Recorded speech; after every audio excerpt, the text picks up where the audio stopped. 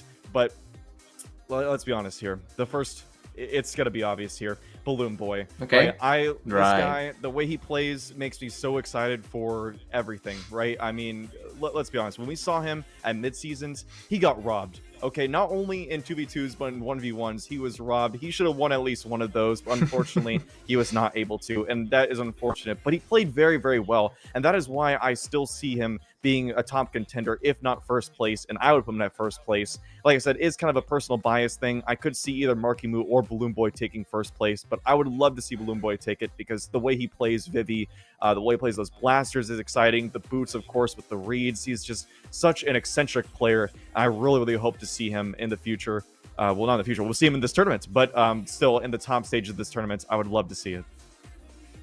I 100% agree with you. I mean, yeah, honestly, very close top 3 predictions because honestly, this is kind of an A at this point, right?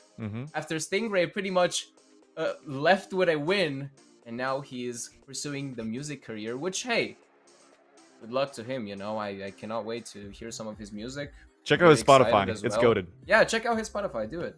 Like, Hey, witty. From Brawlhalla Pro to just music extraordinaire. Pro DJ, yeah. Yeah, pro DJ or like whatever he wants to do. That's crazy. And honestly, I couldn't do it. I'm stuck here with you guys forever. Well, that's not like it's a bad thing, though. This is a good thing. We're glad to be here, right? Yeah, I mean, of course. Yeah. But yeah, and I agree. You know, like obviously, like you said, our predictions are pretty close. And in fact, I would have Darwin in the top 3 if it weren't for the fact that he is going against Marckiemoo very early in this tournament here. So there is a chance he pulls out this win. And if so, then he is absolutely going in my top 3. But preemptively, he is, of course, not favored in this matchup. Marckiemoo, of course, has all the experience of the tournament wins, the title, everything. So Darwin has something to prove here. But if they're able to bring this out on Marckiemoo, that is going to flabbergast everyone in the audience. It's going to be the match heard around the world, okay? So we're going to find out. That's actually the first thing we're going to be casting. I'm very excited for that one. Yeah, very exciting, man. Such an exciting start. And this is our first, I'm pretty sure, like top 12, this sort of special situation. I mean, we probably casted top 12s before. Let's be real. But this is crazy, this is the right? top 12. I believe this is the top 12. It's just we're actually before the top 12. We're casting. This is the first time we're going. Yeah, before the top 12. Right. So. Right. Upper round of 16. I mean, very stupid as per usual. But yes, it's very exciting nonetheless. You know, Marckiemoo versus Darwin. This is it.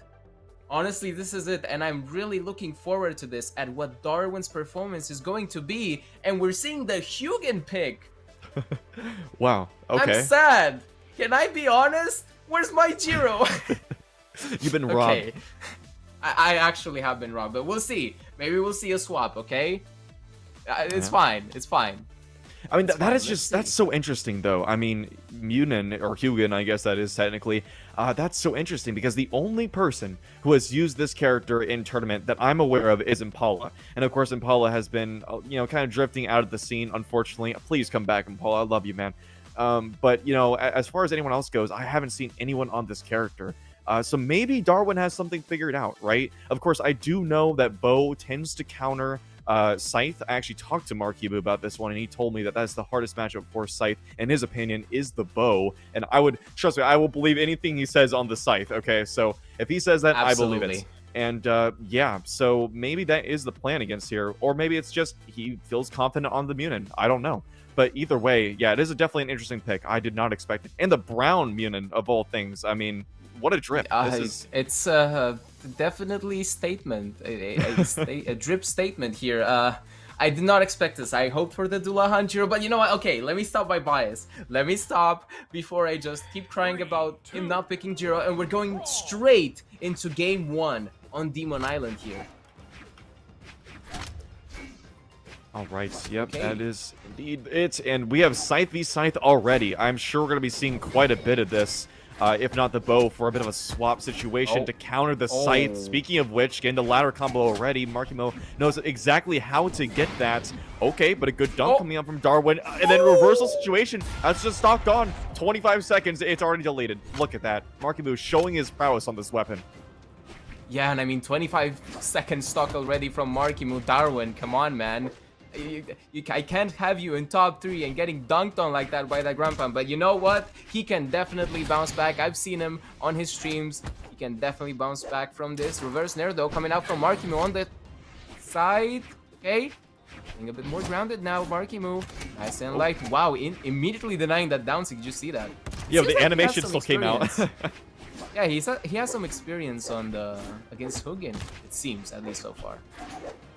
Yeah, I mean, it is the Bow so far that he's been fighting against, and like I said, he knows that it's the counter, so perhaps he's been specifically matching up against that. You know, perhaps Balloon Boy Zariel, for example, is something he's probably played against quite a bit at this point, so he has that experience, but then again, he's going against a player he probably hasn't played against too much here. Okay. Whoa, what? The DI into the weapon throw, the downer. That was ridiculous, but somehow Marckiemoo makes it all the way back. I know, Still I thought some that was options left. done. I mean, like, Yeah, that was...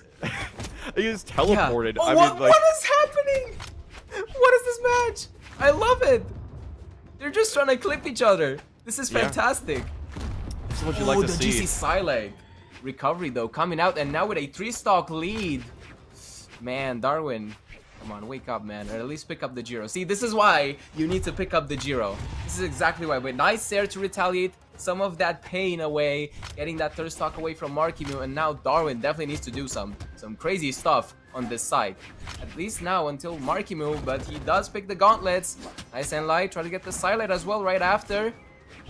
Darwin playing very risky here on his last stock. Okay, there we go. Nice read from Marckiemoo, able to get the dodge away. That is going to build some more damage as well. Nair, it's just hunting, staying on top of Darwin. He's not giving him much room to breathe here. And Darwin's finding small openings here and there, but the damage lead is just way too much. He's got to get much more than just a couple piecemeal hits if he wants a chance of bringing this back. But honestly, it's looking very much like a GG go next. And like you said, perhaps that Jiro swap will be coming afterwards. But I hope we'll so. I find hope out. so, man, because the Hugin so far is definitely not it. No options left. Marckiemoo saved him with the recovery. Is this aura? With the 2-stock lead, you can't do that. The Enlight as well coming out from Marckiemoo. Now Darwin is pretty much on his last lag with 176 damage on his last stock. Recovery takes him off the top with 2 stocks left on only 74 damage. Marckiemoo, honestly, a statement so far. A 2-stock against someone that said that he's the best in the world. I'm sorry, I'm not trying to like pull any legs here, but that's just his statement. Yeah, absolutely. And look, he's just, yeah, going right back to it. So he does believe in this counter pick with the bow against the scythe, but I don't know. He's going to have to do some major adaptation because that was a complete Marckiemoo show right here. So getting to game number 2, back to the Demon Islands. Let's see, what can he do a little bit differently? Picks up the weapon first. Let's see if he can keep Marckiemoo off of it. Nope, not for long. He's on the gauntlets instead. And, okay, a bit of neutral coming out from the two. Maybe a little bit more respect between them. Darwin gets hit by the Nair, and then here comes the ground pounds. Okay, he tried to grab a dodge or a jump up with the GCN light, but it won't be caught. And he's keeping himself at the stage. Oh, down air. Oh, wait. Too obvious. This could be it. Oh, no! Marckiemoo did not touch inside the way with no options left. That is crucial for Darwin right now. He needs to push this lead all the way to the skies on the side, but it seems like Marckiemoo is not going to allow that. Immediately going on the side, trying to clip him with the weapon throw upwards into the down heavy. Did not work in his favor though. Okay. Side there as well. Neutral sig whiffed. Like ground pounds, he is being so aggressive off stage. Won't give Darwin any room to breathe, but once again dipping off stage, kind of strange. Like tries to go for a ground pound. Will that be on us doing? Okay. Let's see. Okay, recovery's gonna get back. Another recovery. It's gonna get him down here. He could take the stock. He does. Darwin has now a 2-stock lead against Marckiemoo. A complete reversal from last game's situation. Yeah, mind-blowing 3-stock situation against summoners such as Marckiemoo now. Oh no, the overzealous side heavy there. The punch to the face. And now Darwin definitely punished it. Got some more damage as well. 43 damage on the side. Gonna get the downside connect. Side there into the weapon throw. That is definitely going to be enough to shut down that 3rd stock away from Darwin. Marckiemoo needs to step it up, honestly, because Darwin can get away with this and equalize the set. Yep, and honestly, Marckiemoo does have to be careful against Darwin's offstage. This guy knows exactly how to read you, and we saw right there, he was able to take 2 stocks that way. He's probably itching to take a 3rd. There's a nice down signature to maybe spike him, but the way it hit against the edge, only pushed out forward, but there it is, a GC side sig, sweeping Marckiemoo into the blast zone. That is a 2-stock coming out from Darwin to bring it 1-1 against the King. Against the King. I mean, again, this was his statement. Dethroning the king to become the new king. That's honestly how it works, right? For you, for example, Balloon Boy is your king instead of Marckiemoo. But it seems like Darwin has a statement in all of this. The storyline is, you know, very interesting. An unbanned player coming back. This is pretty much the pinnacle, right? You got Marckiemoo. I mean, sure, some people might say, no, it's Balloon Boy. But it's honestly a toss-up. So this is a very important set to just keep the momentum if Darwin wins this. Most definitely. Here we go now. Miami Dome. Okay, got some platforms in the mix now. I can see this changing up some dynamics a little bit. Since they didn't have the platforms before, they're going to have to glue to the ground. But now this may give some more offstage options. We'll see. Okay, Darwin getting it behind, grabbing himself an in-light. And once again, you can see the offstage prowess that Darwin shows with these down airs. He's able to juke him a little bit with these dodges, for example, mixing up the direction he's going in. And Marckiemoo honestly kind of struggling a little bit. The ground pound down air. Then the dodge is caught with the GC in-light. Down air as well. Marckiemoo is falling. And then the taunt. No, that Darwin. is almost a flawless stock coming up from Darwin with the double re-taunt on Marckiemoo of all people, chat. This is ridiculous. And I mean, again, this is why he is my top 3rd in my prediction. This is exactly why. And now, Darwin showing that almost he has like more prowess on the side off stage, at least for now until Marckiemoo adapts, maybe.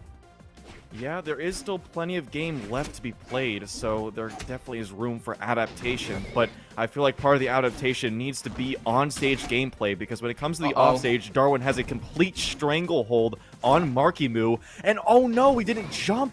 He wasn't able to get it. That would have been a huge, good situation for Marckiemoo, but instead he's going to have to receive some more damage. That he does. Oh my god.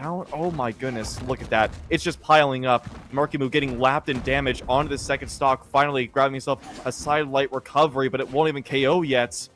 The KO boxes from Miami Dome not allowing for that yet. Disarmed by the side air. Now over on the scythe. That's going to take a while to KO. He's going to need a recovery, a side air, or a signature. Oh. Okay, there it is. Nice grabbing him off the ledge. There we go. Finally equalizing the stocks, but 143 damage. That's going to be a difficult comeback. Yeah, getting that no active input D-Light to get that stock away with the Sair. That was crucial for Marckiemoo, honestly, to equalize because he has a, like 156 damage, and as you said, he got immediately lapped in damage. What a dodge now coming out from Marckiemoo as well. And light into Nair, not working out. Getting a Sair as well, trying to go for the slide charge ground pound. That's how I call it, even though it's not really a slide charge. It's mostly like a hovered around. I don't know exactly how to call it. Ooh.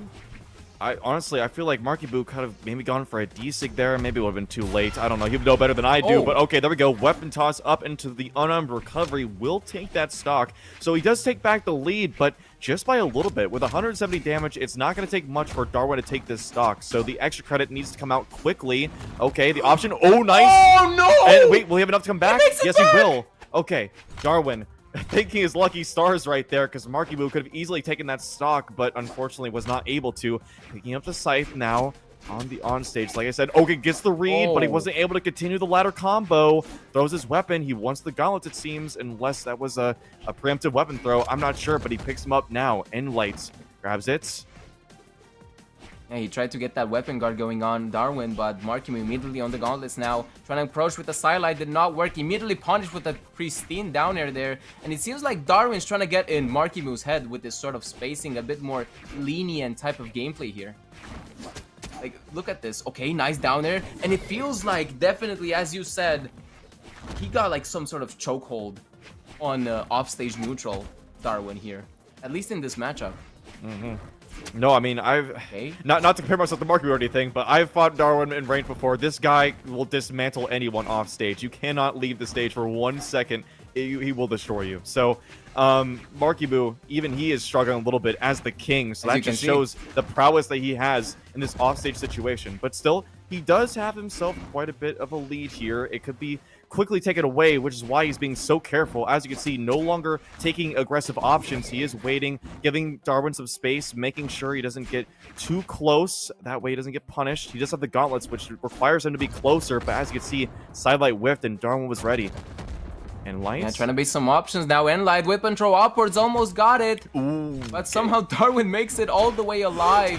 Jumping on the double grab pound into the double stun. Weapon throw just for the good measure. And 2-1 against Marckiemoo. Darwin on the Hugin. This is just unbelievable. I'm speechless right now. I cannot believe this. Is he the next GOAT? Is he the next gen GOAT Slayer? He's looking like it. Yeah, Buffy the Vampire Slayer. He's about to get the king off of his throne right now, booting him with this Mounir of all characters. Like I said, not a character you see at all, and not one that's considered meta by any stretch, but yet Darwin's here making a statement with this character. Right back to Miami Dome, game number 4 with Marckiemoo in top 16, about to fall out of winner's bracket if he loses one of the next 2 potential games. What is he gonna do? I mean, he needs to do something quick, and I mean quick, and it feels like off stages might not be. Wait, never mind. As soon as they say that Caster's Curse, GC Silent into recovery. What is it? What? What happened? How did that weapon throw hit? Did he throw it upwards? The down like ground pound with the gravity cancel to get that quick stock away. That's a like 20-second stock, by the way, chat. Crazy. 25 damage to his name, Darwin. Yeah, he's definitely gonna play a lot more scared now. Just throwing that weapon away, he's like, hey, leave me alone. Let me get my side back. I just cannot believe what I'm watching, but okay, Marckiemoo finally able to get himself back the lead, but okay, Darwin to the ladder combo, grabs a downlight as well. Going off stage, Marckiemoo was able to grab something against him with the first stock, but then Darwin's able to answer right back. No options. Darwin's gonna quickly take back that stock. And like I said, even though Marckiemoo was able to get a good offstage interaction against Darwin, overall, he has been completely dismantling him offstage, and yet he still doesn't seem to be afraid, at least in the beginning phases of this matches, to go offstage. And I'm a little bit scared for him, honestly. I'm curling my toes watching this because he is just getting kind of destroyed. But he does have a lead at the moment, so not too big of a problem. I would argue, Trip, like, yeah, sure, it's scary to go off stage, but both of these players are side players. Ooh. This is our second nature here, but it seems like Marckiemoo is his first nature with the side. There's to KO. Oh my god, what a brutal offstage play there from Marckiemoo, and now with a full stock lead pretty much. Flawless stock, almost 13 damage. Absolutely nothing. Try to get a Sarah as well, Darwin. Try to get, okay, nice weapon throw. Yeah, going back to the side, you definitely need to do something on the side. Side there, Nair. Something, but nothing connects. Marckiemoo is just hunting on the gauntlets now, Trip. Indeed he is. He's found a wait. newfound confidence on the offstage. Wait. He is definitely really good at that, but still, Darwin's also so good. This is what happens when you mash two offstage players together. You get some crazy offstage shenanigans. Darwin, he is absolutely hunting this offstage interaction. Here we go. Ground pound still has options, but no, the corner is going to get guarded, and that is Darwin taking down that stock. Marckiemoo potentially on his final stock in this winner's brackets, but there is a chance. Of course, he is 75 damage up, so he is in the lead, but at the same time, watch how quickly that lead goes. If Darwin gets one dodge read, it does not take much, and that was really close right there. A good read, or sorry, good dodge from Marckiemoo to get out of that, but that could have been detrimental. Ooh, Insig, that was hasty, Marckiemoo. Okay, went under, good job. Sidelight comes through. Darwin once again, he's hovering in the right area. The down sig this time not going to connect. Here we go. He's hunting for a recovery. I can feel it. There's another down sig. Just space him out. Darwin is approaching with the down air. Ground pound. There we go. Okay, quickly reversing that ground pound situation. Darwin goes down 2-2. I can't help but laugh. I mean, this is just unbelievable that we've got this already. What a situation. What I wanted to say, Trip, but he went into an absolute monologue mode there. I wanted to say that, honestly, platforms and the stage are an option, not an obligation for this set, because Darwin's definitely making it look like that, but same with Marckiemoo, even though, again, he got those strengths with the GC Silent and the Silents into recovery reads that he's so good at, and he got so many KOs off the top with. But now here we go in game 5, ladies and gentlemen. Already we're in a heating moment of a game 5 against with Darwin and Marckiemoo of all people. Like, what is this? What timeline is this? I love it. This is Brawlhalla 2, baby. I don't know what we're playing, but this is insane. Sir. Okay, Marckiemoo hunting off stage once again, grabbing Darwin down with these gauntlets, who throws away his weapon, trying to get some sort of offstage down air with the unarmed. But okay, and lights pushing him farther away. Darwin can now rearm. He has the scythe in hand. He's known for these big strings off stage, but Marckiemoo sticking himself to the stage for now. He has center stage control. Nice recovery. That is bringing him to the 140 damage range, but Darwin once again eager to get himself off stage to potentially get a gimp. Here it is. In lights again. And hunting. Nice side air. Marckiemoo taking that stock. What a beautiful side. They're going all the way there into the KO zone after him, snatching his soul with that cider on the gauntlets. And now Darwin is definitely on the run, but I don't think this is the right option. Darwin, you need to aggress now. It's full stock lead, only 57 damage, and so much more damage piling up already on your second stock. Look at these gauntlets masterclass coming up from Marckiemoo now. Got that grounded recovery perfectly on the edge there. As well, side there. Okay, weapon throw almost connected. Trying to go for the cheeky down like ground pound. Did not work though. Darwin immediately ducked under it. Okay. Silent recovery. Oh, that was so close. Nicely dodged by Darwin now. Trying to play some more neutral. Yeah, I would be too. I mean, this is tense. You're game 5 against the best player arguably in the world, right? And you yourself are claiming that you are the best player, so if you want that title, you've got to beat him now. And the fact that you got him to game 5 shows he definitely has that prowess, but at the same time, Marckiemoo is very good at these game 5 situations. If the fact that he is, almost, no, not almost, he is 2 stocks in the lead. If that doesn't show it, I don't know what will. Marckiemoo has a stranglehold on this game. It's going to take a Darwin miracle if he wants to take this out. 100%. And honestly, this feels like shout outs to all of you wrestling fans out there, like some sort of CM Punk versus John Cena, the best in the world versus the greatest of all time. Then Marckiemoo's trying to seem like he's the greatest of all time, but gets reversed there with the gravity cancel down sig of all things on the Hugin. And now he has 2 stocks left, but Darwin definitely needs to do a lot more of that to at least equalize the stocks and get some of like extra damage. It's game 5 though, anything can happen. Oh yes, and he's throwing Weapon away his tossing weapon, away. Marckiemoo. He wants these gauntlets, and okay, got some huge neutral. Marckiemoo being careful, and Darwin, he especially being careful, being on that last stock. About 5 or 10 seconds there, just, well, not 10, but still there a lot of time, just standing there, waiting for the other. It's like an old Western duel. Who will draw first? Darwin hovering on the platform, once again giving each other a lot of space and respect. Going in, recovery goes early. Darwin taking his time, goes in, gets red a little bit there, but not too much damage yet. And yeah, they're just being so Yeah, careful nice what recovery. options to throw out. Very, very careful. Yeah, but as you can see, if you look at the damage rate really carefully, okay, Darwin's finally winning it, but as we're about to say, Marckiemoo keep getting those recoveries. Crazy gameplay going on from Darwin now on the side. Nice here as well. The downer does definitely no options left, and somehow he manages to equalize the stocks, even though 115 damage to his name. That's not looking good. That's like just a few silent recoveries coming up. but the Oh my read! god! But the What? read! No way. Don't zero to that. The GOAT. There's No. no way, Darwin, you're doing this, and you're reverse 3-stocking him to get into the winner's side top 8. Okay, Inlight comes through. He's got the gauntlets now. Marckiemoo, I don't know if that's what he wants right now, but either way, this is really, really tense for both these players. Inlight open up, but the dodge comes through. Once again, another open up. There it is. Recovery. Marckiemoo finally puts an end to what would have been the most insane comeback in this game's history. Like, what the heck was that? I mean, my goodness. I actually thought Darwin was going to do it for a second, but no. Marckiemoo proving himself as the king, stomping down on him, showing he is indeed the throne holder. But wow. Yes. Indeed, still at the top for now, even though, man, what a crazy set. I'm not going to lie, Tripped. A lot closer than a lot of people thought out here, okay? I'm just saying.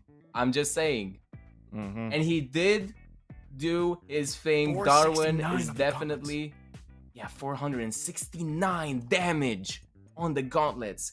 That's ridiculous. But if you look at the opposite part at the opposite spectrum, you see 389 damage on the site. So it almost feels like Darwin has mastered the site a bit more than Marckiemoo, at least in this exact matchup, right? At least so far. I would say so. You know, like I said, I speculated that the Munin pick was to counter the Scythe with the bow, but clearly neither player went to that weapon. You saw Marckiemoo not really on the Scythe, at least in that game, and then no bow coming out, which I understand because the Scythe was absolutely tearing. And as I saw someone point out, the Darwin always has less damage than Marckiemoo. Even when he won, he had less damage. And that just shows the offstage prowess that he has. He doesn't need the knockback necessarily. He just needs the offstage string to get him down. And that just proves it right there with the damage numbers. But man, like you said, much closer than many people expected. And that just shows, even though he wasn't able to win, Darwin is absolutely a top tier contender and is going to be a bracket threat. And I guarantee you will be seeing later on in this stream, even though he's falling down to the lower bracket now, he's most likely going to tear through his competition, and we'll see him later. You know what? I'm going to be also petty and say you should have picked Jiro. That's exactly why you lost, and you know it yourself. I'm just saying, if you had that Jiro down sig on the side, trust me, you would have won, okay? Marckiemoo wouldn't have known how to counter that because nobody knows how to counter Jiro down sig on site. I'm just saying. It's a broken sig. Carry me to 2400. Anyway. Here we go to the next set, and we still got a heater, honestly. We still got Marckiemoo, by the way, versus Wubs. Is that what we're going the to? Cassidy. Yes, I'm pretty sure. I'm not sure. It would either be Marckiemoo and Wubs, or it would be Raydish and Monihalla, which right now I do see Monihalla in the queue, and also it says they started it. All right, so yes, we got. I believe that'd be the case. All right. But right, that's fine.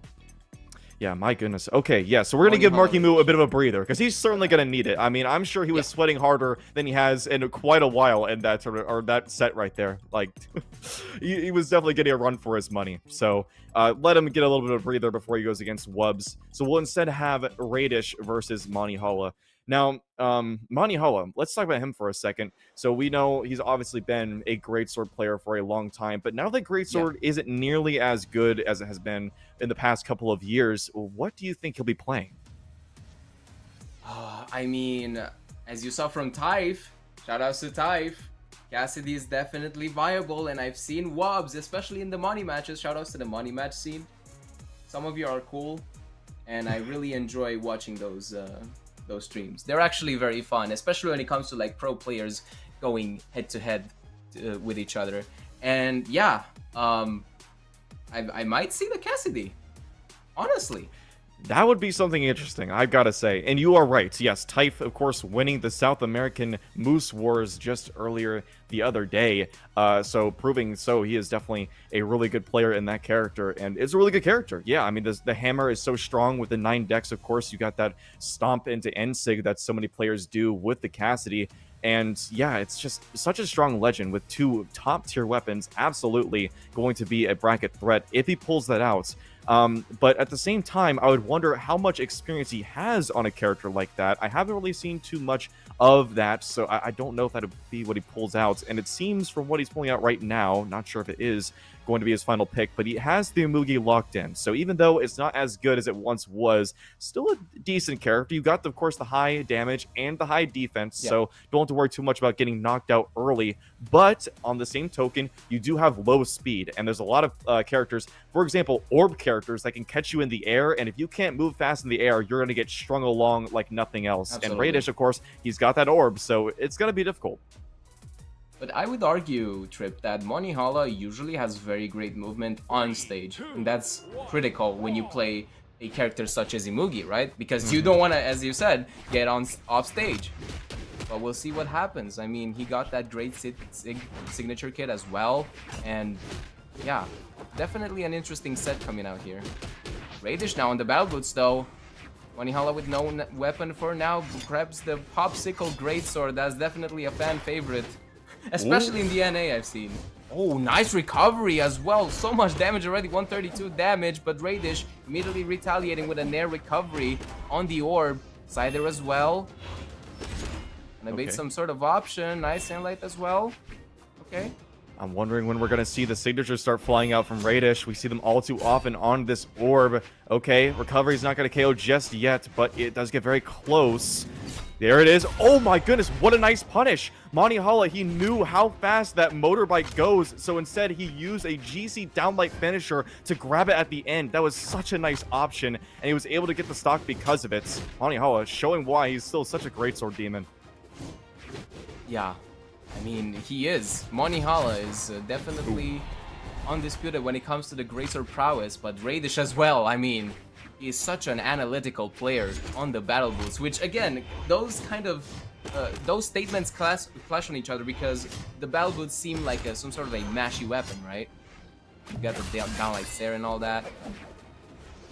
Yep. Just trying to mash some end lights as well into some combos, but no, Raydish, honestly, very patient on the Red Raptor usually. Most definitely. As you can see right now.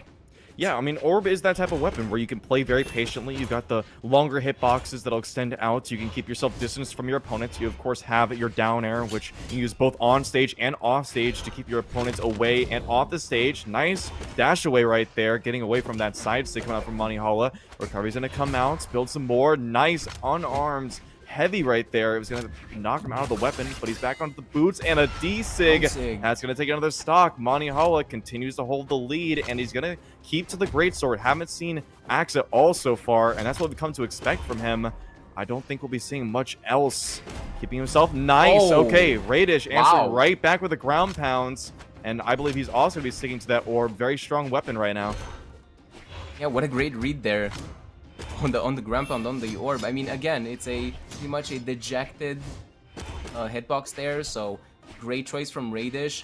He absolutely knew how Monihalla just kind of likes staying on the wall a lot, especially if he doesn't have the stage control. And now, nice Sair coming out. Just trying to build up damage. Street Fighter 6 neutral footsies here.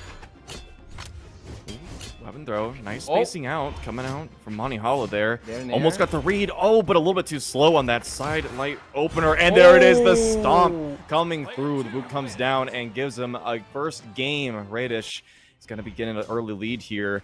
But that was a close game, relatively so. And Monihalla did have a lead in most of that game. So he only let it slip at the very end. So if he continues on that trend, we could definitely see a very close set here. Yeah, and I mean, it was kind of close, right, Trip? I would argue that this can go definitely either way. But Raydish, it feels like he got advantage of how, as I said, Monihalla likes staying on the walls a lot and tries to like get to those exclamation marks, and no. Immediately with a chicken leg, denied that with the down signature, getting that first match, locked and loaded away from Monihalla, and now, you see what happens, still on Demon Island. Nice airs coming up from Raydish. And Light trying to convert with a nice chase dodge inside there again. Side Light. Okay, nice pickup. Lights there. Neutral sig. Wow, he went for the classic. Honestly, I see that so much in like lower elo as well because it's such a good jump read. Indeed, it Expect is. that they jump in from Monihalla. Because it catches at like the start of the signature too, not just a little blast that it does. Yes. It catches all the way along. So even if you don't feel it's gonna pick you up, it can. There goes a weapon throw to send Monihalla down into the oblivion. He will take a lead. Raydish looking to keep it and extend. Let's see how he can build up damage. Monihalla on the axe, definitely not his preferred weapon, but let's see how he uses it. Up, okay, nice. Able to get that side light into Nair to build some damage, but a weapon throw comes out, getting close to the 200 damage range. Nice, sniping him out of the air with the down sig, the motorbike as well. Okay, here we go. Raydish now on arms against the greatsword. That is probably a really bad, not probably, that is a really bad matchup. One of the worst I could think of for on arms with these huge hitboxes. So let's see what he can do. But he's over on the orb instead. He gets the perfect down air, and that's what I'm talking about right there. The low movement speed of that Amugi is going to be really hard for the offstage movement of Monihalla, and you can see he was able to snipe it very, very easily, clashing with that recovery, and that just sent him down, and he's extending more and more damage. Monihalla is starting to struggle. Yeah, definitely struggling here. Finally getting a Sair. No options left, side sig. And once again, that's so satisfying to look at, by the way. That down stick snapping into the motorbike and getting that KO now to equalize stocks. Monihalla looked kind of dire, but now just equalized like it was nothing, honestly. Indeed. Actually, he's taken a bit of a lead. Yeah.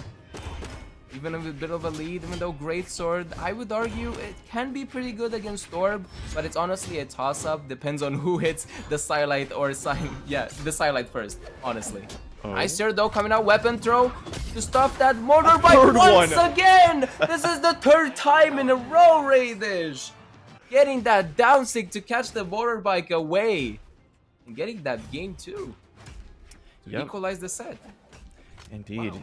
Yeah, and once again, it was relatively close. In fact, it was the opposite this time around. You saw in the first game how Monihalla had the entire lead until the very end and Raydish stole it away. Well, Monihalla reversing that. Although he did not have the lead until the very end, he was able to bring the game, which at the end of the day, that's all that really matters. Who wins the game and who doesn't.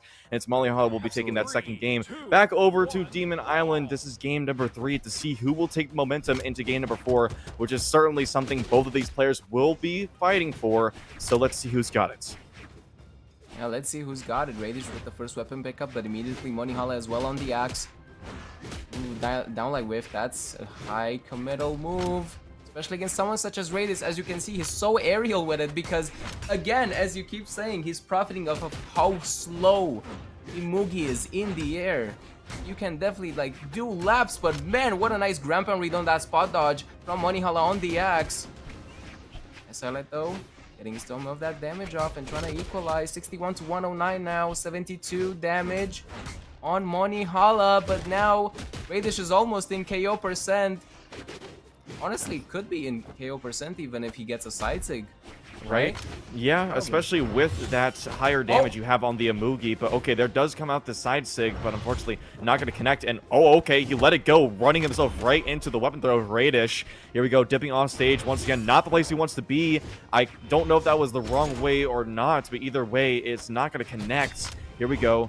Monihalla, he's in the air now. Spot dodge is not going to get connected, but nice down air to recovery. That's going to take stock. He's going to take a bit of a lead, but he does have about 160 damage onto him, so a stock will be falling very quickly. The question is, how much extra credit can he get? He does have the axe, so if he can get like a side light nair, nope, it doesn't matter. The recovery is going to come through. Raydish equalizing very quickly. Yeah, very quick equalizer there. Only 16 damage to Raidish's name. Nair downlight. Wow, nice choice there as well from Raydish just to get a bit of more early damage in the second stock. Sidelight whiffed, but then the downlight clashed right after into, I think, Raidish's sidelight. That was a very interesting interaction. Okay, you could see Air. Raydish is kind of playing more bait heavy right now. He's kind of keeping his distance more. He knows that if a whiff comes out, now Greatsword is a little bit more punishable than it once was, so he can get in there, get a sidelight punish, a down air, something of that sort. So he's playing that to his advantage, but at the same time, Monihalla is no fool. He knows exactly when to go for something, and there we go. Tried to go for the finisher, but it's not going to work out. A side sig, very large in lag frames on that, so he was able to get the punish, but a weapon throw down nicely placed to keep that bird from calling out. Here we go. Nice D-sig though, a little bit too high, and then the recovery is barely not KOing. Raydish, he primes himself up the orb next time, and there we go. Sidelight into side air, gets that stock. Yeah, and he's definitely going to want to stay on the orb. Definitely the better choice out of the battle boots. It seems even Raydish is a bit more comfy when it comes to this matchup with the orb instead of the battle boots. Nice nair. Okay, trying to figure each other out once again, trying to find some sort of opening, baiting some attacks. Sidelight, downlight, recovery, immediately shut down by that down there from Monihalla. That was so good. 218 damage. Pretty much a recovery is definitely going to do it, and that's exactly what Monihalla was fishing for. Probably staying on the Greatsword, if I'm not mistaken. Indeed. Yeah, that's what you're going to see a lot of times from these Greatsword players when they get really high into the damage range. They're going to be going mostly for either nairs or recoveries because it's just not very good at KOing otherwise. You know, the finishers, of course, are only going to come out after the starters in the bridge unless you do a gravity cancel. That is super duper risky against good players. So instead, going for recovery is a smart option, and clearly there worked out in his advantage. Now, he is about even things up. A small lead on Raidish's part, but it can easily be torn away, and in fact it does after 2 hits.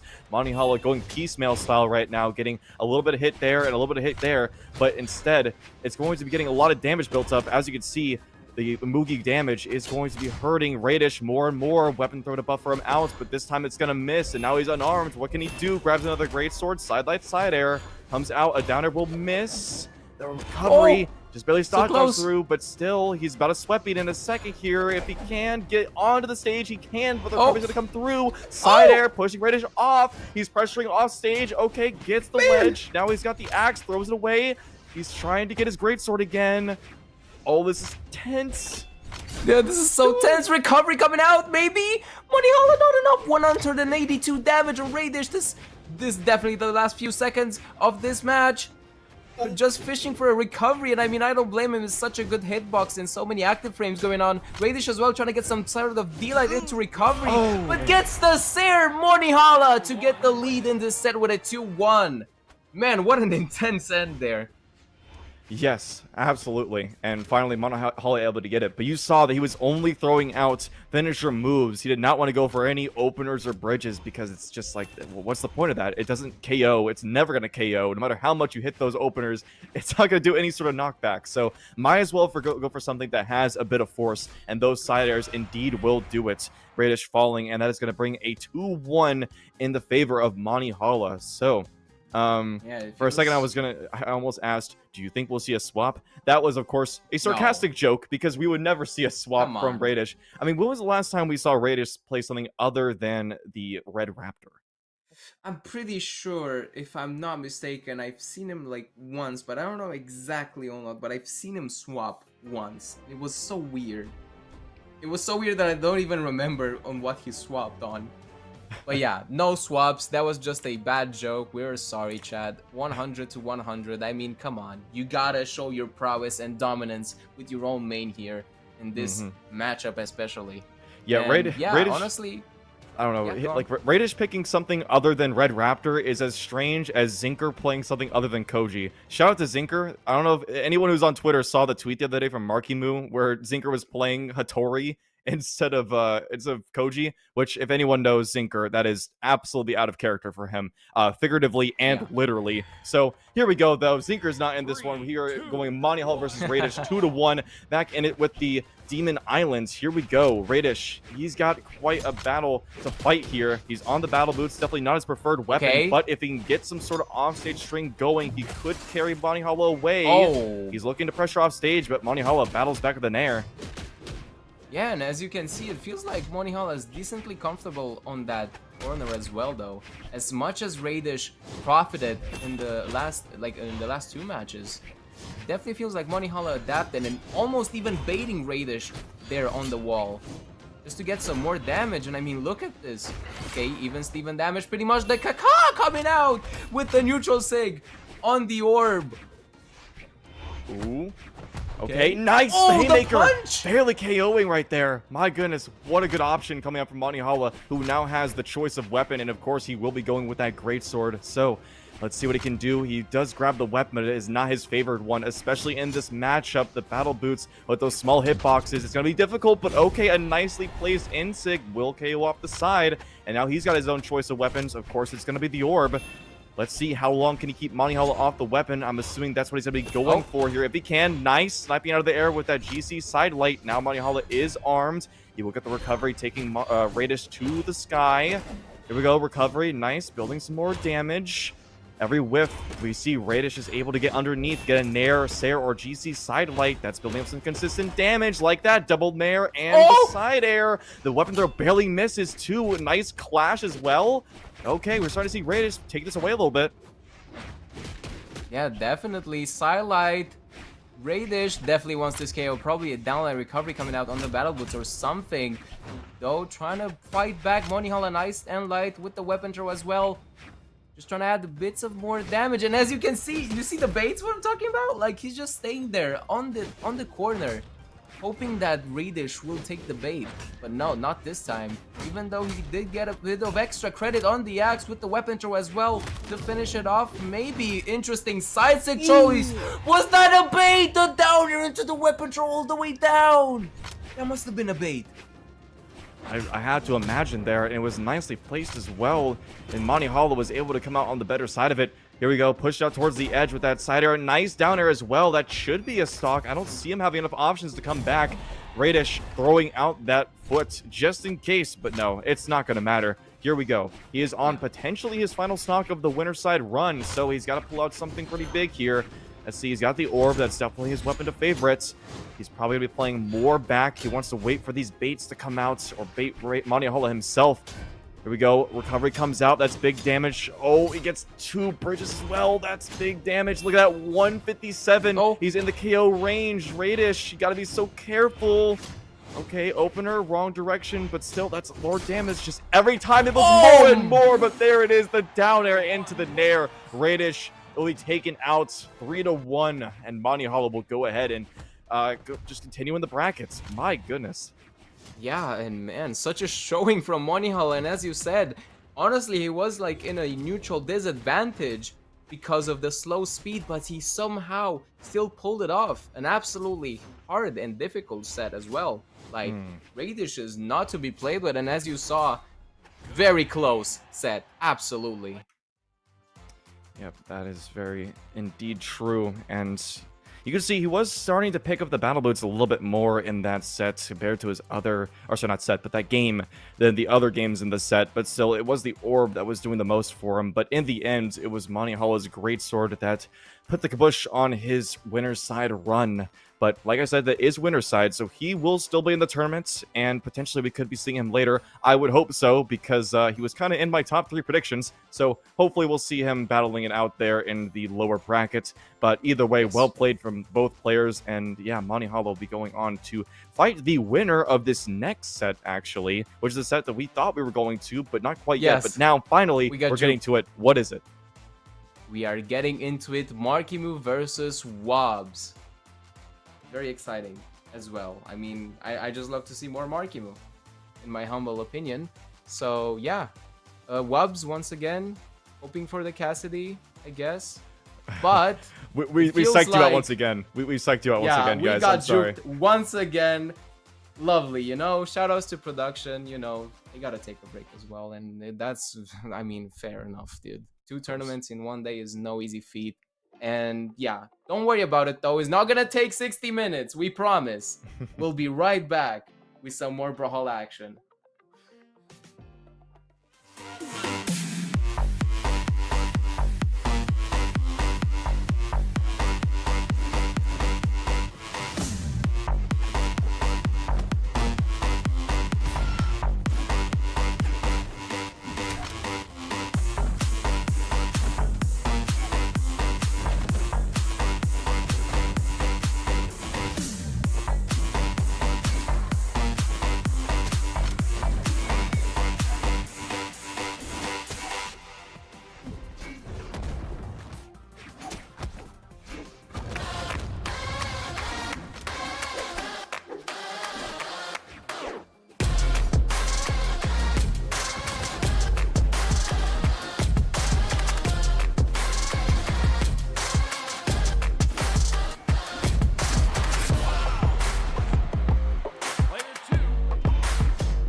Alrighty, welcome back to the NA Moose Wars Clashing Kingdoms 1v1 tournament. I am Tripped Up, joined here by Jiro to Death, where we recently just had quite the exciting matches with some very interesting players, and we're going to continue that trend. We have some great matches coming up, including this one, which is, Jiro? Oh, which is Marckiemoo versus Wubs. Nice, nice, nice. I like that. Yeah, we saw Marckiemoo on to me just a second ago. Like I said, we saw Marckiemoo against Darwin, who almost took him out in top 16 with a 3-2 in Marckiemuu's favor. But it was a very close game 5 as well. And yeah, I mean, it was really just a great showing from Darwin. So Marckiemoo, we had to give him a little bit of time to breathe through that one. And now he's got to go against Wubs. Now, Wubs is a player we've seen for quite a while now. And if I'm not mistaken, he'll probably be on Cassidy maybe, or could be the Jiro. It seems like he's locking that in for a second.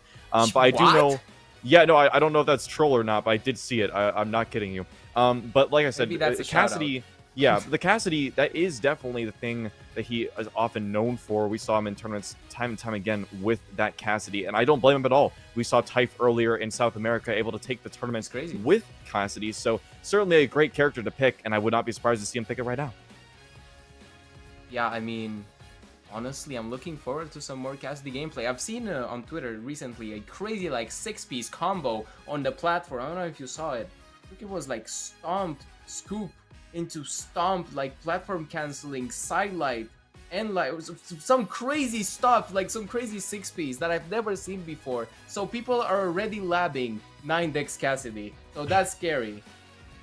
Of course. I mean, yeah, gotta do that. The labbing is essential, especially if you've got 9 Dex, because the amount you can abuse with that is quite a bit, as you can see. Now, it's funny because Dex is often regarded as the most useless stat by far in this game, and I can understand why, because in other and very specific circumstances, it doesn't really affect much, so I can see why that's the case. But when it comes down to 9 Dex on Blasters and Hammer, that's gonna make a difference. Yeah, and that's what I mean. I can't really call a stat useless, because if you had, for example, 0 Dex, what do? Tell me, Tripped. If it's if Dex is really that useless, what can you do with 0 Dex? Tell me and I'll give you money. Like, come on, man. There's no way. That's a good question. Would Holla ever make a character that has 1 of a stat? Because then they'd have a 0 stat. Nah. If yeah, I guess they wouldn't be able to do that because that doesn't make any sense. Nah. Imagine having no defense, like on white health, you get hit by an unarmed side light and you just instantly get KO'd. But yeah, no. So, anyways, like I said, it is regarded as the most useless stat, but it's not useless. Because, like I said, it does allow for some very crazy shenanigans in certain characters. For example, this is one of them, Cassidy, being able to get, for example, D-Light into N-Sig. That is very abusable combo that Wubbs is very much known for, and I'm sure that is no different if he chooses to pick it in this tournament. Absolutely, and I mean, we might see it. I don't know. I'm not sure yet. Marckiemoo, there he is, my boy, on the level 65 only, which again is so surprising and shocking to me. You need to get that level 100 Mordex. Come on, it's your character. I need to see it. I hope you get it soon. But yeah, and as you see, low box locked in by Wubbs, aka the Cassidy, on the 9 Dex as well. So yes, this is gonna be the Downlight and Sig show. Yeah, I can only imagine it will be.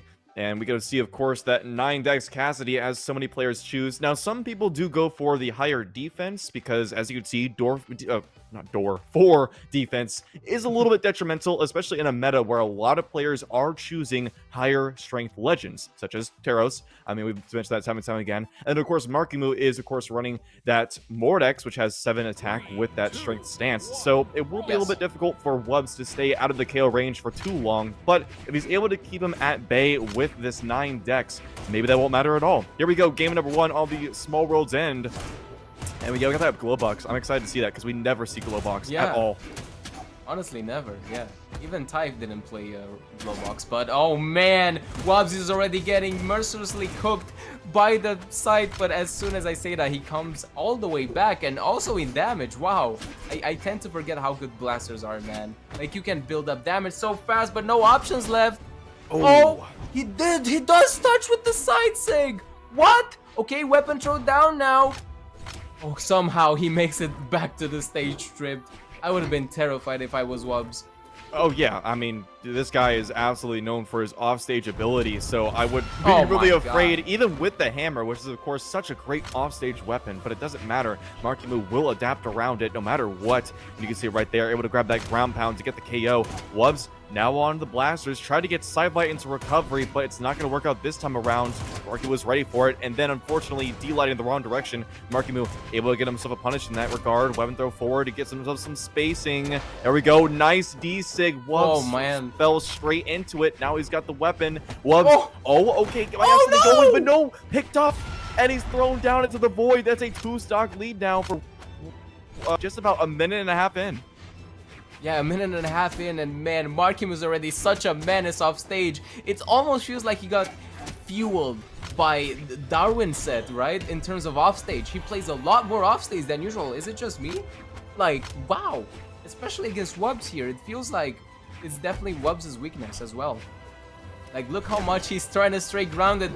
There he goes. That's gonna be the first neutral sig on hammer of many. Oh my god, so much damage on the hammer. Shoutouts to that 9 Dex. Again, as I said, you can get pretty much a 6-piece with a platform, which is absolutely ridiculous. Oh, but what is Wubbs doing? Hey. Is he just... I mean, he ran out of options, clearly. That was not his plan. I don't think Wubbs wanted to fall down there. But hey, look, he's now level 98. He just got level 97 to level 98. Wubbs showing he's got that prowess of the character. But yeah, that was unfortunate on his end and fell to his doom. So that is going to be 1-0 now for the King Marckiemoo. And yeah, just looking like he's trying to take things away very quickly. We saw just a minute and a half in, he had 2 stocks down. So let's see if Wubbs will adapt around that. Now, we did see that he got a big hammer string in there, and that is the good part of that 9 decks for sure, is that you can get these really strange hammer combos that otherwise would not be possible. So he is going to be utilizing that to his advantage. He did in that situation, and I'm sure he will again. Over now on the Mishima Dojo. That is one we certainly don't see very often. Yeah. I mean, Mishima Dojo, and as we spoke about the platforms, the soft platforms now, it feels like Marckiemoo doesn't care though, just slaying with that sight, with that optimal combo right there, and the read. Now just hovering around Wubbs. Is this like a no contest match for Marckiemoo? This is how it feels. Almost no damage. Man. Like, tripped. I'm seeing the difference in skill live. Yeah, I mean, let's not understate that Wubbs is definitely a good player, but I mean, when it comes down to it, Marckiemoo is the king. That is why he has the title after all, right? And yeah, he's also just playing a really good character into this Cassidy, because Hammer kind of struggles against the Scythe and the Gauntlets, and of course Marckiemoo's Scythe is nothing to be trifled with. Look at that, the ladder combo coming out from Marckiemoo to grab himself some more damage, lapping him now in the damage, throwing it up to give himself a little bit of a buffer, goes in. Look how fast that movement is, almost punishing a practically unpunishable side sig right there. Okay, there we go, nice pickup with the recovery as well. He's trying to look for another 2-stock lead in this game, number 2. Throwing his weapon down. He's not afraid to tussle unarmed.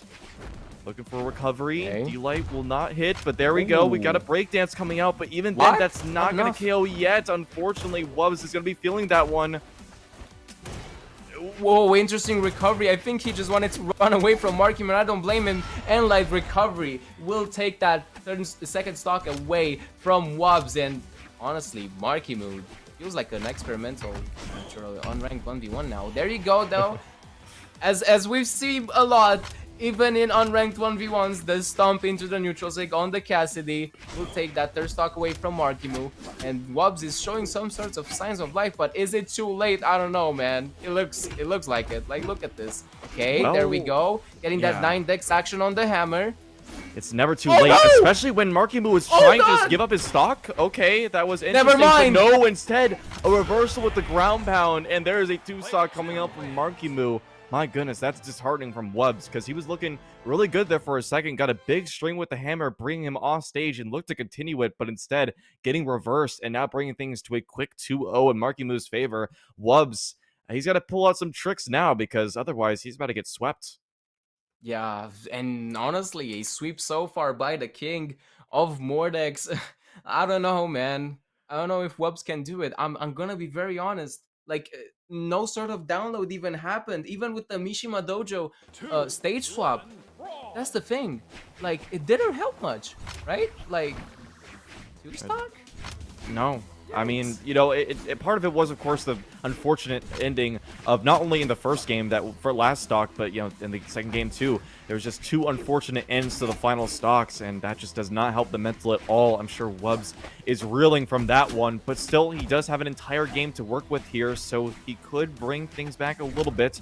It is going to be a tough bargain, though. Here we go. He's got the hammer in hand right now. He's going to get himself an inlight into side sig. There we go. Okay, styling a little bit. There we go. Showing that hammer prowess we've all come to know. And Marckiemoo is actually no more options. Miss. He now has triple exclamation marks. He's going to get the D-Sig, Wait, but what? Marckiemoo got the touch. Barely. That's so clutch. Oh my god! How? Oh my goodness. The GC silent into Cider as well, Nair, just to hunt him more. The second Nair to put the nail in the coffin of that third stock away from Wubbs. And man, how does Marckiemoo do it? I really thought he was gone.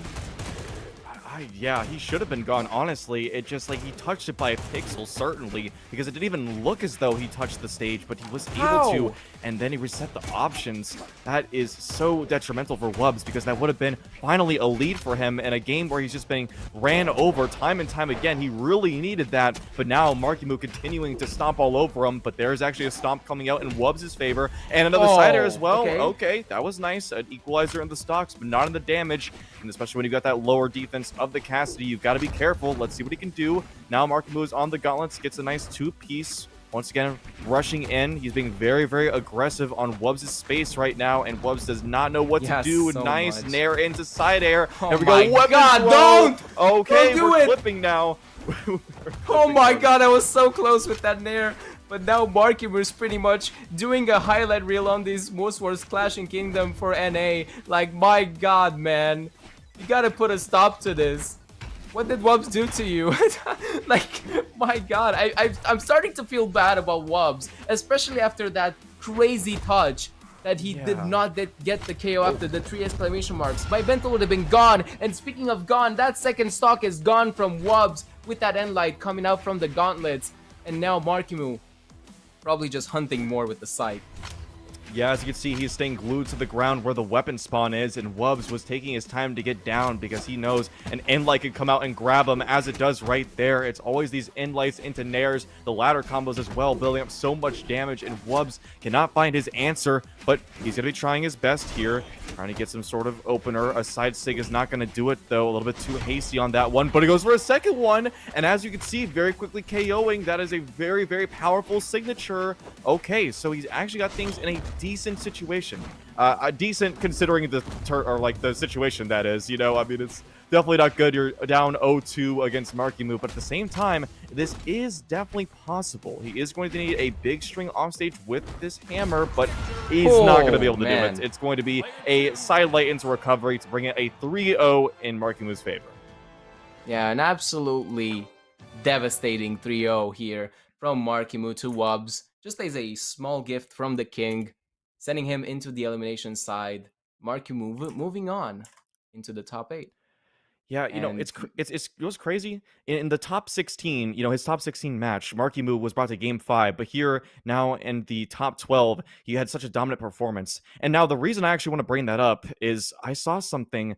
I saw that Darwin, the person who brought Marckiemoo into a game number 5, he was 3-0'd in the lower bracket by Raid. That is really surprising because, I mean, no diss on Raid, but he is definitely a lot lower on the rung of players than Marckiemoo. So the fact that he got 3-0'd when he was able to bring Marckiemoo to a game 5, potentially that was the mental. I mean, I understand, you know, if you were that close to being the best player in the game and then you were unfortunately not able to bring it around, I understand why that would put a damper on the mental, but still, that is something definitely to note.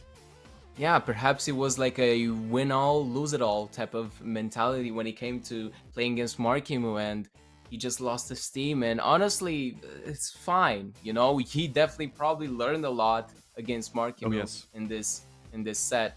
But speaking of sets, we got one more coming right up: Balloon Boy versus Bunny. I'm excited for this one. I mean, two very, very creative players right here. We've always seen Bunny's plays absolutely inconceivable. The way that she bounces around, she's able to get like the weapon throws against the stage, passing it to herself, and then getting like the side airs or whatnot on the axe. She's done it time and time again, and it has been so good. And on the other hand, you have Balloon Boy. What is there to say about Balloon Boy that hasn't already been said? This guy is the king of creativity. He's able to get such great plays with this Vivi. Of course, the Mega Man coming out. We've seen it already in the mid-seasons and prior tournaments as well. Getting right into it, we've got the Small Fortress of Lions. Here we go. Yeah, Small Fortress of Lions, and I don't know if I should mention this, but I have a mod on this current Rayman skin, and it's literally the Discord head instead of the Rayman's head, and it's so funny seeing this against the Vivi. I'd love to see that. Yeah, but anyway, here we go now. Nice downlight as well. Okay, got some unarmed already coming out from Bunny, who is getting a little bit lapped in damage, but it's not by too much. Here we go, GC D-Light to try and catch the fastball option, but it's not going to work. Instead, it's going to be a D-Light recovery to almost KO, but not quite yet. Here we go, once again, battling around. See, they're both taking their time here. They're trying to feel each other out at the current moment, as game ones often go against these pro players. Here we go. That is a quick stock coming out from Balloon Boy, picking up those blasters. He's going to try and build an early damage lead if he can. Bunny picks up the axe. She's really, really good on this weapon, so Balloon Boy's got to be careful. Yeah, here we go. Just trying to get some more damage. Bunny, even though Balloon Boy is quite in a healthy lead now. I get a nair there into the GC neutral sig. I mean, as you said, king of creativity. I expect nothing less from Balloon Boy's VV. Nice recovery as well. Coming back to the stage, barely though. Okay. Just hovering around with those downers as well. Nice and light. Sidelight recovery. Getting that third stock away though from Balloon Boy. Definitely needed to do that, Bunny. She was struggling. Yes, you know, they're playing very methodically right now, not going for anything too huge. They understand the stakes right now, especially with the caliber of players that they're going against right now. This is certainly something you don't want to be too hasty about. There we go, a recovery coming out from Balloon Boy to take that off the top. That is basically an entire stock lead for Balloon Boy, so Bunny's got to figure something out quick. This, once again, is still just the first game, so often adaptation will come in the games to come, but at the same time, you do want to win that first game. It's nice to have that buffer. Absolutely, and having an advantage, it's also, you know, a mental game. Holla is 100% also a mental game when it comes to like pro playing and just top 8 overall. It's, you can't really deny mental, and this is definitely going to do it if Balloon Boy steals 2 stocks. Bunny here, interesting neutral sig option. I mean, what else can you expect from Bunny as well? I would say she is also the queen of creativity when it comes to just offstage axe. Yeah, it is very true. Okay, now back on the gauntlets. Okay, nice D-Light pickup, able to get that. The side sig will whiff though. And now we can see that Balloon Boy is very much respecting that off stage. But once Bunny tried to go high back on stage, we saw a D-Sig come out. That was very, very nice. Now Bunny into the KOing range. There we go, side sig to snipe out that jump. And it's going to be Balloon Boy taking an early first game. Yeah, and a 2-stock game. And as I said, that can definitely pile up on the mental from Bunny, but we'll see. I mean, she's a very confident player, a very poppy player, I should say. Like, again, she is definitely out there with the options, but same thing with Balloon Boy, so this thing can definitely clash. Once again, a war of attrition, but this time in offstage creativity, I would say. Oh, yes. No, like I said, she's very, very creative on the offstage.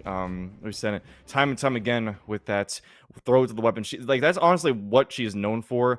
That and also GC Sig on Axe on stage. Like, it'll just be like a random on-stage interaction. And it because, works. of course, you know that down sig is usually used as a ledge guard option to try and catch a jump up. But, you know, she likes it on stage, and it actually works quite a bit in her favor. So I don't blame her one bit. It is a really good mix-up.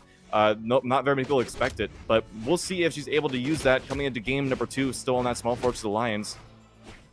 Alright, each player picking up the weapons now. Bunny trying to get the landlight, but immediately punished by the sidelight. Coming out from Balloon Boy now.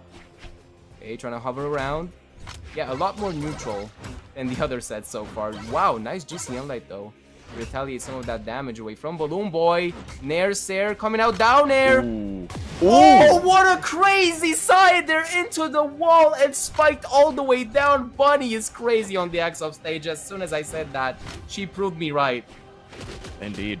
Okay, but Balloon Boy's trying to fight back though. He knows he needs something big here. Nice down sig as well. Hunting up. He's looking for a side air. Doesn't get it this time. Bunny will find her way back on stage. Hovering around, we get a side light, big open up there, especially able to get the dodge afterwards, and that's actually going to be a KO. A quick equalizer with only 3 damage on him. That is negligible right there, so basically even stocks here. Let's see what he's going to do. Honey, we're getting whiffed right there as side lights punish. Seeing a lot of side lights coming out. Very hard to punish those. Bunny's got to find a way into them. Yeah, now a lot more neutral. Nice and light though to break it a bit.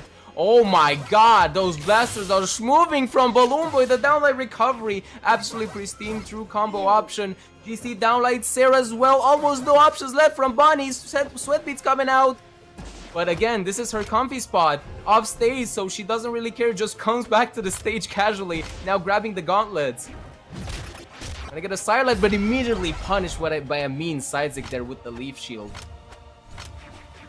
That is it. Okay, so we got another stock lead coming out from Balloon Boy, looking to extend it. Nice catch right there, knowing he was out of options. Okay, Bunny is starting to get ran over a little bit by these blasters. Balloon Boy showing why he's called the Bow Blaster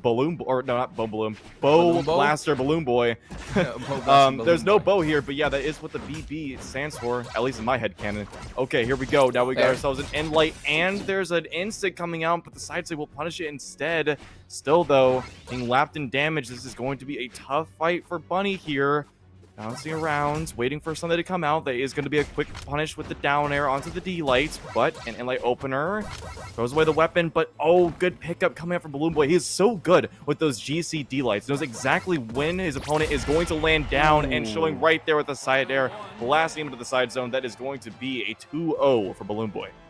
Yeah, and speaking of 2-0, another 2-stock, mind you. Another 2-stock.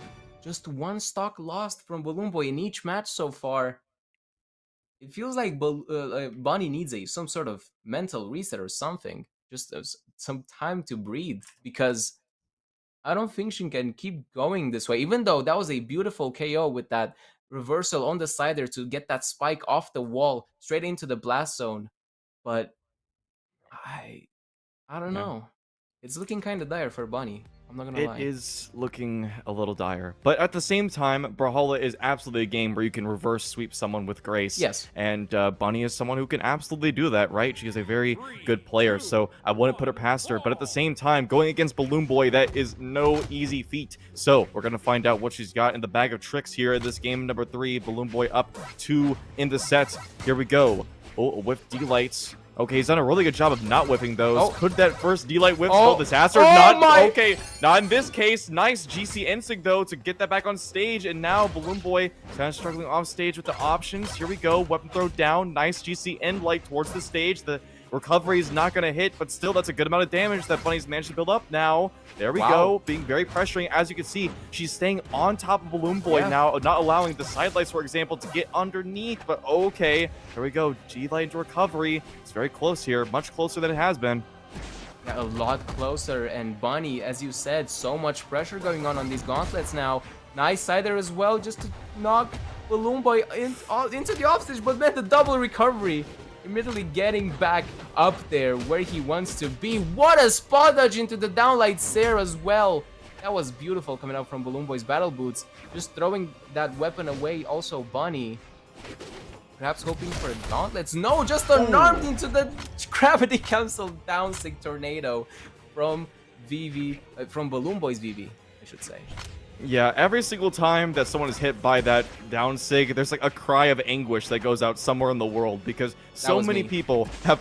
That was you? Yeah, no, I mean, so many people have fallen victim to it, right? It is such a good signature. It used to be even better, but thankfully it was nerfed, but even now it is such a good signature. So using it to his advantage, Balloon Boy is very smart to do so, and equalizing the stocks now with just a little bit more damage built up onto Bunny, but that can be quickly turned around. Let's see, pushing on stage, Balloon Boy is pressuring a little bit here with these battle boots. Okay, now giving some space. Bunny is definitely giving some respect to Balloon Boy right now. Down 0-2, you definitely need to.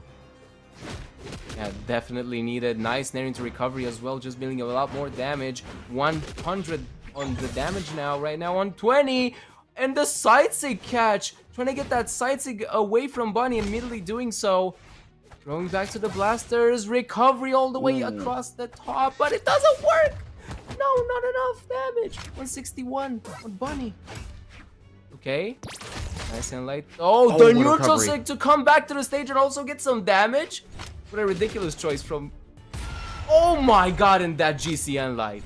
That was just perfect. Absolutely. And yeah, no, that is a really good option with that GC Insig to come back on stage, because it's kind of like a Scythe recovery, for example. It's got that horizontal, but it's also really, really fast and definitely covers a lot more than the Scythe recovery would. So that just shows the power of it right there. Okay, let's see. What can Bunny do right now? Falling down to her final stock of this set, potentially. We're going to see what bag of tricks she has to pull out. She tried to catch a dodge-up option of some sort with the GC sidelight, but it's not going to work out. Now she's disarmed, picking up the axe now. Whiffs a side air. That's not good. But Balloon Boy does such a good job with the back end of that nair. And then here comes the D-Sig throwing out with the active input. Nice. That is going to be a stock. That is going to be the game. 3-0 for Balloon Boy in dominant fashion.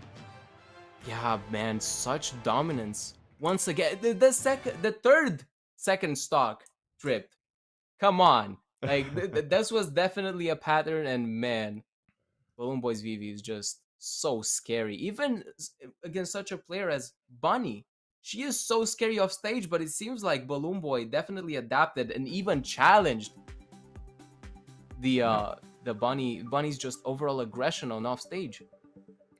And you see from those damage numbers, for once, it was actually the boots that got more damage than the blasters. It was usually the blasters show in this set, but instead, it's going to be the boots. So he does have prowess on both of these weapons. It's not just a blasters carry, but still showing the dominance of both these weapons. Balloon Boy will be moving on into the top 8 winners side, and Bunny, unfortunately, falling down to the lower side, but still could make a good run, and I absolutely believe she can do it. But now we have to go on to a match that I am very excited for, because it's got someone that you're not usually seen here very often in the top stages of tournaments. We have PR41 Mr. Clench versus Guichibu. Mr. Clench, definitely the underdog here, and yet I'm most definitely rooting for him because I've played him a lot in ranked, and he's a really strong Fate player, and I would hope to see him have a great showing against Guichibu, but at the same time, that is going to be a tough battle because Guichibu is a very strong competitor. Yeah, and one more thing before we go into that real quick. Rutsme just upset Raydish in the elimination bracket.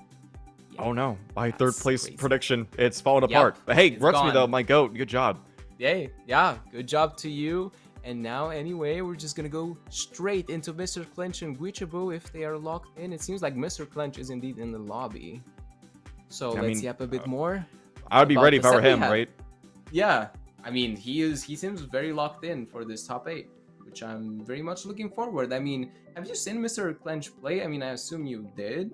Yes. But I'm not expecting this. So, like I said, Mr. Clench, usually when I fight against him, he is on the Fate, but right now he is on the Petra. Definitely not a pick I'm arguing with, though, because Petra is a very good character. You're still maintaining that high damage of the Fate, and of course you have the Orb as well, so it's definitely a good pick. And you have a good signature as well. But I've not seen much of Mr. Clench's gauntlets, so I'm interested to see if he's going to stick mostly to the Orb, or if he'll, kind of bounce around and use both. And then, of course, on the other hand, you have Guichibu, who's on the Sakura or the Lin Fei, which is pretty interesting because, of course, he's played it a lot, having that level 100. But at the same time, it's been recently more of the Queen Nai. So to see him back onto the Lin Fei is actually pretty nice because both Queen Nai and Lin Fei are two characters that are not often played. So I'm glad to see it. But here we are getting into game number 1. We're on the Miami Dome. Here we go. Here we go, Miami Dome. And I kind of want to add to that. I mean, Cannon is still a pretty good weapon even in 1v1s right now, so I don't really see any sort of blame on Guichibu for going on the Lin Fei. Man, what a great dodge already from Mr. Clench on that neutral sig. He definitely has those reflexes in check. He does. Nice. Okay. Got the cannon gameplay that we're known for Guichibu. Yeah, and by that you mean just trying to oppress with 3,000 NSIGs while staying grounded on the cannon. I mean, yeah, that's pretty much fair. Oh my god, another side sig as well, coming out with the gravity cancel, trying to slide charge off the platform with the neutral sig. The second one just to bait a Sarah out, and Mr. Clench already going out with only 56 damage on Guichibu. Yep, absolutely. And it's starting to show, a little bit of that skill difference, but at the same time, it could take a good string here off stage. Mr. Clench now on these gauntlets. Here we go, bring him off stage. Guichibu getting kind of overzealous off stage. It did work in that situation, but he did do this weird gravity cancel NSIG off stage, which is a very slow option that can be easily punished if in the right position. So you gotta be careful. Oh, nice from Mr. Clench right there. Weapon throw as well, perfectly placed, bouncing off the wall. That is gonna be a quick equalizer, and only 61 damage built up onto him when you got this low defense defense legend of Sakura versus, of course, the high damage of Petra. I honestly don't think this is a bad position for Mr. Clench at all. Oh, until he gets hit by that. And okay, good dodge around on the side sig. Oh, but here we go. A side air is going to come out, getting around it. Nice, touching the stage to reset the options, but a delay into ground pound is going to send him lower and lower into the blast zone. Now Guichibu is on that cannon. He's going to be throwing out those signatures. Nsig will connect. He's trying to get that weapon, but okay, stolen right up from under his nose. Mr. Clench fighting back. Yeah, definitely fighting back, but not enough to keep that second stock alive. Seared away by Guichibu. And now, I think staying on the cannon because he had no choice. Mr. Clench immediately getting that. Oh, God! Oh, my God! Oh, my God, that was so scary. Jesus! Guichibu, calm down on the cannon. That was... I really thought just the stock was gone and I couldn't even finish my sentence there. My God. Yeah, as soon as Mr. Clench got those gauntlets, he got immediately cooked in that dodge read. And okay, wait. Yeah, so much damage. 166, but Guichibu SDing. Okay. Some sort of breathing room now. Staying on the gauntlets, it seems. And down heavy. Okay. All right, production, is there a chance, like a tiny chance that I could see the signature numbers? No, unfortunately not. But still, though, I would love to see how many signatures that Guichibu threw out there, because he was just doing sig after sig. And like I said, that is what he's come to be known for. When you've got that high dex, you can kind of just throw him out willy-nilly, right? And it's not going to get punished too often. But still, Mr. Clench did do a relatively decent job of getting punishes where he could, and still was able to bring it down to a one-stock situation. So he is playing pretty well here. But what I do find interesting that is he's staying to the Petra. He is not going to the Fate. He's feeling confident in this Petra pick. And let's see if that is misplaced confidence or not. Here we go. Big open up in the beginning here. Coming up from Mr. Clench to build up some good damage. Here we go. Yeah, here we go. And now changing scenery as well on Demon Island. And one more thing I want to add up on here. That Petra is not low tier. I don't know whoever thinks that. I have a few people back in the scenes say that Petra is low tier. Absolutely not. You got the gauntlets, you got the orb, you got 8 strength to go with that, and you got pretty good signature kit as well. But I'm not sure if it's gonna be enough against Guichibu here with a side sig on the cannon, getting 148 damage. Oh man, but what a crazy counter from Mr. Clench with that sider to get that neutral sig sorted out. But then the second one inevitably hit him. And yeah, that's just how it is. Getting that stock taken care of. Well, that's the way the story goes, but okay, here we go. A nice unarmed sider to pull him out into the offstage. Guichibu gets hit by that down air. Nicely done. With only about 40 damage built up onto him, Mr. Clench is absolutely in a good position to bring this back if he can get a good open up or keep Guichibu off the weapon, but unfortunately will not be able to at the moment. Let's see, can he pressure off stage with the orb? Nice recovery. Keeping himself a little bit distance, but he's going in. But a bit of a hasty Nsig there will get punished quickly, but still pretty even coming up from both players right now. Guichibu getting underneath with that recovery, nicely placed. Another D-Light as well. Dodge read might have been there, but Guichibu did not go for it. Here we go. Inlight is punished that time. Nsig as well. Connecting. Here we go. He is disarmed. Mr. Clench, can he keep Guichibu off the weapon? No. Another Nair will come out to keep him down. Oh, wow. Here we go. Ground pound. Going for another one. Whoa. That was a weird hit right there. The back end of the recovery was able to connect. Oh, and nice there to get the lead. Mr. Clench showing himself here against Guichibu. Now with a pretty much flimsy lead, but still a lead nonetheless, but recovered twice unarmed. Into the air, into the heavens, and now Guichibu trying to probably get some stage control against Mr. Clench. He definitely doesn't have a weapon for now. Tries to get it, but he doesn't manage to, and now Guichibu's gonna tear with those Katar's reads that you know and love from him. Okay, but Mr. Clench back on the orb. Down there. Tries to go for the second one. Oh, another read. So, and oh my god, the chase dodge in and down to get that beautiful side there. On the Katars, what is Guichibu doing with that down sig? I think he just did that to get some more airtime and get above Mr. Clench there. Oh, no. The downline into the gravity cancel neutral sig to end that game 2. Blazing fast matches here, Tripped. That is right. And that's 2 times now that Guichibu has done that, the D-Light into the Nsig. And even though it's a very, very slow option, that Nsig, it can catch very easily if you drift into it. And both times Mr. Clench did that and unfortunately led to his demise. And that's going to bring it to a 2-0. But things are going to stay the same here. Mr. Clinch, like I said, he's staying to that, and I'm sure right now he's got to be clinching because being down 2-0, you know, that's definitely not a good position to be in. Of course, he is in the winner side of things, so it's not too dire, but at the same time, you definitely want to get this win. So let's see what he can pull out. Okay, nice. Big string already. The GC end light to extend afterwards, and we got some big damage. Here we go. Like I said, he does have a high damage stat compared to a low defense stat, so if he can get a big string, that would be really, really bad for Guichibu, but at the same time, he's doing a really, really good job of keeping himself outside of those hitboxes and getting the strings himself. But there we go. Side light cider, pushing out to the side. Recovery a little bit too low to catch, but he is going to get away from that D-Sig, and now Guichibu on the cannon. He is going to need probably a signature because that's all he really does on this cannon. And the GC end light though, and now he's pressuring. Of course, there is the ground pound, and he takes that stock away. Yeah, man, what a brutal undertaking of that stock from Guichibu. With just no more options left, that ground pound is inevitable. You just cannot do anything. That's just it. That's just how it goes. And Mr. Clinch trying to get the side eyes there, and he does on the orb to equalize the stocks. And honestly, not too far behind. He's doing pretty good against such a player, such a steam, such as Guichibu, you know, as Guichibu has. Oh, absolutely. I mean, this is PR 41 versus PR 7. So I mean, this is absolutely insane. Either way, even if it does go 3-0 in the favor of Guichibu, and it's absolutely looking that way with a huge cannon string coming out from Guichibu, able to snipe that stock away. That is the one thing about cannon. A lot of people, you know, they don't really think it's good in 1v1s, and you know, compared to other weapons, it's not. But the one thing it is good at is if you get a dodge read, you can absolutely take stocks away like it's nothing. And Guichibu proving it so, bringing Mr. Clinch down to his final stock of potentially this set.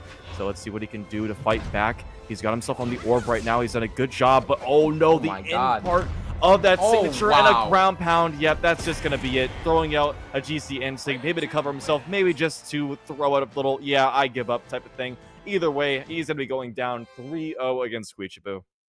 Yeah, honestly, I mean, shout outs to Mr. Clinch, you know, he did pretty good against Guichibu, but nonetheless, it just showed the prowess. It just showed the experience when it comes to like tournament play and everything like that. Guichibu honestly felt like he was in a way toying with Mr. Clinch, which is fair enough, right?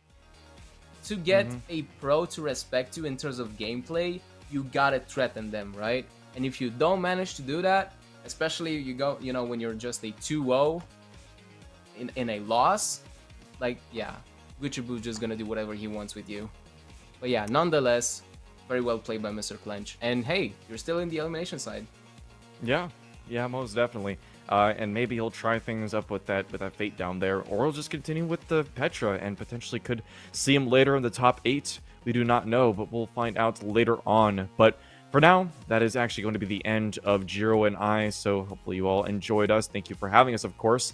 And we'll be passing it on to the next set of casters. So I've been tripped up. Jiro, got anything else to say? I gotta say, this weekend has been absolutely amazing. Alongside you, Trip, for the most part. That was great. Yeah. And yeah, this is our end of the weekend. We thank you so much for listening. If you have any feedback, let me know. My Discord is up there. Tripped Up, you can probably find him as well. Yeah, you subscribe to his YouTube, by the way. He's great. Thank you. And yeah, shout outs to production. Shout outs to AJ for giving me the opportunity. I love you guys. And stay tuned for more crazy NA Brawlhalla action. Don't go anywhere. See you soon. See you guys.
Alrighty, ladies and gentlemen, welcome on back to Moose Wars Clashing Kingdoms North America Edition. I'm AJ Moore. I am with Keg Shouts. Keg, how you feeling tonight there, my man? I'm feeling good. I just watched partied a lot of the last few games. We saw some amazing gameplay. Marckiemoo did Marky things. Gotta say, pretty surprised about the Monihalla Raydish matchup. It is what it is, right? But hey, we'll get to wait and see if a faster character this time around might be able to beat the Amugi this time. Hey, we'll definitely have to see, and we're going into this next game, and Marckiemoo's kind of been the embodiment of North America, but he's also been the embodiment of Moose Wars. His first ever win was a Moose Wars LAN, and he's been going crazy ever since. So now with him going into Monihalla in the semifinals, it's almost like kind of expected to kind of see him here. So what you're telling me is that you're responsible for all this? Not for his gameplay. But I think it is for his gameplay. You harnessed his raw energy. You created Captain North America. Hey, but we have more Captain Americas in this bracket, such as Monihalla here, going against Marckiemoo, and now we got Marckiemoo Scythe coming in, trying to take Monihalla in a little bit of a spin, but we'll see how he uses that greatsword a little bit. Yeah, this is going to be either a really great or a really devastating match for Marckiemoo. There's really no in-between, just purely because Imugi's entire playstyle is anchoring down a certain point, forcing you to approach, and you're just facing up against a tidal wave of destruction. And guess what? Just hit by a tidal wave of destruction. That's Monihalla taking first stock off of Marckiemoo. Yeah, for sure, and then that's a pretty big deal there for Monihalla, just because he has a lot of, he needs to be on the platform a lot to be able to do damage build up here. Oh, Marckiemoo coming in with that KO, with that sight to make things even. And as they say, Monihalla has a lead, the less of a lead he gets. And now we're kind of seeing more even gameplay going back and forth, and you're seeing Monihalla now on the axe. Let's see how he does a little bit here. Let's see what happens. Again, you have Marckiemoo fighting a battle tank right now. It's just a matter of getting the out positioning done, get inside Amugi's face and control his spacing. But similar game plan can be said here too, except with a lot less mobility. Make sure that you can catch out Marky's landings, go into the pivots, and make sure you don't fall into his combos and strings, or you just go for a rogue neutral sig and send them away. A near full stock lead, AJ. Is indeed almost a near full stock lead, but we've seen Marckiemoo come back from these, but as I say that, Monihalla comes in with these great sword strings, and oh my gosh, Monihalla with that 2-stock win. Unbelievable. Game number 1. There's really, again, there's no in-between when it comes to Small Worlds, and you either find so much success or you don't. There's no blast zones on that stage, so if you get hit by any signature from the Amugi beyond a Pantone color of canary yellow, you're essentially saying goodbye to that stock. Yeah, for sure, and for Marckiemoo, that's a pretty big deal of what just happened. I mean, they go back here, okay. I think maybe Marckiemoo just has to regroup a little bit, and he's like, okay, I'm ready to go back on this map and kick some butt. Yeah, I'm trying to think about earlier. I think it was PJ and I talking in the green room after our first block. It's that, it's... Oh, good lord. He's gone! Are you kidding me, Money? Struggling in this meta right now. You have the greatsword, sure, maybe not the best option, but the axe and how strong defensive legends can be, it's just so hard for a character that for so long has found maximum opportunities to get the same value as before. Marky might have to swap up more decks if it continues like this. I don't know if he's going to want to swap it, though. He does have some backup picks as well, but I mean, his gauntlets are what got him through the match against Darwin here in the winner's top 32 that we saw. Go to game 5. And he went to game 5, but allowed him to win, though. And now Marky now with a double dare, that KO on the Money. And Money's going to go down into that second stock now. So if you're Marky, you're like, okay, I need to get this damage build up again and see what you can do. Things continue on again. Marckiemoo has a bit of a hill to climb. Monihalla axe back in hand, does not connect against the side air. Marckiemoo, the same trick there, right off stage, does not connect. Monihalla attempts to go for a brazen sig off stage, does not work, but a ground pound doesn't connect either. The Battle of Whips right now connects and regroups, as you mentioned, AJ, back onto the stage. Marky does have the weapon advantage, throws it away, now facing a greatsword unarmed. We do have a great sword now coming in. Marckiemoo now with those gauntlets gets that signature, the very powerful gauntlet signature, but Monihalla coming in with that 5-piece string. And now we have Moni with the lead over Marckiemoo. That overall platform control that Marckiemoo had in previous matches, he can't really take advantage of anymore. He's kind of has to change his style of playing off ledge or just being overly aggressive against Monihalla, but it's not working out very well for being overly aggressive. That's right. Distance made by the scythe hasn't been that much. He's been off stage. The knockback potential weapon throw does not connect. Monihalla gets back onto the ledge. You have gauntlets though. Stifled by the weapon throw, but only for a second. 1-to-1 stocks now. A better game 2 for Marckiemoo for sure, but 84 damage so far into his final stock this game. He still has to play extremely carefully and watch out for that greatsword. Yeah, he definitely does. He's got to be very, very careful for that greatsword coming out. Now we're seeing him kind of go left, right, and center. Now we're starting to see a little bit of falling side airs and weapons are coming in from Monihalla. Marckiemoo's able to come back though. Oh, Monihalla's spamming that signature. That's what he's used to doing, and Marckiemoo knows that from playing him back at Black Plate. Back in December. So now if you're Marckiemoo, oh, the clock for Monihalla and the dare allows him to get that game into his name. Is he going to 3-game Marckiemoo? It's looking like it's a possibility. A damage difference of 1 between the two players. I don't think I've ever seen this spread that close. But you did bring up a good point though towards the end. There are a lot of options for Marckiemoo, making sure this isn't 0-3 for him. Even if it's not a swap off of the Mordex, you could just not go to World's End, maybe. Have platforms, maybe a bigger stage, bigger than, anything. Jump there. He went through the dodge too. Jeez, okay. Looking at that replay there, but yeah, I mean, Monihalla did a lot of great sword combos. He had that clash. Realistically, if that clash didn't happen, it would have been a very big opportunity for him to be able to punish that. It would have won 1-1. But now we got Marckiemoo swapping from the gauntlets over to the spear. So now going with the Mirage. Very important note too that Marckiemoo banned out Small World's End to make sure you don't go back to that stage. That was not working out well, man. But we do go over to, I believe it's Fortress of Lions for what could very well be the final game of this set. Marckiemoo, absolutely a chance here to fizzle out. Does have a lot of advantages going back into things to reset the playing field. New stage, brand new legend, same site that he's comfortable with. Now Monihalla has to figure out how this spear is going to operate against him. Yeah, we'll definitely have to kind of see what happens with that. Monihalla starting to be a little bit aggressive off that ledge, and you're seeing Marckiemoo with that Mirage pick trying to use that scythe gameplay still, but then kind of go back to spear a little bit. Now we're seeing that spear gameplay, and it's in a pretty good spot. We're starting to see that a little bit from Marckiemoo right now. Look at these strings already. Yeah, look at this. Straight denial there. Good side air, keeping Monihalla at bay, forcing him to the bottom near the blast zone. Only after an unarmed recovery is he able to get back onto the stage and pick up an axe. Good control though with the Nair. Marckiemoo can't overheat. He's got to be very careful. Not nearly the same defense as he did with Mordex. And there it is. Recovery. Off stage. A spear in play. He tried to read for the down air. Did not work, but the recovery does. This stock could be everything now, and it's a ground pound. For the first time this series, Marckiemoo starts off with an advantage lead. Which kind of makes sense though too, because he went with the spear, and then I think now while Monihalla is unarmed, he was going to try to weapon starve him a little bit. We do see that spear come out again though. I thought he was going to do some sort of damage build up thing here, but Marckiemoo is doing that spear. He's going to down light sider, recovery, tries to go for a silent, but Monihalla with his own 2-piece, not getting any damage build up or KO options on, finally lands it.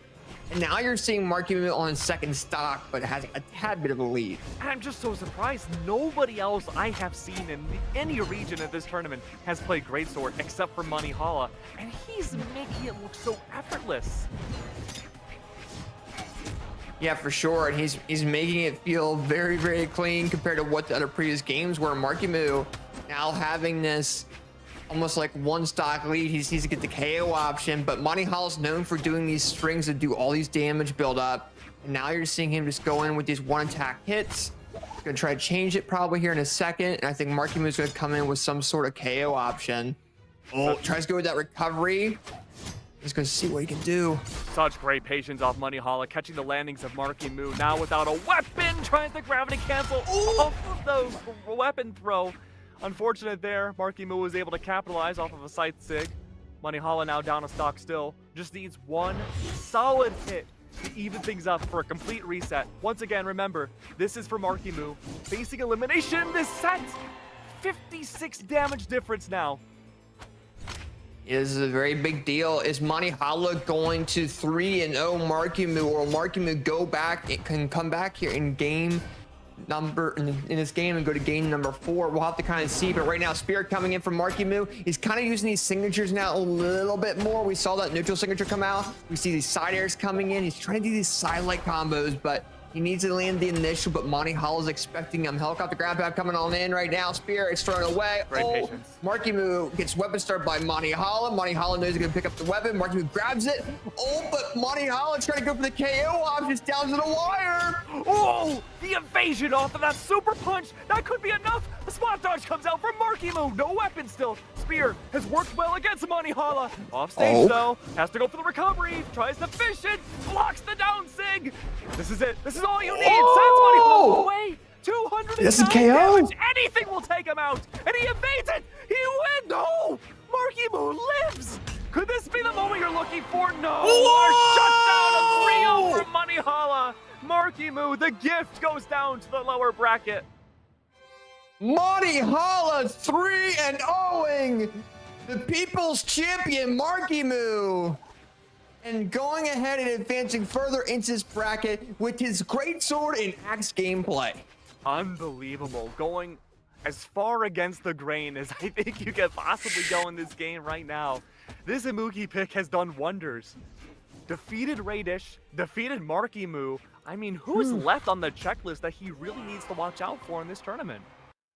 You know, I think there is a couple other players he's got to watch out for, and we'll have to figure out who that next person's going to be. But looking back at the damage, 472 damage with greatsword, by the way, with the Imugi on the Marckiemoo, and it's because of the neutral control Monihalla was given to have, like allowed to have against Marckiemoo. Marckiemoo was, you know, needed that neutral control a little bit. Yeah. To be able to win against Darwin, I think a little bit against Wubbs. Wubbs is kind of, I think Marckiemoo just took him off ledge. But with Monihalla specifically, he allowed him to have that, you know, Marckiemoo allowed Monihalla to have that neutral control and do the strings that he needed to do, and damage buildup, 0 to deaths, everything. So now with Monihalla going forward, you know, that's a pretty big deal for the bracket.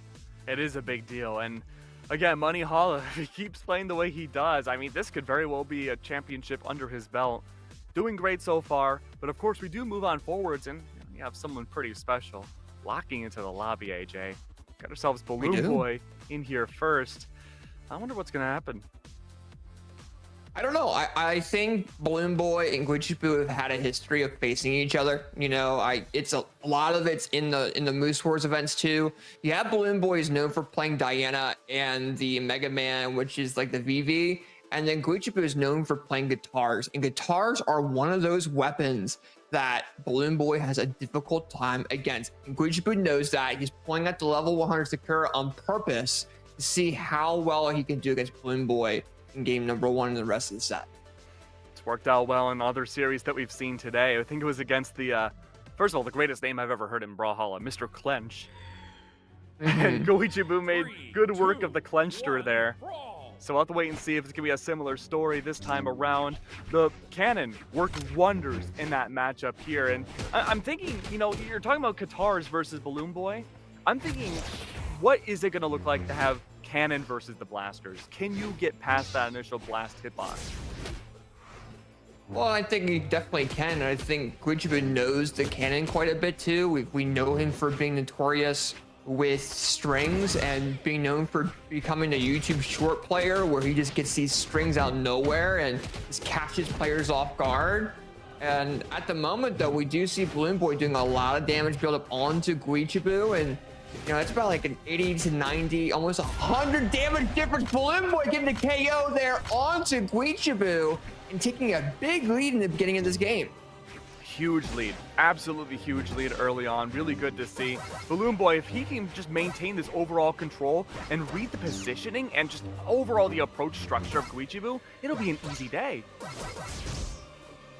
Oh, it is. Oh, Guichibu getting knocked out of that hitbox there that he was trying to throw out at Balloon Boy. Balloon Boy now launching Guichibu in the 70 damage range. Right now, Balloon Boy at 120, almost a clean 100 stock or 1 stock difference there between him and Balloon. But Balloon now using unarmed gameplay. Guichibu kind of weapon starving Balloon as well.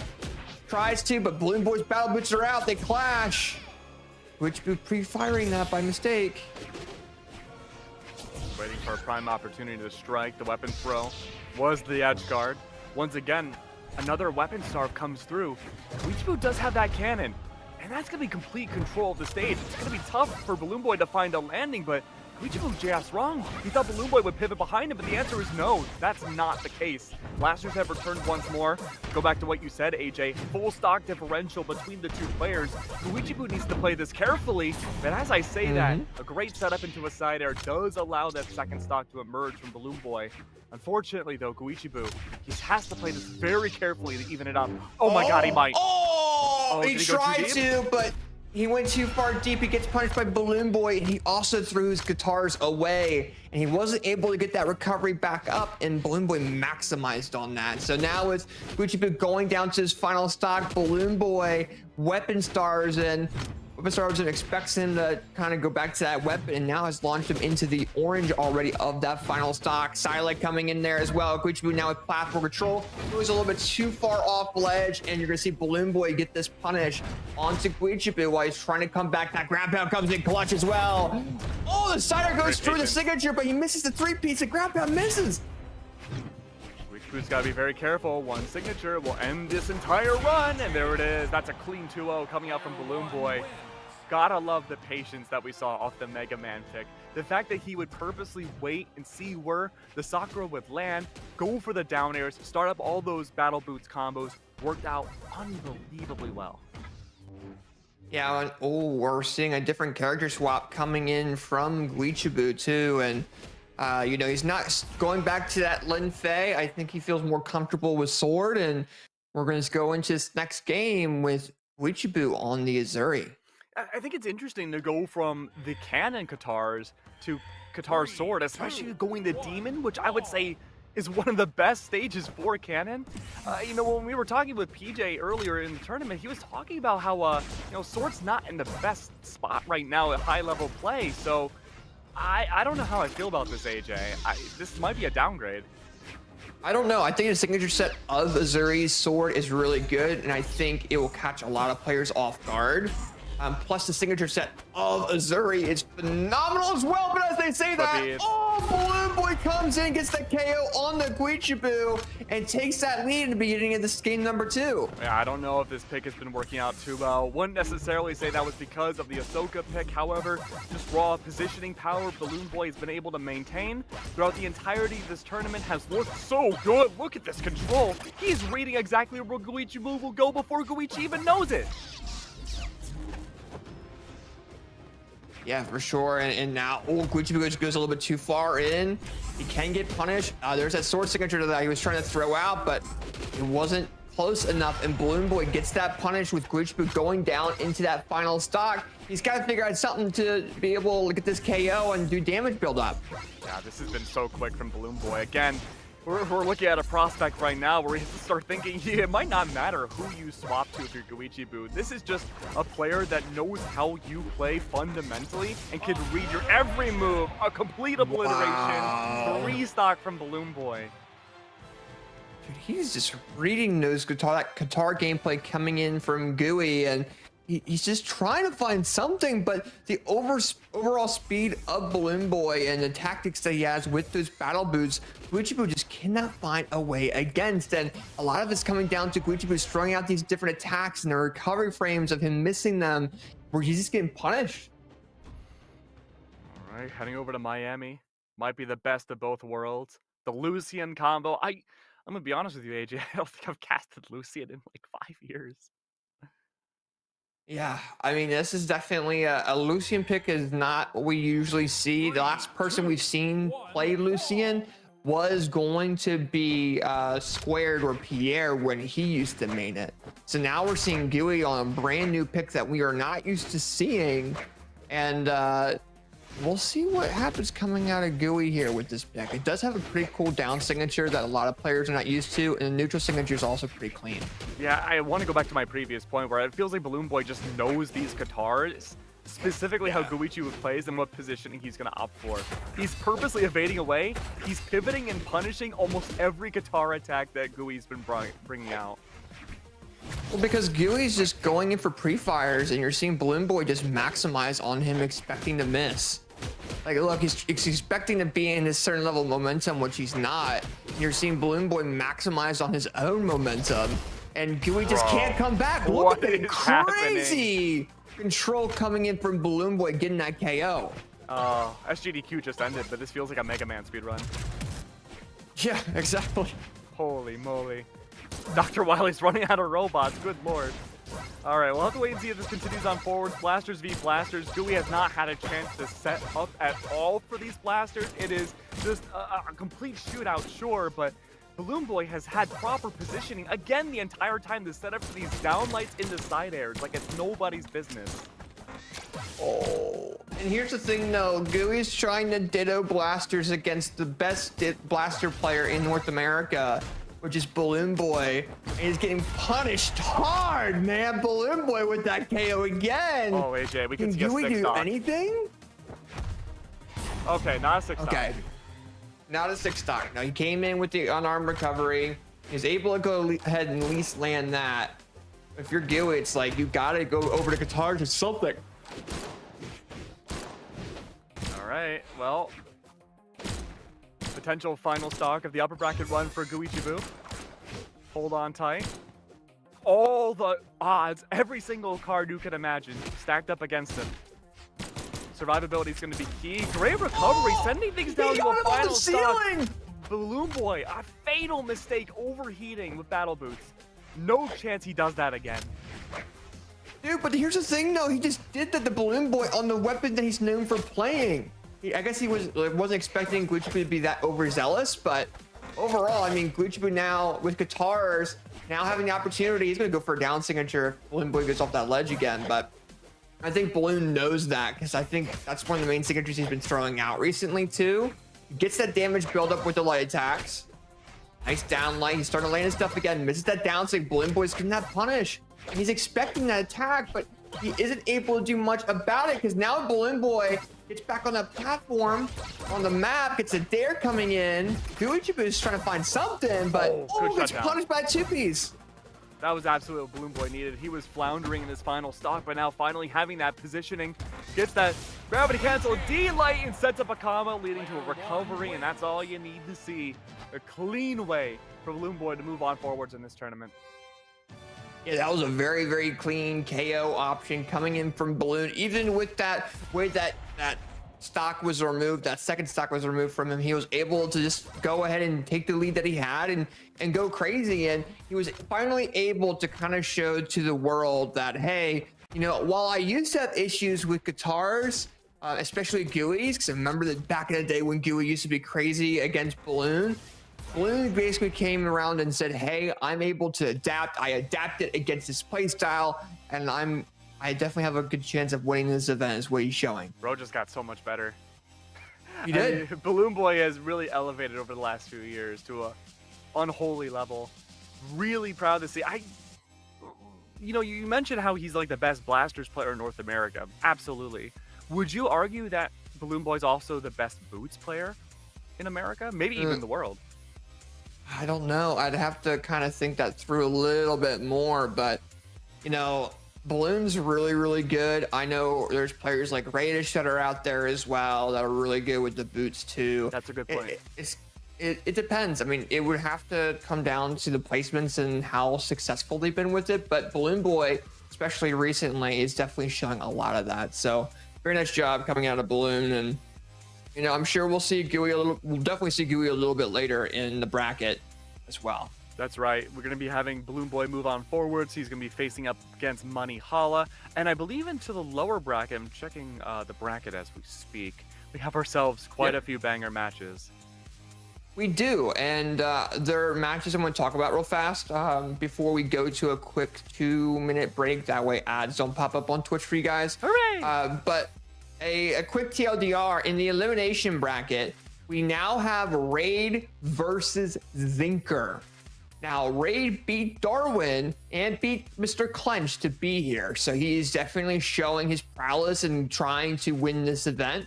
That is a very big deal for Raid, so props to him there. And then Zinker went ahead and went through the whole elimination side, just beat Bunny in Game 5, and will be going against Raid. We have the legendary Koji main Zinker on stream. Glad to have him back. And then on the second set, we have a Rutsme who came in for them from the elimination side, beat Sweaty Meat, who's C10, Yum. and then beat Raydish in a Game 5 situation to be on stream later against Wubs. So some really good matches coming up for sure. Nothing but bangers, but of course, we got to get ourselves all set up and ready to go to make sure these bangers are the bangers you've ever seen. So don't go anywhere. We'll be right back.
The Moose Wars rage on. Many have been lost, but plenty have been found too, and plenty of victories to see up ahead. We have ourselves a great lower bracket matchup ahead. It's one of the biggest ones I think that's been anticipated for a while, AJ. I know you were very excited for it. Yeah, I am very much excited for it too, because we have a player, we have Raid that's coming in here that's fairly new to the Brawlhalla scene and has been doing very, very well recently. Met him at, I believe, CEO and was an amazing person. Aww. And now he's kind of going against this ominous style player Zinker, who's known for playing Koji, plays default Koji, no avatar, nothing. Doesn't talk to anyone on social media or Discord, nothing. He just comes in the events, plays, whoops butt, and then disappears. So no one knows anything about this guy? I think the only person that does is his old twos teammate, which is Glue. Okay. And they were playing twos for a while, but Zinker doesn't really talk to anyone. He doesn't add anyone on social medias or talk to anyone. So, he just is ominous. What you're saying is we can make our own lore. I think he's built a lore for himself though, with his placements. But what I'm saying is like this could be like, you know, father of 3 gets home from work. He's like, you know, I'm gonna play in this tournament. Run default Koji. It could be. It definitely could be. And I think, you know, well, his styles is very neutral based.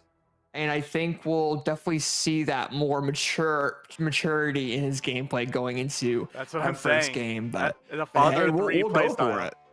Yeah, the father 3 play style. PR number 94, bro. I mean, he's known for beating some huge players such as, for example, Megd, Anime Fan Squared, Java, Santi, Anonymous, Alex, all when they used to play as well. And, you know, he's also beaten like Sandstorm. I don't think he's beaten Marky yet, but he's facing some of the upcoming gem, which is going to be Raid. And I want to see how Raid does against the Koji Master. You know what? I have a lot of respect for Zinker. I think he might be my new favorite pro, A, because of the lore we just built for him, but B, also, I've also been a Koji main for, oh god, 10 years.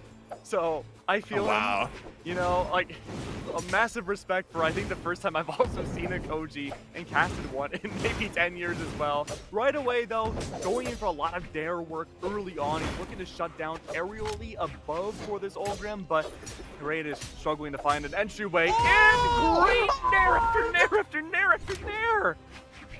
He just went in with these phenomenal sword light attacks. This is what we know him for going in for stuff like that. And that is why he's a legend on that Koji. We're now seeing Raid starting to come in here a little bit, trying to make amends and use that axe range to his advantage.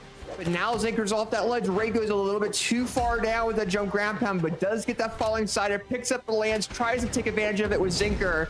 He does land that cider and makes things 2 stocks all. Even scoreline. 42 damage difference now, Raid. All it takes is a few decent hits, maybe even a signature just to even it up. But Zinker is unrelenting, continues to play a neutral, as you mentioned, AJ. Does not care at all. He does, and well, and that's one thing with the fighting game like communities as well, is like they're all based around neutral. Brawlhalla is one of the only games that has so much floatiness with it. So, you know, we're seeing Zinker have a more traditional FGC fighting playstyle, and we're having Raid with the Brawlhalla playstyle. And at the moment, we're seeing Zinker launch Raid into the orange, but Raid also launched him into the orange as well. That cider comes in, he misses that signature to GC down, like ground pound comes in, the cider comes in from Raid. Oh, Zinker with no jumps is able to come back, the cider lands. Zinker is just trying to bait him into attacking. Zinker maybe tunnel visioning just a tiny bit. He's looking a little too hard for this final move. He knows he's unbelievably close. A single hit will take Raid down to that final stock, but setting up for it can be incredibly difficult. But what am I saying? It's Zinker. He makes it work. The samurai himself has returned.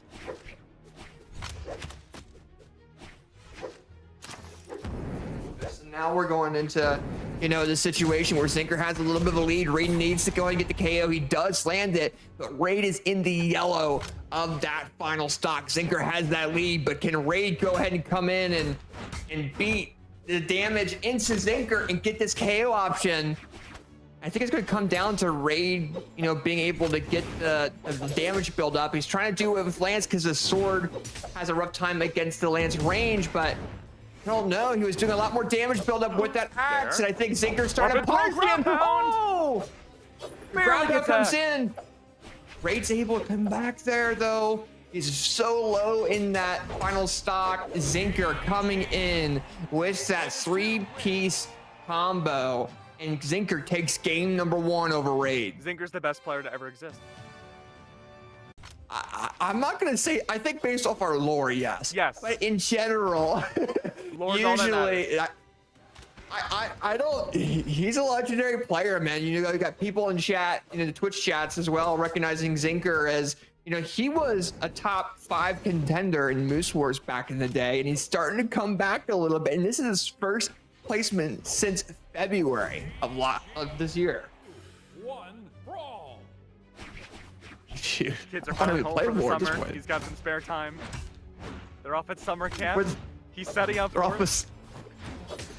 with, yeah, with his his 3 kids there, just watching in the background, just watching their dad be masterful at the Koji. And now we're seeing. There it is. Woo! And oh, there we go. Zinker taking that neutral control over Raid there, and Raid is going into the red at 156 damage. Zinker comes in with that Koji neutral signature. It does not KO. And Raid's trying to take that weapon neutral light, lands it, misses the neutral air, and Zinker gets a sword recovery. Raid comes in with that dare. He gets a KO. Oh, good recovery. Raid throws the weapon, gives himself a little bit of extra room. Gravity cancel. Down sync doesn't connect. Zinker looking for one hit. Recovery in the air. Oh. Raid. Cider doesn't fully KO. With great power comes great responsibility. Absolutely, and the responsibility is in the hands of a side air. 211 damage now for Raid. A breath will take him out. Or a fist. Yeah. Or just that. It's funny too, because now we're seeing, like, you gotta consider, like, Sword has gotten gutted like a decent bit compared to the other weapons, and Zinker is still going crazy in this bracket with the Sword nerfs. So he's kind of showing like it's possible to do some stuff against players. And I think we're also seeing that experience of going against players like Postlix and other EU players as well, because this Ulgrim matchup that he's doing is just phenomenal compared to what we're used to seeing. And oh, might be a KO. There it is. Struggling. Great control, great conditioning coming out from Raid. Able to control the movements and land the positioning against Zinker properly. Downsync doesn't connect. Speed, high octane from Zinker has been unreal. Oh, it didn't have the force with that neutral air. If it did, Raid would have been gone already. Zinker with a downlight side air on the Raid. Raid trying to come back. Oh, GC silent lands, and Raid barely able to touch. Great recovery once again, no weapon at all. Just a matter of landing it. The lance has proven to be a problem for Zinker. 14 HP though. Weapon juggle. All right, this is it. Zinker's already one game up ahead. Raid has to be careful. If it's up 0-2 against him, maybe facing elimination. Yeah, he's got to find a way to get into that neutral gameplay of Zinker, and that's really going to be difficult. But now Raid not having jumps, Zinker tries to maximize on it, but Raid gets that two-piece. But oh, the downlight, or the dare into neutral air lands. Oh, the side stick lands, the recovery misses. Zinker's still alive, but Zinker tries to go for the jump ground pound KO. Raid tries to do the same thing, but Zinker now takes that neutral control. It's even exactly in damage. Raid's got the lead. Good patience from Zinker. All right, recovery could do the job that high up. It does not. No nair. He goes for the cider option instead. Another recovery and still won't be enough. Downsig tries to catch the landing. Unable to do so. Weapon throw does not connect. Neither does the unarmed recovery. Off stage though. This is it. Raid, now or never. Even up the series, but the cider does not connect. Zinker, prove yourself now. Keep yourself in the tournament. Another recovery. And there it is. The setup into a 2-0. But there's still one more game up ahead. Dude, and you gotta consider the amount of KO options that Zinker took against Raid. It felt like he should have KO'd him 5 hits beforehand, but he couldn't. He kept trying and going and going and going, and he was able to prevail and get that second game into his name. But if you're looking at Raid, you have to find a way against that neutral. You do not want to be in that situation again. And if you're in that situation again, you gotta get the KO. Whoa. It's just, I think that might be the weakest part of Koji's kit overall, is that he doesn't have a lot of great KO options. Like, if you're thinking at like a ranked level, he does have a lot of like signature KO options that are like consistent. But just because he doesn't have a lot of force on either of his weapons until very high damage, it's so hard to convert those KOs a lot of the time. But he makes it work. Yeah, and we're getting jump scared by Raid going over to his old Choose teammates pick Imugi, which is Monihalla's notorious character, and he's gonna see how he can do against Zinker with it. He's doing a decent bit against him though. He's trying to take the new age weapons and characters against Zinker to see how he does against them. And right now, looks like Zinker's doing okay, but Raid trying to step in with that great sword. He's getting a little bit more damage than we saw last game. Well, naturally, what's going to beat a sword? A greater sword. And Zinker is making it work, though. He chooses not to bring out his own sword. A bow instead. Gravity cancels sidelight. And Raid cannot get back on stage. He cannot. He even tried using the signatures to get back, but Zinker's overall movement allowed him to be able to come back there. Oh, he tries to get the sidelight, and as I say that, we do see the KO from Raid, and it is 2 stocks all. Zinker is getting weapon starved by Raid, but Zinker's unarmed is also known for being phenomenal. As I say that, Raid's coming in with that axe. The human samurai himself, lowering, draining the HP off of Raid, has worked out well. But again, we can't discount Raid just yet. So much extra defense, huge firepower behind both weapons in the Imugi kit. All he has to do is play still. Anchor a lot more, force Zinker to do the positional work. It's easier said than done though. All it takes is one more solid recovery, and Raid will take the lead back, have a game potentially in his hands in this series. A stock lead for the first time so far, down 0-2. 2 stocks left potentially for Raid in this set. However, you can't count anyone out. Yeah, Zinker just went in for like 5 different unarmed attacks, and he was just too far away to hit Raid. Now we're starting to see this bow gameplay from Zinker. The neutral light comes in. This bow's also really good. We haven't seen a lot of it tonight, and we do see a signature KO is down to 1 stock all. Will Raid be able to get this game into his name, or will Zinker come back and prevail? This is it. The human Koji himself. One solid signature from Raid's kit will end this game, not in Zinker's favor. Oh, he went for that silent. The recovery frames on sword allowed for Raid to come in like that. That axe recovery comes in and finishes Zinker's final stock in game number 3 and gives Raid a game on the board of this best out of 5 set. Let's see though. Will this Imugi pick continue? We're continuing, it looks like back to Fortress of Lions. No, Small World's End. This is a huge advantage for Raid now. This is.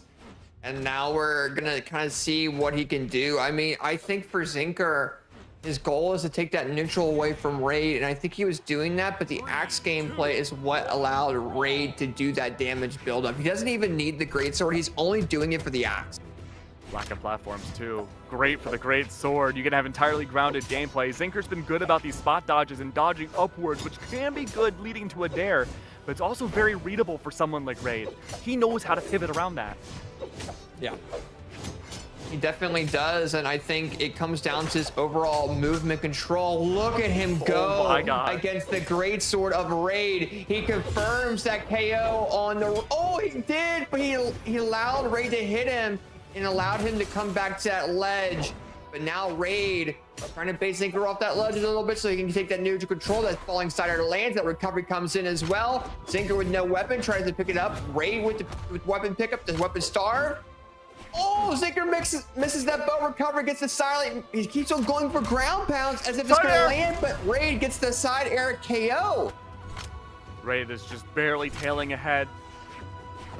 Again, a breath of Koji, maybe perhaps 2. Koji does not have a lot of force with any of his moves. 2, 3, another recovery? Something more than just the Fist of the North Star to bring it home. Let's see, will it be enough? No, not quite. Great spot dodge. Can it be enough? No, not yet. Another recovery. A huge lead for Raid. The Samurai now down by 2. Raid coming in with that phenomenal string in the air, that 0 to death, and Raid is up. As we say, that Zinker gets the bow there. Can he bring this back? A monstrous advantage now for Raid. A miracle given to him. He needs this next stock to tie it up, have a chance to not face elimination, but Zinker could fall. This is it though. Keep the streak going, win by 2. The Imugi, proven unstoppable. The turtle cannot be cut, but there's one last attempt for Zinker. There is one last attempt for the legendary Koji Master to go ahead and win this set over Raid. He's not going off of his legendary pick. He was practicing others, but he's going back with it against this Imugi to see if he can prevail. And let's see where they go. Small World's End. This might be a benefit for Raid, but can Zinker use that ceiling a little bit better? How could you tell a samurai not to use this blade? It's improbable, Right? unthinkable. And yet Zinker, here he is once more, facing elimination, chooses to go head on to the enemy, directly into Raid. Raid strikes back. A great start early on. Remember, he can output so much damage and Zinker cannot. He relies on speed, his dexterity, the fast prowess of constantly moving his attacks and never being caught off guard. Raid has to figure out Zinker's positioning. He has to anchor and be stalwart in his process. Recovery could have been lethal had the second connected. Zinker spot dodges too early, plays off edge, tunnel visioning abound. red on that first stock. It's a recovery once more from Raid. The weaknesses of Koji showing once more on a stage like Small Worlds, and that stock should have been the one to end, but it just simply won't. Until now, that's the first stock gone. Zinker, a small lead. Yeah, a small lead indeed, and this is what he wants. Can he do something with this bow now? I think Raid says otherwise, but Zinker says otherwise. Drop down there, coming in. He missed the follow-up. He did a jump by impulse, and Raid is able to come back scot-free there and get that sword recovery, or the great sword recovery. He is down by a little bit, but can the Koji Master go forward against this? The Koji himself. Raid. He's the embodiment of it, and I think He is. Raid's starting to become the embodiment of that Moogie. But as I say, that Zinker's Ultra Instinct is kind of coming out here, launching Raid into the orange of that second stock. This is looking so good for Raid.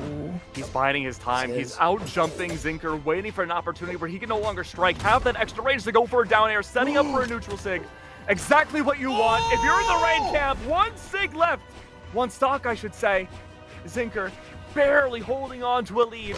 He has to keep playing still. He has the bow. He has that extra range to go and match the grounded gameplay that Raid would want with the great sword. The ops for the axe. A signature connects in reverse.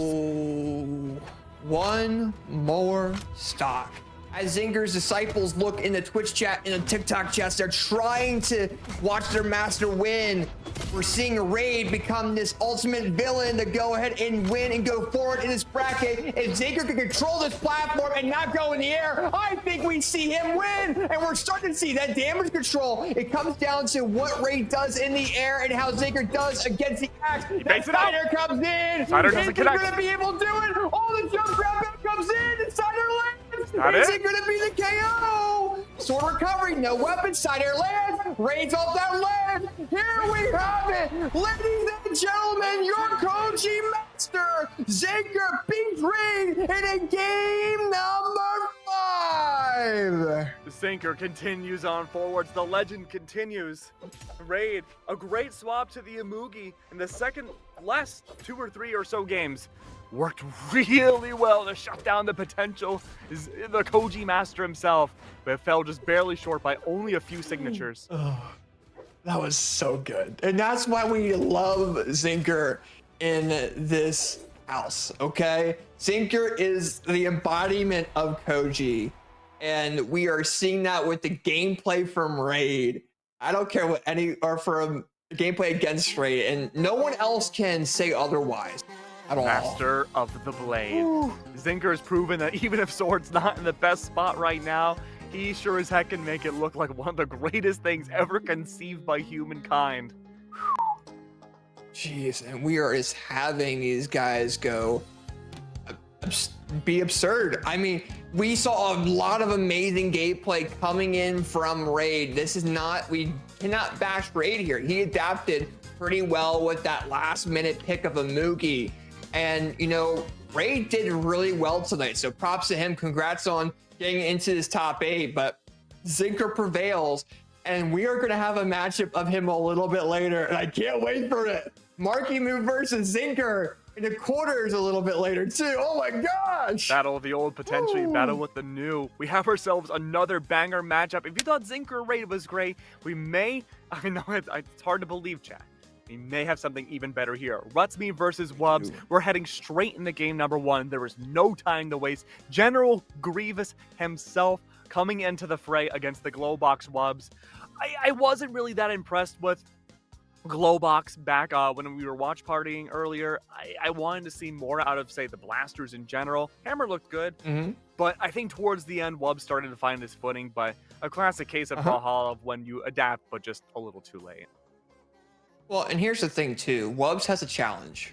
Okay, Rutsme broke his top 8 curse. For those of you guys that are in the Brawlhalla community, Rutsme started as a viewer, being that one person shouting for the Brawlhalla players that land in North America to win. And now he is having his top 8 placement in a Moose Wars event. He's known for this overall Mako pick, the General Grievous. He's known for guitars. He's known for Greatsword. Let's see how he does against one of the best prominent players in North America, Wubbs, who's almost kind of this gatekeeper for top 8. These in colors the for North American Grievous scene. look awesome.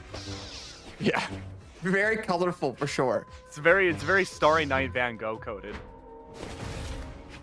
I definitely agree, and now we're kind of seeing overall back and forth here coming in. We're seeing Rutsmy take this big lead here over Wubbs with these guitars, and he's showing his experience there with those guitar signatures as well with Mako. Is he gonna get the KO? Yeah, it's looking like a possibility to get this KO fairly early on. Wubbs again struggling initially with an onslaught of aggressive damage early. Just waiting for a good opportunity, unfortunately. Recovery comes out far too late. No follow-up off of Rutsmy. Great recovery in return for Wubbs, though. Can't quite find the neutral sig. Second one does the job. And Rutsmy, unfortunately, had such an early lead, but fell short to Wubbs in a great combo sphere. Yeah, for sure. And now we're kind of seeing, you know, Rutsmy trying to get the KO option. He can go for a guitar neutral light recovery. I think that's what he was trying to do. But he just needs to land it, but that backward sider lands instead. It's now 2 stocks all, but Rutsmy's already in the orange. He's already at 71 damage. That's a pretty big deal and a pretty big lead for Wubbs. But Rutsmy's got strings with those guitars. He just has to be careful of Wubbs' range.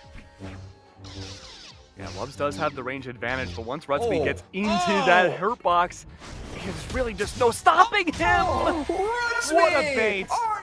What an insane bait! What a 4-piece combo that led into that bait! He's overall taking that lead away from Wubbs. Wubbs trying to come in with his blasters, but Silent Neutral Light comes in. He misses that neutral stick, gets overzealous. He's expecting Wubbs is going to dodge above him, doesn't land that. But now we're seeing these guitar strings. Neutral air lands, misses that neutral signature again. Silent Neutral Light comes in, tries to get down light. Neutral light leads into down light, and Wubbs expects that and gets that punish. I just love how Rutsmy brings out every attack possible, and then once comes in with just like one signature and just blows him away. It's unreal what the hammer can do. All right, but great sword, finding value. One recovery could do it, but no. Unfortunately, Rutsmy's not there for the follow-up. It's something it seems like that's been a consistent struggle in this first game, but Rutsmy eventually does find the recovery. Just finding a way to convert these signatures early on needs to be something that Rutsmy has to figure out going into game 2. Yeah, and I think, you know, going into this next game, they're going back to Spaceport. You know, this is a Star Wars crossover themed map. You know, so we have to consider Rutsmy's on General Grievous. Maybe he has an advantage there. Well, I mean, he's a alien robot though, and you're on a planet full of sand. I feel like actually this would be bad for both characters because sorry, not Wubbs. Glowbox is like a weird sticky frog. True. So they're both kind of at a disadvantage. So maybe it crosses out. We'll have to kind of see how Wubbs is able to, you know, change things. If he's able to adapt, this who dries out first. Who tries out first for sure. But at the moment, we're seeing Rutsmy try to take this neutral control away from Wubbs. Silent Neutral Light comes in, down light there, neutral light, misses the neutral signature, down light sider, misses that sider, neutral air lands, misses the neutral signature. There's a lot of really good guitar attacks on the Wubbs, but Wubbs has hammer. He can just come back and do a bink and a bonk, and Rutsmy's gone to that first. When it needs to see that bink and bonk happen, though, Wubbs is biding his time, looking for an opportunity to pivot around and punish Rutsmy. That recovery could have been it. The second one, though, converts well. Rutsmy takes the stock lead. Yeah, for sure. And now we're starting to see. Oh, he's got the guitars again. Wubbs is off that ledge. He's feeling the exclamation points a little bit. Rutsmy allows him to get back to that ledge, and Wubbs picks up those blasters. Oh, he's trying to be risky on the arm, but it's going to allow for Rutsmy to be a little bit more aggressive, and that's not Wubbs' goal. He needs to be able to control that neutral, and he gave him this in that, you know, is allowing him to do damage buildup. Yeah. Big buildups overall now. Wubbs finally with a hammer. Great nair from Rutsmy to shut down any possibility that Wubbs wanted to start. Okay, neutral air coming in. Battle chip damage. Yeah. And keep in mind, Rutsmy's up an entire stock. He's just trying to get any damage he can without getting KO'd by Wubs. But that 2-piece does go ahead and come in, and we do see Rutsmi going down into that second. Classic Caster's Curse. Wubs, though, is incredibly close to losing second stock now. Rutsmi has been playing the game of chip damage, waiting till the last possible moment to go for these confirms. Weapon throw, unfortunately, does not connect. Wubs now looking for an opportunity to catch out Rutsmi in a jump for the side air. That didn't work. Sidelight, neutral light into recovery, misses that recovery due to a down dodge by Wubs. Wubs taking that neutral, gets that 3-piece with hammer. Oh, the guitars. Oh, the dare comes in. Wubs is out off that dare because he got overzealous off that ledge. Overzealous off the edge there, yeah. Absolutely. It's a much more of a stalemate heavy game here. Just chip damage galore. Gravity cancel neutral sig does not work for Wubs. He's been fishing for that for so long once Rutsmi goes to orange. See, we're not seeing dares from Rutsmi off that ledge either. And, you know, dare options, one of those weapons, or one of those options that a lot of players get really confused on as well. But he's just going in, trying to mix Wubs up rather than, you know, going in for those tried and true attacks. But Wubs came in with his own signatures and knocked Rutsmi into his finals. 1 stock all currently. There we go, good combo starter for Wubs. Rutsmi back to the guitars. Fortunate, not able to find the dare early on. A good sidelight though, chipping that damage away. This should be all the opportunities in the world for Rutsmi to end this 2-0 right here. Fortunately though, it's been a struggle for Rutsmi to find this final necessary hit. Definitely has, and I think if he keeps spamming that side signature, you're gonna see Wubs get this punish. But that guitar recovery does come in, it is very quick. We see Rutsmi with the weapon start and the recovery KO. Rutsmi is up 2 games over Wubs at this current point in time. Only needs 1 more to solidify a spot farther into this tournament. Rutsmi, again, one of the much newer players in the Brawlhalla scene, as you've said, has definitely made a name for himself over this past year. Yeah, without doubt. And, you know, a lot of people are watching Rutsmi and really rooting for him. They're kind of rooting for him like they did, or like he did for them, you know, at these lands. Him getting his first top 8, him having a possibility of getting 5th, not just 7th, and being stuck there. He is improving a lot. And this is a very big deal here for Rutsmi. Wubs, if he wants to come back, he's going to have to do a lot, but we're going to game number 3. We got 3, 2, 1, and brawl. Let's see what happens in game number 3 between these guys. That's right, early blasters for Wubs. Has had a difficult time at times finding a way to find the proper positioning. Yeah, we're seeing Wubs kind of moving around, trying to get that hammer pretty quickly. Yeah, Rutsmi's good at finding the entry points. Maybe it gets the hammer not so much when Wubs can fish for the down lights into a side air. Or side light. Dealer's choice. Yeah, Derek comes in from Rutsmi. We see Wubs coming in with that hammer. Sidelight down light from Rutsmi. Neutral light comes in as well. Misses that neutral signature just barely. But gets that sidelight, goes back to platform. Tries to do that signature, but Wubs takes that overall control by approaching Rutsmi off that ledge and picks up blasters. Rutsmi has the advantage right now. Stage advantage, weapon advantage, all the advantages possible. Side air's out. Wubs, any potential to get back on stage? The answer is yes. No follow-up. Wubs plays for safety, grabs the hammer, neutral sig. Unfortunate not to connect, but neither does Rutsmi's. Wubs follows up again. Powerful attack, weapon throw, barely evaded. That's okay though. Another neutral sig. Oh my god. Yeah, that neutral signature coming in with that Cassie is such a powerful opportunity for that character. It just grabs you and you can't really do much about it. I think now Rutsmi, you know, being on the second stock, is going back guitars, is going to go in for that like side air recovery KO, a side air to lands, but doesn't have a lot of like, you know, knockback force. And Wubs is maximizing with triple neutral lights unarmed. And Rutsmi keeps going for that side stick, but had so many recovery frames, he's getting punished for it. And Rutsmi's down already in a low second stock. Downlight into neutral sig for Wubs is so nasty to watch, but Rutsmi makes it work. Still has plenty of work to do on this second stock to even things up. Goal right now needs to be that chip damage game that the guitars are so good at. Yeah, and right now we're kind of seeing, you know, Rutsmi trying to approach Wubs back on platform. He doesn't want to go against Wubs off that ledge. I think he kind of feels like Wubs will maximize on him a little bit. You maximize as in 2 moves. Yeah, 2 moves, and that's all he needs. But Rutsmi on this platform comes in with a phenomenal string and that GC down like ground pound. And that is the way you take your advantage from your opponent. Oh, Wobbs wasn't able to downlight neutral signal on Hammer. He didn't have any other options. He needs one more stock. If Rutsmi can go ahead and take the stock off of Wubbs, he wins 3-0 and is guaranteed top 5 in this event. Wubbs is not going to let it down without a fight. One stock all clean.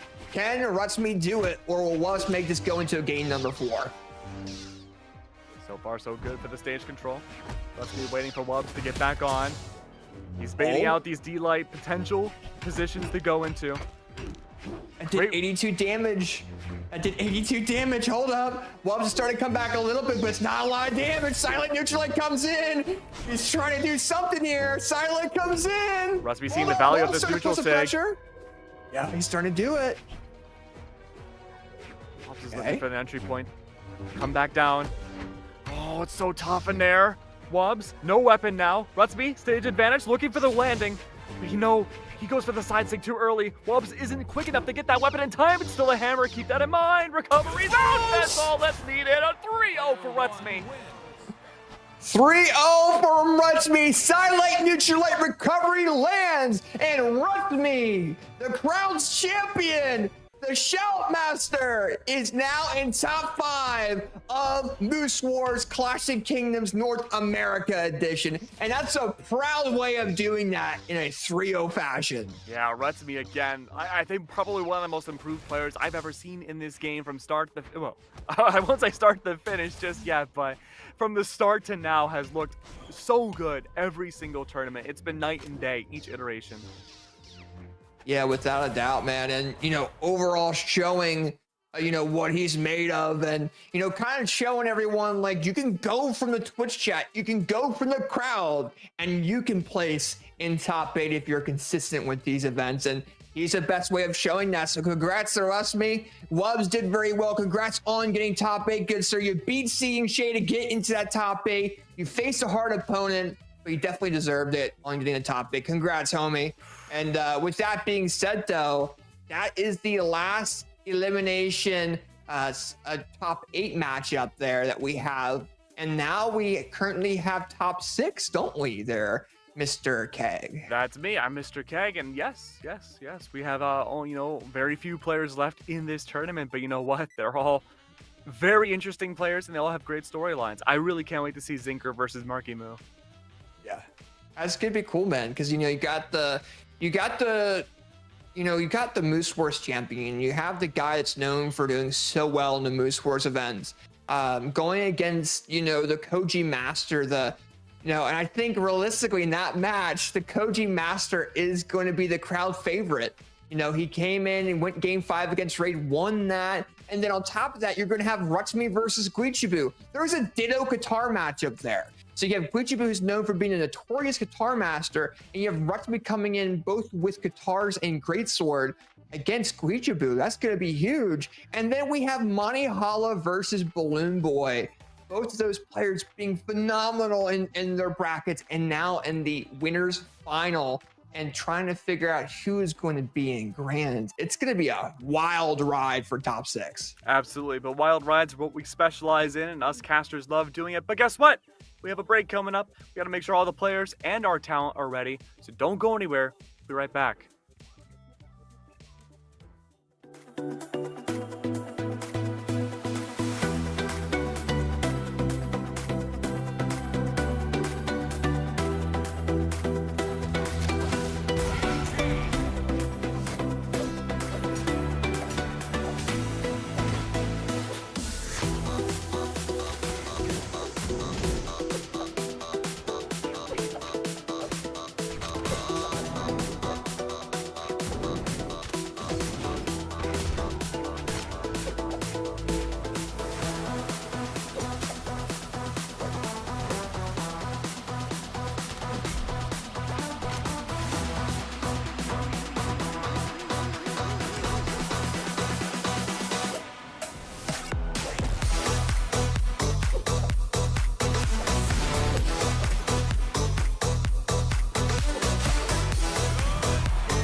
Welcome back, everybody, to Moose Wars Clashing Kingdoms. We are here in North America, and because we're back, that means it's time for the top 6 of things. We got a really great lineup of players. We got Marckiemoo, Zinker at Elimination Side quarterfinals, Guichibu, Retsumi, as well the upper side with Monihalla and Balloon Boy. I'm PJ the Pup, joined by my good friend, and I think this is the second time working with you this week. And Hackle, how you feeling, Hackle? I'm feeling good. I couldn't be more excited with our first match coming up because we obviously have the Master of the Blade, Zinker, up against the current GOAT of North America, really. I mean, Marckiemoo is such a powerhouse that statistically this matchup is not very much in Zinker's favor, but it's still going to be an absolute treat seeing him here back again after so long time, seeing him in a high placement in a tourney. So, still very excited to see how this goes. Yeah, I'm definitely happy to see that. And just a little flex, I was in the lobby. I was like, oh, wow, I've heard a lot about you, Zinker. And they're like, nah, he doesn't type. And then he types, bro. So that's the aura from Zinker. Yeah, I don't know if that means he's less locked in, but we'll see here as we get into game number 1. Marckiemoo looking to contest the weapon first. But Zinker, I mean, this is like his legend. I mean, I think every single Brawlhalla player that has graced the upper elo knows of the legend of Zinker and his ability to pay this Koji pick. And I don't think we're going to be seeing any swaps on the side of Zinker, but Marckiemoo getting started here with the D-Light into the down air. Marckiemoo taking control of the game early. He is not happy to be an elimination side already, and he's showing that off with that crazy sight string. Yeah, that's just the Marckiemoo special at this point. He is an absolute thief when it comes to stealing away stocks, especially on this stage with how close those KO borders can be. Question is going to be, can Zinker kind of stem the tide of Marckiemoo's aggression? Because we can see right now, Marckiemoo just loves to go in deep, and 45 seconds in, 59 damage taken for Marckiemoo and 2 stocks on the side of Zinker taken. So, not exactly the best start. I mean, holy macaroni is the only thing I have to say about that. It's an absolute massacre right now for Marckiemoo. The end light comes out. Zinker looking to fight back, but Marckiemoo is putting on a show right now. I don't even know if he swapped off to a different site. It's just been the same one. The downer sends off stage. Zinker with sweat beats. Marckiemoo with a 3-stock. We get the style to end it. Marckiemoo, he's already gone, man. Give him a break. Marckiemoo not happy. The king does not want to be here right now. He wants to move on. Give him back his throne. 82 damage on the side of Zinker coming out that game, and Marckiemoo demonstrating just the gap that can come between players who are known entities in the ranked space and players who are consistently winning major tournaments. I mean, it's a very big hill for Zinker to climb, and in a game like that, there's very little you can say on, like, he needs to adapt, he needs to find certain... He just has to play better than he did last game, unfortunately. 72 damage is the least amount of damage, or 82 damage, I'm sorry, is the least amount of damage I've seen in a tournament set in my entire career as a caster. So I think that's going to be the motivation Zinker needs to potentially bring this one back. But right now, Marckiemoo gets the recovery onto Zinker, and Zinker, not in a great spot, gets hit by that ground pound there. And I mean, I've been in positions like this before where I'm playing someone that is definitely like at a completely different caliber, and you just try to get what you can. And I like Zinker trying for that downer there, but Marckiemoo a reversal, and with about 30 damage on Marckiemoo here, it's not looking so good for Zinker's chances in the set. No, Marky immediately picking up another dodge read with the scythe. Doesn't catch the recovery there. Zinker will manage to make it back on stage, get the bow in hand. But it's just these individual interactions that Zinker is occasionally finding, and Marckiemoo is extending so consistently. Finds the ground pound there as well, so it can be done. Dodges through. But another ground pound. Marky just laying on the ground pounds and takes another sock in under 2 minutes. Under 1 minute, rather. And, you know, we can talk a lot about Zinker, his legend, and the story, but the new story is revolving around Marckiemoo right now. The future of North America, the savior of North America at that, and showing why everybody is calling him not only the king, but also has the king title, winning the most recent Royale. They're coming out there, doesn't find it. D-Light in the side air from Zinker. Signs of life here, taking a stock back. Zinker doing infinitely better in this game than the last, but is it going to be enough? I mean, maybe he gets some momentum here. You know, Sword's not in the greatest of spots, so it's going to be quite difficult to do so, but a side air puts Marckiemoo off stage, and Zinker looks a lot more comfortable in this game. Yeah, Sword definitely not in the greatest of spots. Better spot than it has been in recently, though, with a couple of small buffs. the most recent patch. Marckiemoo just one good interaction away from closing out this game, though. One recovery in the right spot will do it, and Zinker knows it. Dodges through the first. Weapon throws down, though. Marckiemoo just getting a little bit stylish with it. Weapon throws repeatedly. He's looking for anything here. Weapon throw down as well, Zinker. Finding the value where he can here, but Marckiemoo again knows what he needs, knows his game plan. Marckiemoo taking a page out of Zinker's book there, playing into the ranked ladder Mordex gauntlets. Making sure to hit a lot of side light buttons, but in the end, the down air into recovery is what it takes, and Marckiemoo, the king, moves forward. But Zinker is showing signs of life here, so, you know, I have to say maybe he takes 2 stocks, and if this is a best of 7 set, he might actually take a game as well. You never know. I was gonna say, at this pace, he took 1 stock and he tripled his damage, so next game maybe he'll get him down to last stock, but... If he triples his damage again, he's going to win the set, I'll tell you what. True. So it's very possible. It'll be over 700 damage, so I think that's a tall order. But yeah, you know, I want to give much love to Zinker, obviously making it very far in the bracket, but sometimes you face down the barrel of somebody that is at a different caliber, and this is, most people would like to say, is one of, if not the best Brawlhalla player in the world right now. The differential, seed number 36 with a Cinderella run. I've been saying that all weekend long. But they often say you go out with a whimper and not with a bang, and Marckiemoo seems to put an end to this run. The end light comes out, the side air into the nair, the weapon toss up, going for the recovery into the weapon toss. Doesn't find it there, but man, Zinker is getting put through the vortex, man. This is a bad spot to be in. We've all been here before, and it just so happens to be an elimination side quarterfinals of Clash of Kingdoms. Zinker finds himself in this one. At this pace, Marky could possibly win the game in under a minute. If he finds one more offstage interaction here, he could do it. He has 14 seconds to take this stock. Doesn't active input that nair, probably won't be able to find it now. 9 seconds remaining. And Zinker actually going to get a little bit of a swing in here. Almost catches that side sig as well. Goes for another. Marckiemoo managing to get out the second time as well. Winning this damage here. Big signature read for Marckiemoo, doesn't find its mark. Side light sitting off stage, weapon toss as well. Marckiemoo going for the GC D-light to try to flip it off stage. Marckiemoo with sweat bead. Zinker finding his mark there with the down air on the bow. The Koji showing signs of some sort of life. Instantly rips that NSYNC weapon throw down into the unarmed combo as well. Zinker clinging to life and it will fade. Marckiemoo closes out in a very swift 3-0 over Zinker. And that'll be Marckiemoo taking it in a 3-0 fashion. And yeah, we're gonna say GG's to Zinker, who made a very big run at the 32nd seed, and unfortunately not going to be able to take it over Marckiemoo, but still have to give a shout out to one of the legends of the Brawlhalla ladder in Zinker. You can never count out a player like that. Absolutely, and like you said, I mean, coming into this tournament as seed 36 and ending the tournament in 5th place really is nothing to sneeze at all. A very strong performance by him today. Absolutely, it's good to see that from Marckiemoo, who fell into the elimination side of things in a 3-0 fashion versus Guichibu, and I can definitely tell, maybe not too happy to be in the lower side of the bracket. But we get into our next match here. We got Guichibu versus Rutsme to kick it off. We got Guichibu rocking the Sakura, and then we got on the other side the General Grievous coming out of Rutsme. Total caster tangent, PJ clip farming or making it about myself, but I started playing Sakura in Street Fighter 4 recently. I actually just picked up the game. So I'm a big fan of Sakura, like as a character design. They made Sakura really cool, and then you play in Brawlhalla, and it's like pretty interesting. I'm not going to say they're similar in any way, but it is cool to see, this really cool in-play crossover.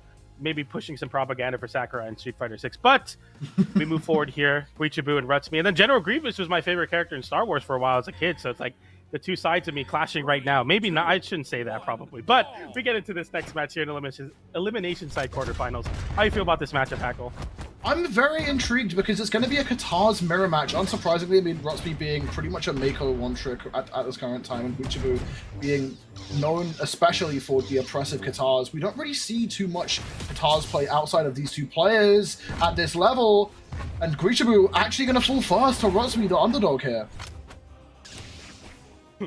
Yeah, that was a very cool string there, and this is like the prime example of two players that have definitely played a lot of the Katars and feel really confident in it. Nice whip punish there, sidelight into the end light, going for the N-sig there, doesn't find it, but recovery comes in from Rutsme again, and Rutsme happy to take this lead. A definite more close matchup than I believe we saw in the last set, but so far Rutsme is showing kind of shades of that previous one, maybe taking that energy from Marckiemoo.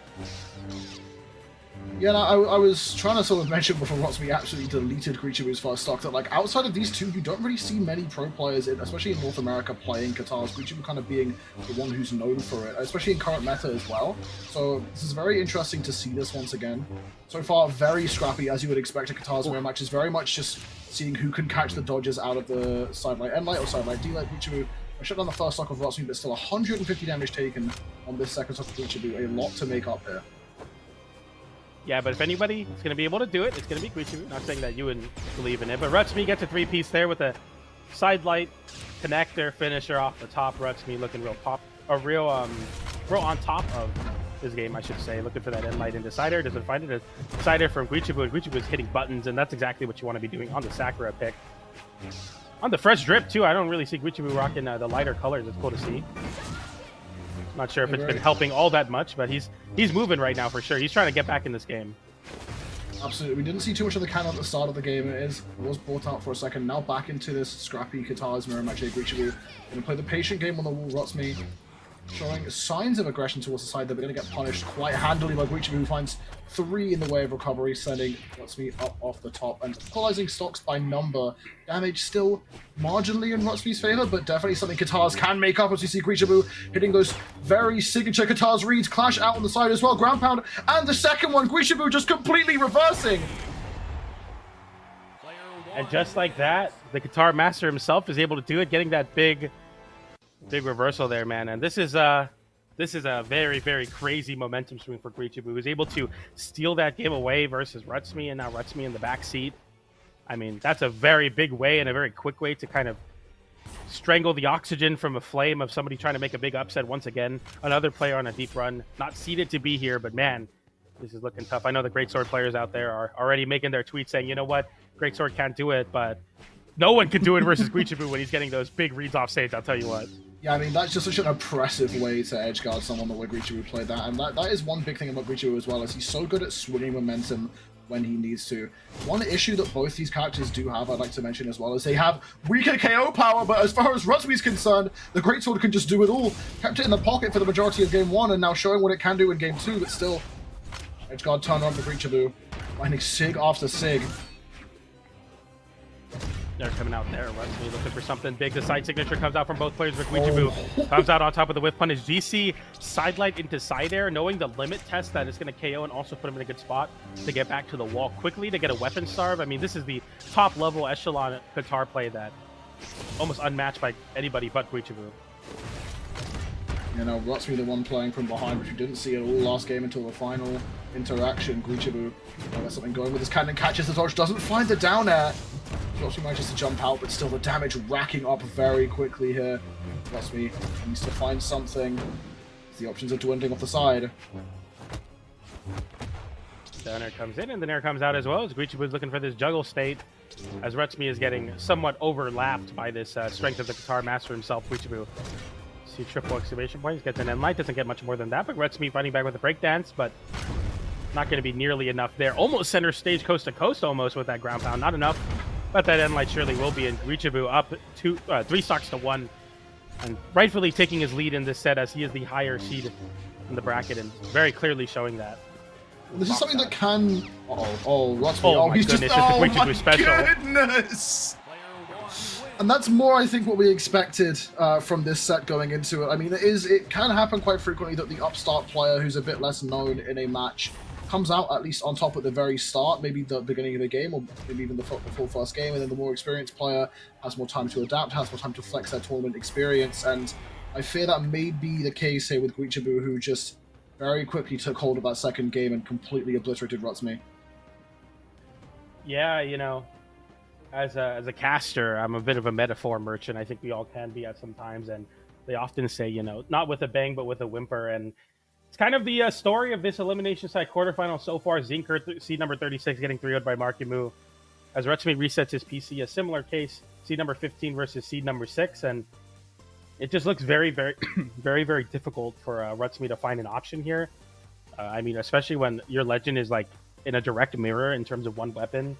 It's going to be quite difficult for him, but I definitely think that he has what it takes to do it. We saw in the first game, he was able to handedly get a lead, even weaving in the Greatsword a little bit there. But it's just difficult when Guichibu is getting these big edge guard reads on you. And I feel like that fear and respect that you give every player, Guichibu just feeds off of it really well. You start respecting, you start going for the typical good option, and then that's exactly what Guichibu wants. Starts getting those signatures, starts getting those really deep down airs and nairs and ground pounds, and it just looks all but bad. But what do you think, Hackle? You think Guichibu or Retsumi got something cooking right now?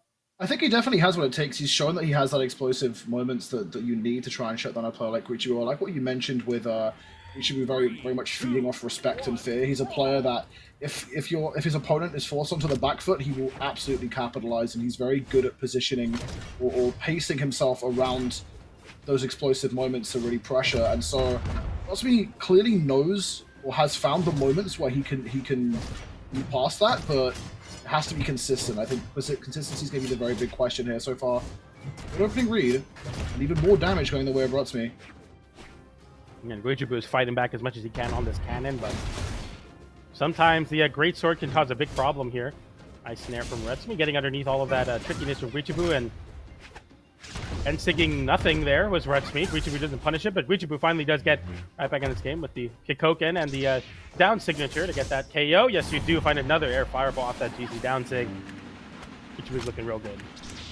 And landing a projectile D-Sig like that in the perfect position is kind of a hallmark of someone who has that knowledge and experience on the character, because that Sig is deceptively difficult to position if you haven't played enough Lin Fei, because of the way it moves your character at the same time as shooting the projectile. So Guichibu showing that prowess. Retsumi is going to be able to close out the first stock here. We're sticking with the Great Sword for the second stock. Haven't seen too much of it being used for damage build, favoring the Katars for certain, both players here in fact, but Retsumi guarding the weapon here with the Great Sword. I really do love that he's like heavily leaning into the Greatsword now on the General Grievous pick. He's like, the Katars weren't quite working out, and I mean, obviously, Greatsword isn't in the greatest of spots right now, but you got to make it work. This is what put yourself on the map. Is this Greatsword pick? Going off stage, and a GC N Sig is Retsumi's definitely struggling to deal with some of these signatures. Finally getting punished on that side signature. And a side sig on the cannon will be able to cover almost a third of the stage. Retsumi unable to get the dodge out in time, and Guichibu with another GC side sig, and Guichibu now one stock away from moving forward into top 4 versus Marckiemoo. Retsumi, I'm noticing, is getting a little bit trigger happy on just swinging in front of Guichibu with not necessarily the most safe option. Like, got taken out there by just gonna go for a walk up and light onto Guichibu, which got handily punished, and now Retsumi falling very heavily behind here, almost completely lapped in damage here as well. Doesn't find the side off the down air there, needs to try and find the stock as soon as possible, but Guichibu consistently trapping these overextensions on the edge by Retsumi. Can't find the dodge read to save the stock right now. And right into recovery, Retsumi is able to find that stock, and hey, if there's any time for that adaptation, it's going to be right now. He's got to play almost flawlessly versus Guichibu. Guichibu's going to pick up a weapon, and I was just going to say it, go for a signature. He finds the signature. Guichibu moves forward in a 3-over fashion over Retsumi. Yeah, I mean, that was probably the fastest way that Guichibu could have just picked a weapon and shut down the stock and the game in that fashion. The N-Sig going to come through, and Guichibu, despite strong moments and signs of life from Retsumi, will shut down the set, and Retsumi will be going out in 5th as well. It is a weird thing to mention that Guichibu is seed 6 for this tournament, which just feels low to me. Like, I remember back when Guichibu won his first major, the Trial of Boulder, and at that point Guichibu was such a talented and strong player in the region. To now be down to seed 6, which by no means is something to sneeze at, but still lower than I would have expected for this player. Yeah, Guichibu is really, really good, and I definitely have to agree that there's a little bit of like the Guichibu is only seed 6, but right now I think North America is in kind of like a resurgence of power. You see Marckiemoo, you see Balloon Boy doing really, really well, getting second at CEO. Marckiemoo winning the most recent Royale. You got players like, so many big threats, and even so, right now, Marckiemoo is able to, got upset by Monihalla. So no matter what side of things you think you're on, whether you think you're, at the best and you can't be beat, you can always lose your spot, because right now, in the winner side of things, we got Monihalla and Balloon Boy. But before we get into that match, we're going to go to a short break, and then we'll be back with more Moose Wars Clash of Kingdoms. We're in the top 4 things. You won't want to miss it. Stay tuned.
Welcome back on in to Moose Wars Clashing Kingdoms North America edition. We are deep now into the top 4 of the tournament, things heating up, and I'm still joined here by PJ. How are you feeling with the upcoming matches?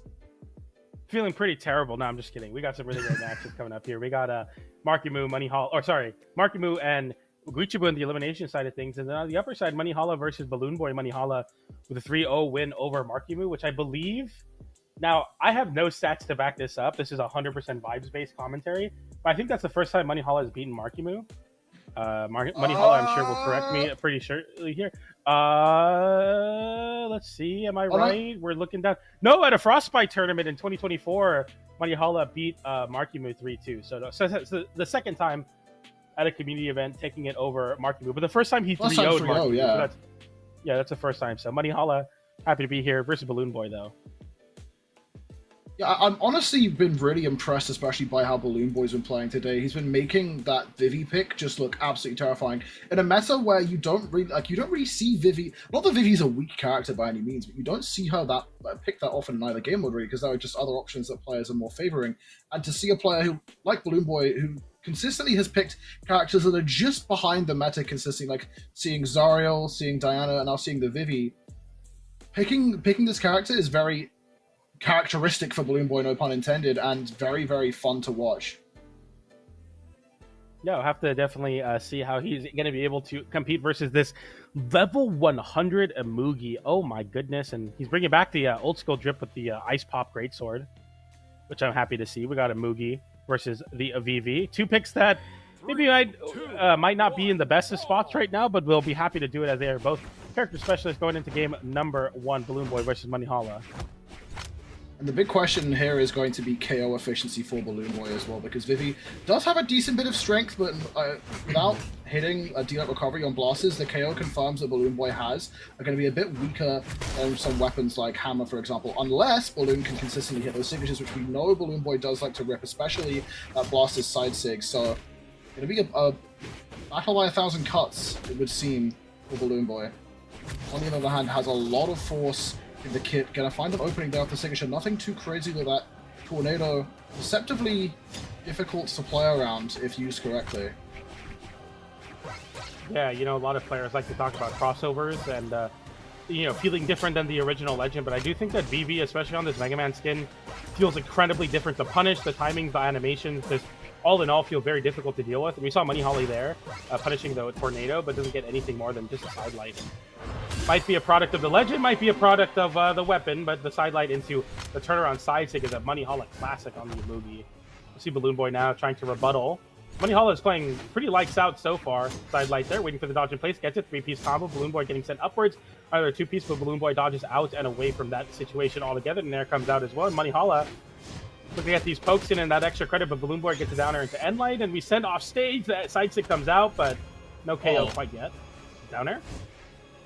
Oh, Balloon Boy just floating around above, waiting for his opening. Can't find it with the dare, but manages to get back up, finds the side sig. Not too much damage taken, only 73 here for Balloon Boy, and can definitely make that back up with a nice blaster string. We've seen how Balloon Boy has been able to just cradle his opponent into falling directly into where he wants them for these blaster strings, and Monihalla definitely be careful around positioning by Balloon Boy. Still does have the neutral control right here with the Greatsword. Both players now just looking for their openings.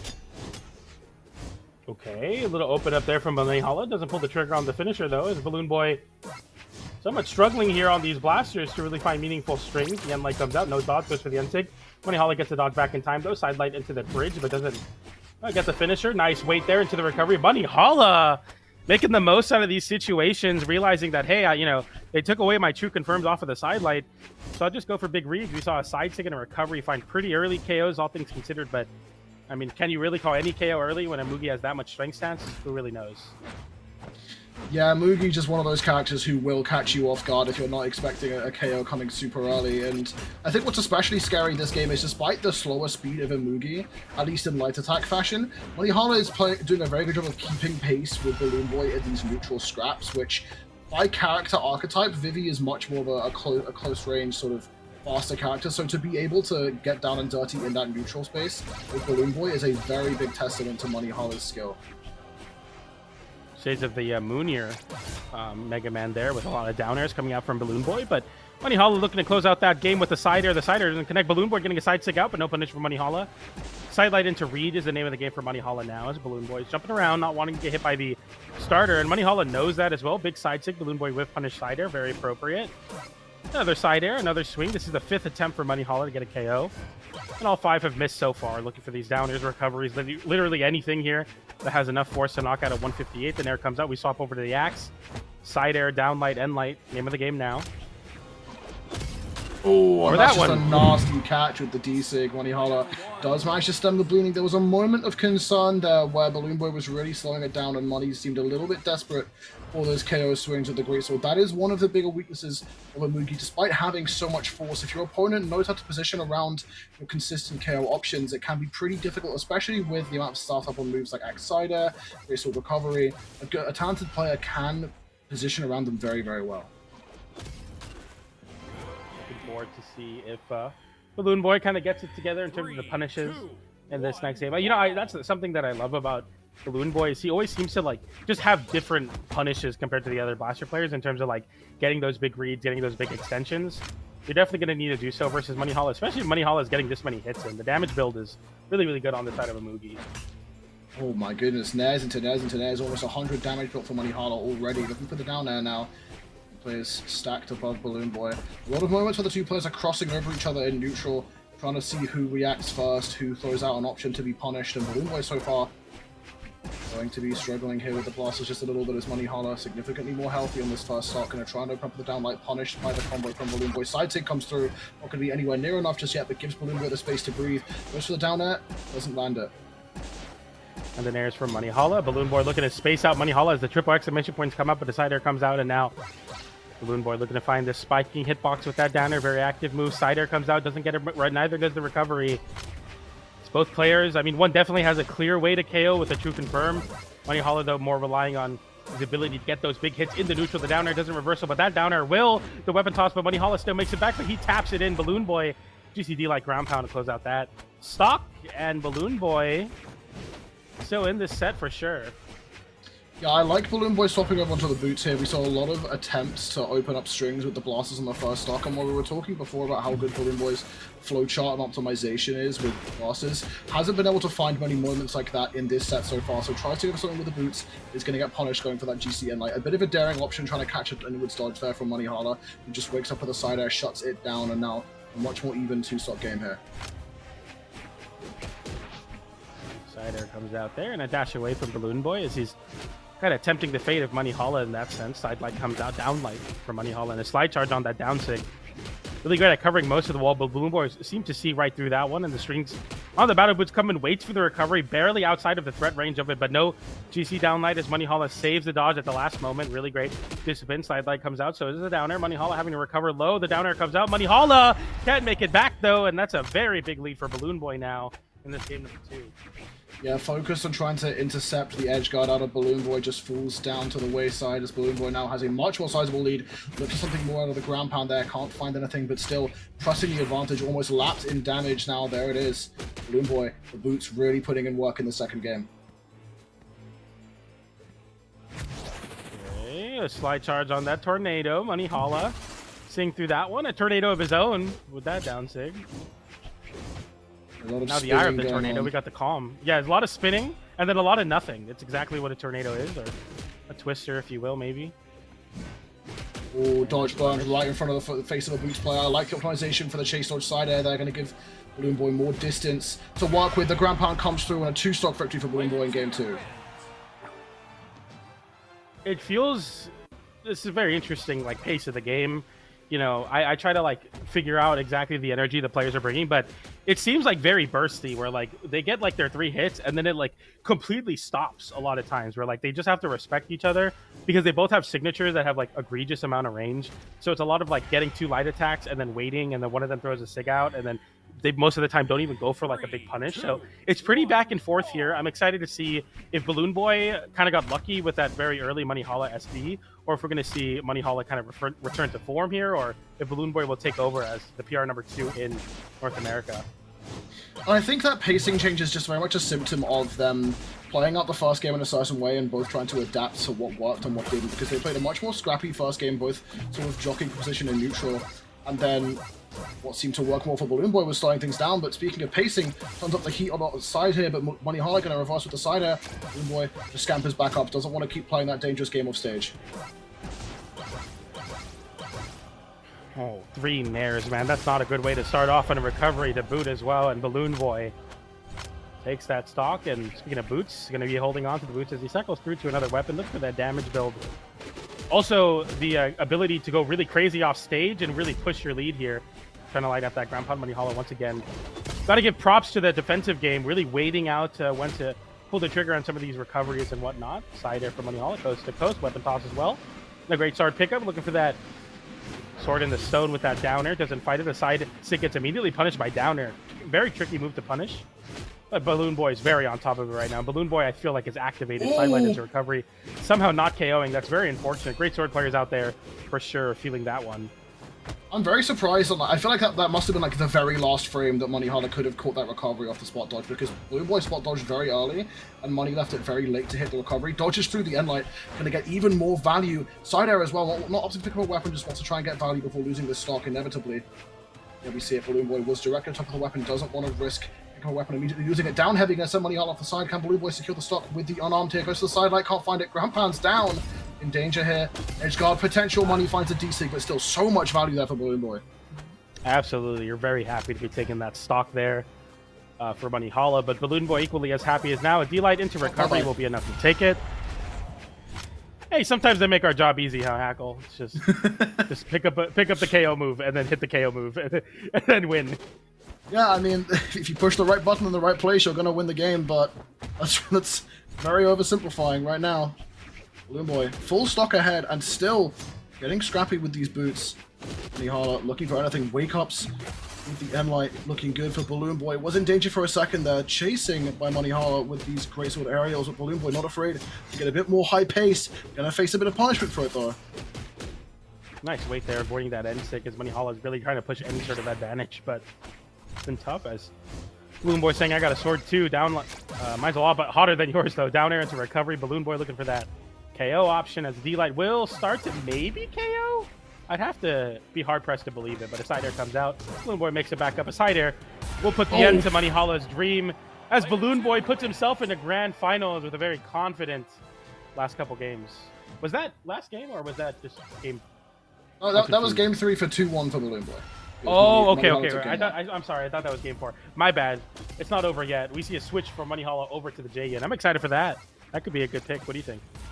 I think one of the biggest weaknesses of Muhi, like I was saying earlier, is the fact that you don't have consistent KO combos. Like you have to go for raw individual moves unless you find like a well-positioned down air into neutral air on greatsword. So having the sword on deck is going to give Monihalla more consistency for KOing, but also a bit less chunk damage that we didn't really see. We never really do see too much axe play out of Monihalla, so maybe it could be the right optimization. We'll have to wait and see here.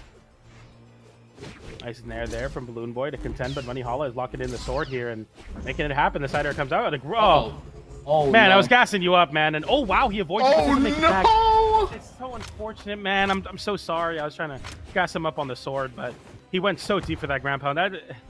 Maybe a lack of discipline there. That didn't look very confident for Monihalla, and now he's gonna have to play from behind here on his potential winner side stock or life.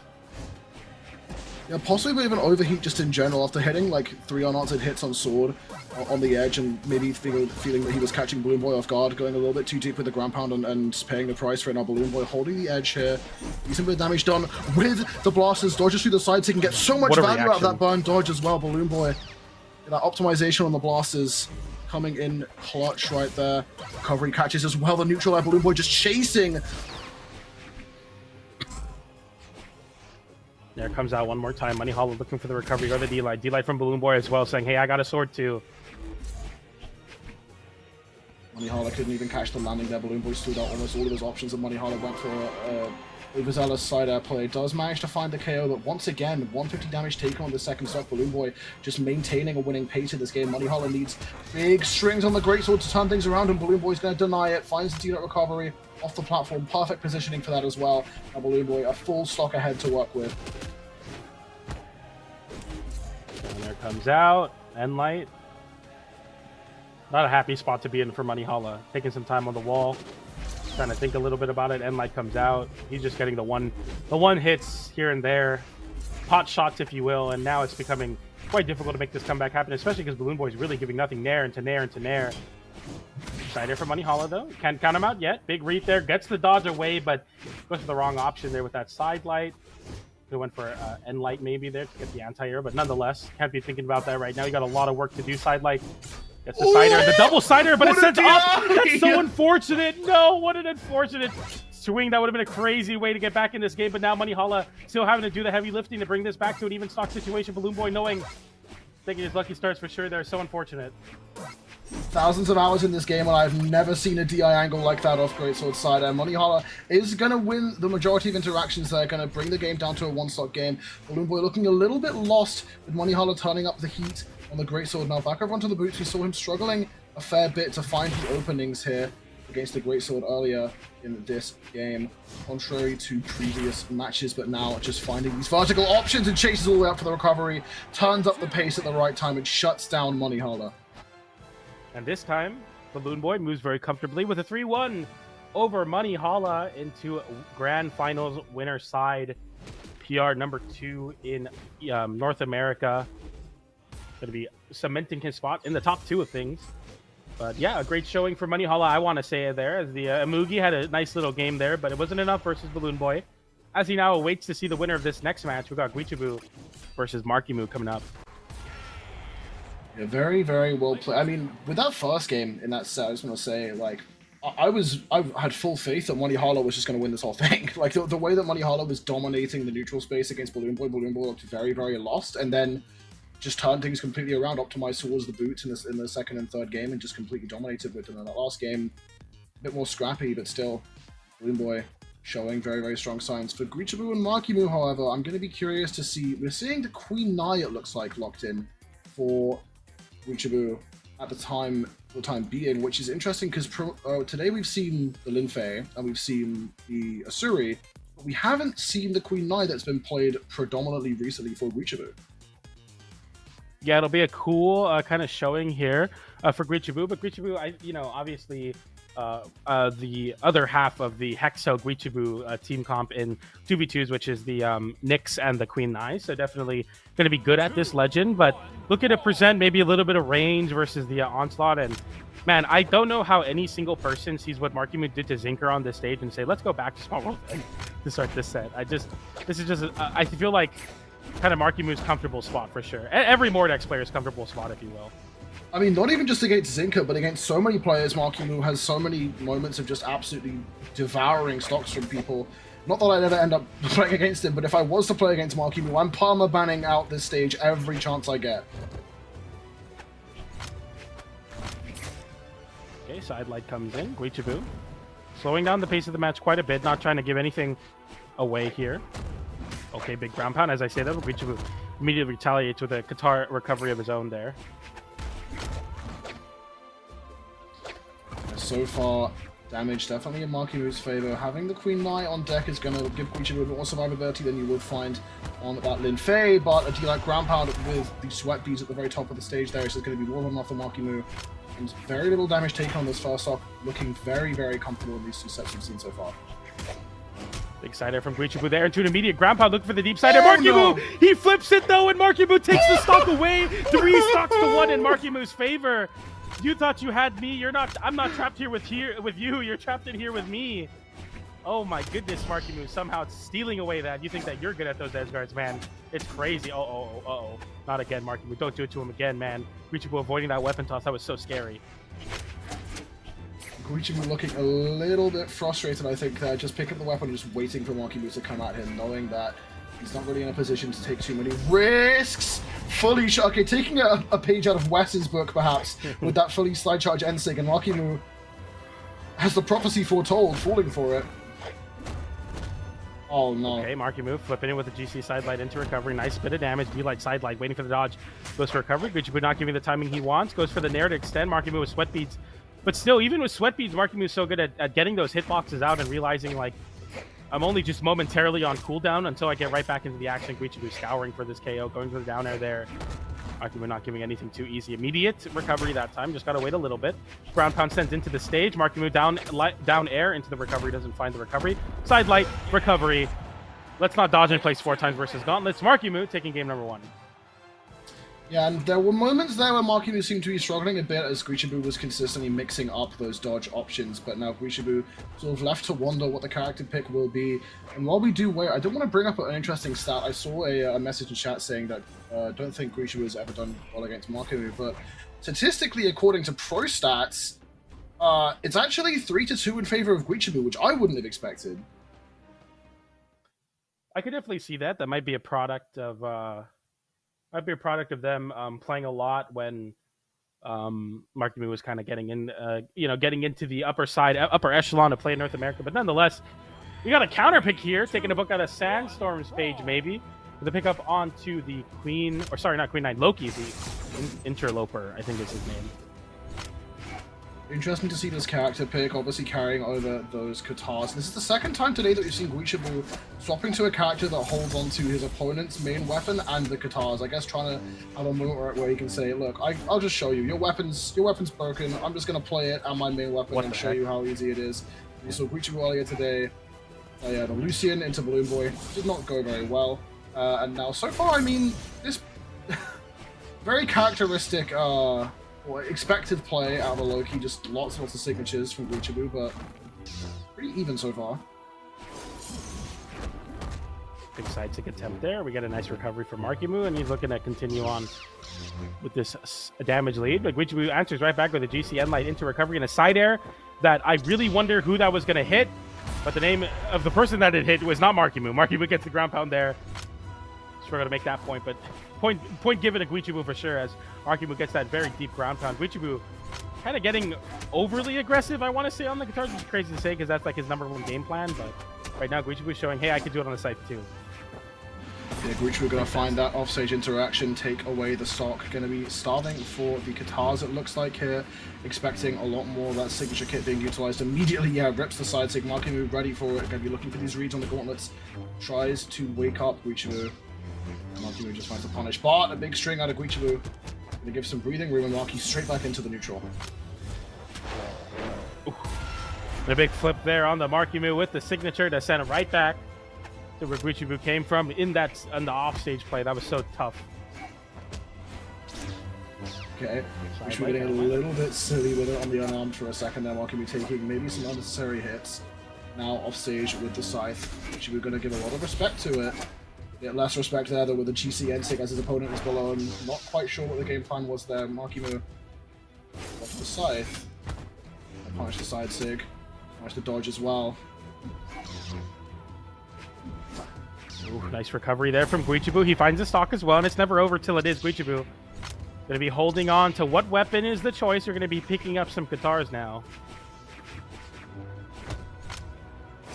Looking to pick up some gauntlets. Okay, a side stick from Guichibu.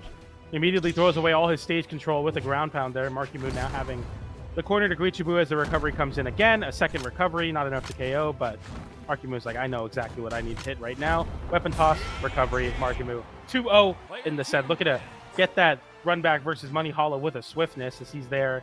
Quite a big lead. Yeah, I mean, surprisingly, Guichibu getting more work done with the Loki.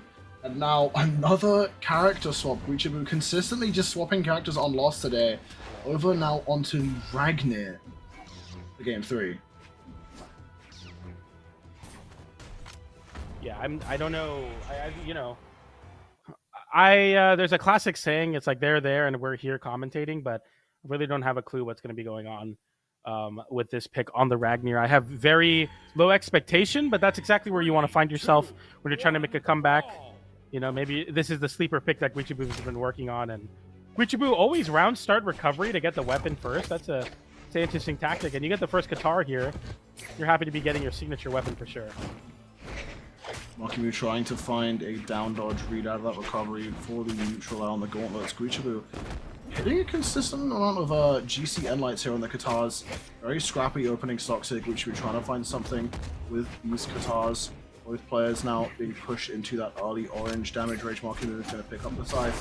Goes for the immediate side take, and I think Guichibu flying. Gravity cancel downlight, not quite enough. Marckiemoo looking to execute the confirm on this stop right here. Holding onto the edge guard. That's Nice ground pound waiting. Just immediate weapon toss into an end like Guichibu. Sending Marckiemoo say the down sig comes out, so does the downlight. And the ground pound as well, but Marckiemoo weaving in and out very appropriately here. But Guichibu is definitely looking better than the previous games, but Marckiemoo avoids that signature once again, gets an end light, avoids side light, wait, recovery. Doesn't get the recovery that time though. Charging up the weapon toss, the Marckiemoo special offstage. Cider comes out unarmed. The site's online now, going for the big GC side zig for some distance towards the wall, but we see another one in the recovery into the wall. Is it enough? Yes, it is. Guichibu with the sweat beads has no more resources and no more chances of holding on to that stock. Marckiemoo with a very slight lead, but I feel like a legend like Ragnar will be able to find this KO. You can get that stray hit or maybe a conversion to a signature. We'll have to see here though. And no KO confirmed combos on the kit of Ragnar here for Guichibu, which can be a weakness, although if Guichibu can find, like you said, a cheeky signature confirm, it's going to be enough. Marckiemoo on for the moment. Guichibu over onto the Katars, going for that down sig. Marckiemoo just going to give a lot of respect.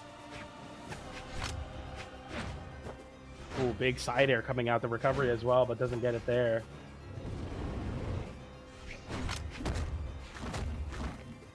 A nice recovery going for the Nair as well. Marckiemoo consistently, I think, trying to read for either a down dodge or a fast fall out of that recovery on gauntlets, and Guichibu just jumping out consistently. Marckiemoo not catching the extra Nair afterwards, but Guichibu will find the stock.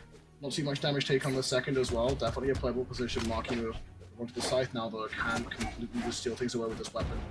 Goes in immediately for the downlight.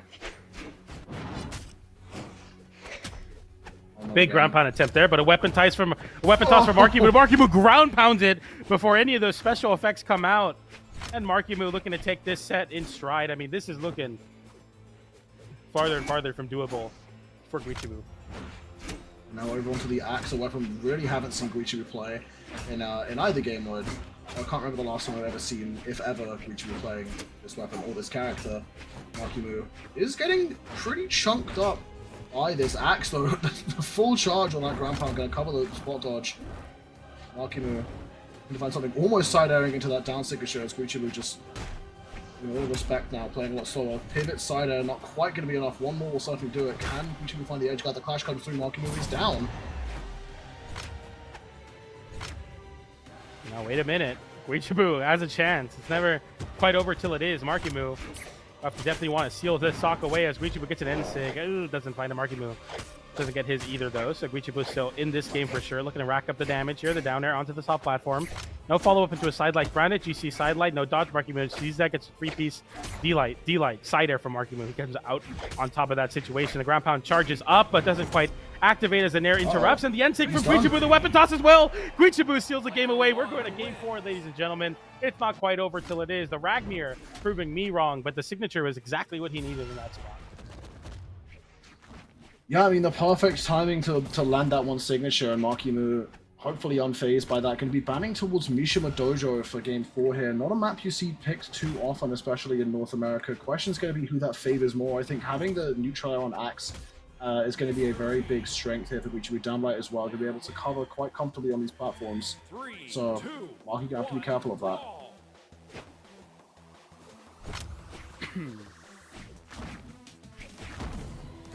Alright, nice snare there into the down air. Guichibu with the weapon toss as well, or Marckiemoo with the weapon toss as well, the down air as well, and saying, I got the edge guards too, and Guichibu still sweat beads, gets to land himself back on the stage and pick up some Katars, but that ground pound's going to send him right back down. Another one to boot. Marckiemoo racking on so much damage in this offstage interaction, and it's so crazy because you're happy to be alive, but you're taking a lot of damage in the process, and that's just the property of Marckiemoo literally dominating at every phase of the game, and this is one where he's the best at off stage. The ground pound comes in again. Guichibu looking for that downlight, but Marckiemoo right now looks unstoppable on Mishima Dojo. Yeah, the platforms don't really matter if you're only playing off stage, as Marckiemoo finds that recovery off the top.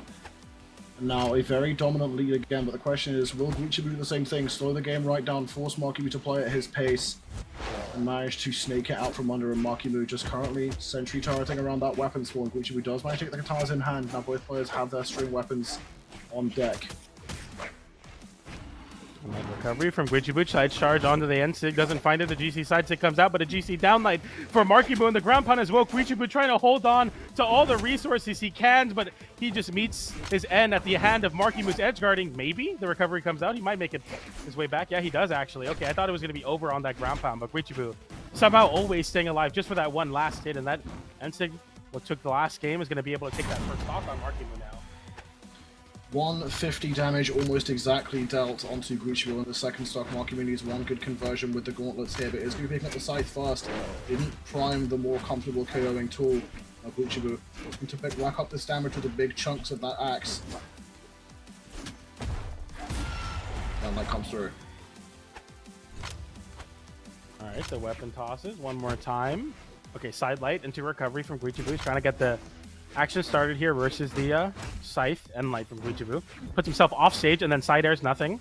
And that's a scary spot to put yourself in now. You lose a lot of resources for that, but a side air comes out and a GC side sig as well. Marckiemoo looking for that side air, and is that a mind gimp? No, not quite. He still had a couple more jumps in his back pocket. The down air comes out. GC downlight doesn't find it. Marckiemoo is he going fully unarmed right now? Is he taking it acapella? It looks like it. Oh, no. It works! No! Marckiemoo steals that game away once again and moves forward into elimination side finals for his run back versus Monihalla. But oh my goodness, what an exclamation point way to end that set with the unarmed. What an interesting final two games to that set as well. I think Guichibu swapping over to the Ragnar was very interesting, something we haven't seen before, and did have moments of glory, but also some moments that are a little bit more questionable. Both players playing very well though throughout the entire set. That being said, Marckiemoo will be the one to move forward, get that rematch against Monihalla. Congrats to him, and the King will not be denied of his chance to redeem himself from that winner's side of things there. But with that being said, we got our top three sorted out in Grand Finals. Balloon Boy sitting and waiting, the closest to the throne so far, but on the other side of the bracket, Monihalla, Marckiemoo with chances here to potentially get into that grand final spot, but I feel like this is going to be a banger set. Marckiemoo was able to take it over Monihalla at this tournament. Monihalla took it over Marckiemoo at this tournament 3-0. This is the big run back though, so it's definitely not going to be so clear. But before we get into the run back of the century, we got to go to a short break. But when we come back, we're going to have elimination side finals and grand finals. You won't want to miss it. Stay tuned.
And for the last time this weekend, welcome back to Moose Wars Clashing Kingdoms. We're here Sunday. It's the last bracket of the weekend. There's been 4 big tournaments happening from Moose Wars. 3 thrones have been claimed, and we're looking to see who's going to take the North American one. We are in elimination side finals. We are in the top tier of things. We got Monihalla versus Marckiemoo.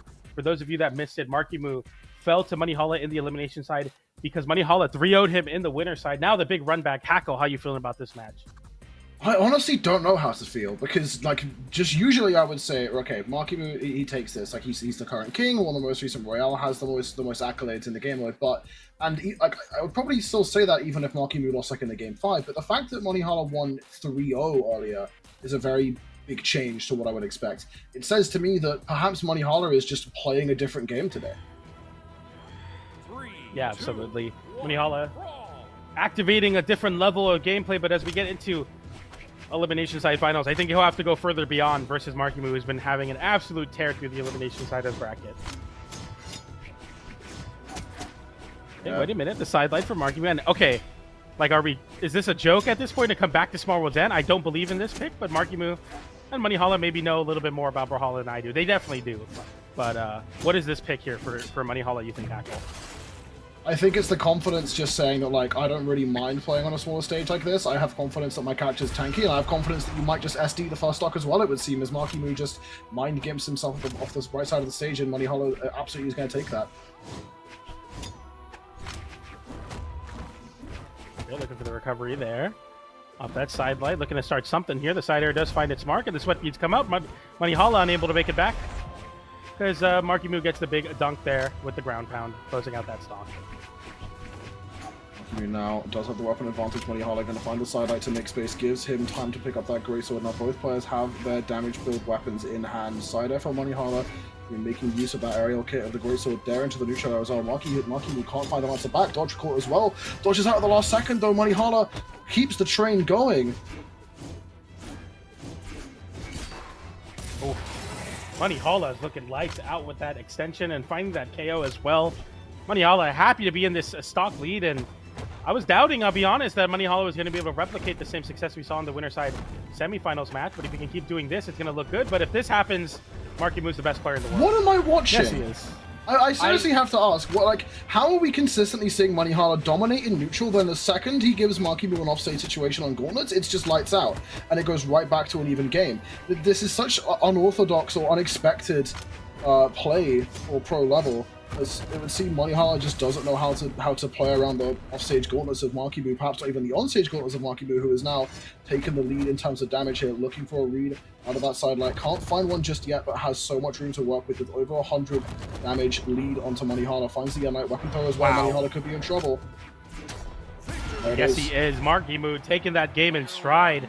I love that GC Enlight turn around and get Monihalla right back off stage. That was incredibly clean. And then following it up with the chase dodge up weapon toss to call that out. Instead of chase dodging up and then going back to the stage, wanting to respect the recovery, he charges up the weapon toss off that chase dodge, uses all of the resources afforded to him. And Marckiemoo now looking real good here in this game number 2. Almost like a combo exhibition at some points where they stat fully into the offense, very little into the defense. But if Marckiemoo can get away with one clean edge guard every game, which is kind of what Marckiemoo does anyway, it's going to be very scary for Monihalla here. Let's see what his rebuttal is in this game number 2.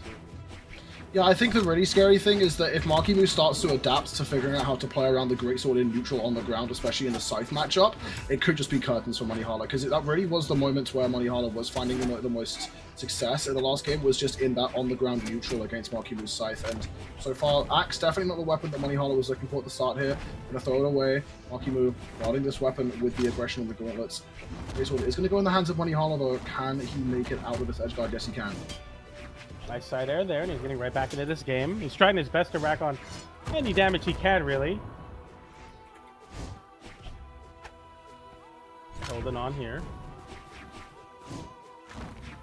Looking for that nair, didn't find it there with the side light. He's fishing for that option, and he finds it there with the side light into recovery. Fishing for it, finds a turtle, gets the stock for it. Marckiemoo now up a stock here. Monihalla definitely in the back foot here as he's trying his best to kind of seize control of this game, but Marckiemoo seems to be in his head. He's getting these whip punishes very accurately as well. Risky ground pound there. Side air going to shut down with the aggression of Marckiemoo. Recovery does fall through. Dodges through the recovery as well. Monihalla could just fall right here. Sweat beads through. Marckiemoo going to sacrifice the stock, but that's absolutely worth it for him.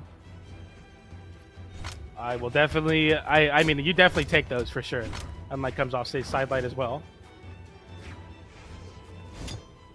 Okay, the downer doesn't connect, but that recovery will. And sorry, that downer will onto the recovery. And Marckiemoo getting a nice side light into recovery there. Monihalla swinging on the way down as much as he can. He's just trying to put a hitbox out, man. We've all been there before. Just looking for any sort of respect from Marckiemoo off stage. And even there, going for the deep ground pound. Not really caring about what Monihalla has in store. Ooh. He barely touches the stage there with that side air, but he taps it in with the DC downlight into ground pound. The down sig or the end sig won't mean anything because Marckiemoo gets the big ground pound and double thumbs up from Marckiemoo.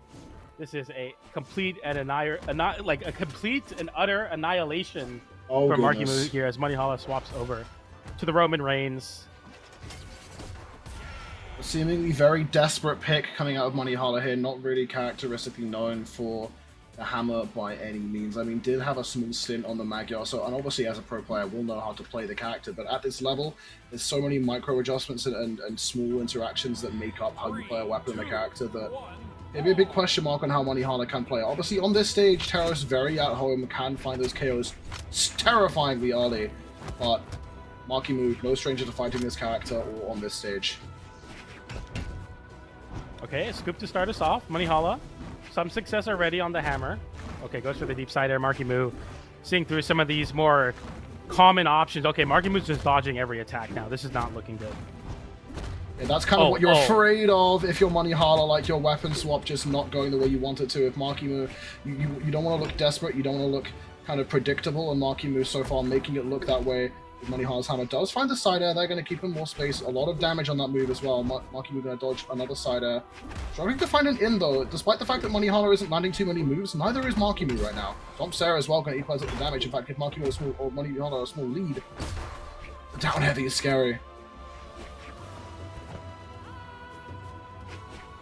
Looking for some way to close out this edge guard with the recovery. Will rinse and repeat the situation. Marckiemoo picking up a pair of gauntlets, and there's the big down stick for Monihalla to take the first stock. And if I'm not mistaken, this might be the first lead for Monihalla in this entire set. On the back of the Taros counter pick. I think game one we did see Monihalla. Yeah, we saw Marckiemoo mind gimp himself, but that wasn't really like a hard fought lead for Monihalla. It is going to fall. It's a little bit of value onto Markiemoo's second stock, and now Marckiemoo over onto the scythe. We saw the most struggle coming out of Markiemoo's gauntlets into the hammer of Monihalla, so now we're seeing two completely different weapons on the field in this neutral. Marckiemoo going to open up the neutral with a soul string on the scythe, trying to find something bigger.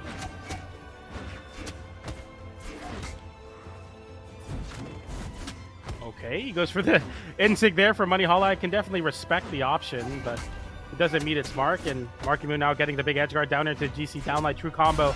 Cider to call out the recovery, and Marckiemoo, he's ready to move on to Grand Finals. Hacko. I don't know exactly what Monihalla is going to do here. Yeah, I mean, Marckiemoo is just so at home in the situation. Like, the second he takes you off the wall there with Scythe, he's just like, he's in his bedroom, if anything. He's just so ready to find... Again, everyone's just taking notes out of Wes's book, and it's not working! Does find the recovery, manages to save both his stock and his tournament run, but 2 ground pounds in a row is enough, and Marckiemoo shuts it down, moves forward into Grand Finals. Just like that, Marckiemoo proves his point, gets the run back in a big way. Monihalla tries to make it happen on the Roman Reigns counter pick, but this is really, I believe, what we are all here for after these replays play out. We got the run back, not the run back of this tournament, but the run back of dominance of the region. We got Marckiemoo versus Balloon Boy right after these replays, and this is the match that I think everybody was looking forward to seeing. Monihalla might have delayed it, but he couldn't prevent the inevitable as we get into the stage banning process here.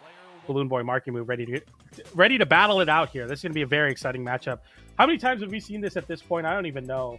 I can double check. Yeah, these are clearly the best players. It's 10 matches in total, but most of them going to the favor of Marckiemoo. 7-3 in that sense. So Balloon Boy looking to hopefully take this Grand Finals winner side and snowball it into a win, but he's definitely going to have to do a lot of heavy lifting here to do it.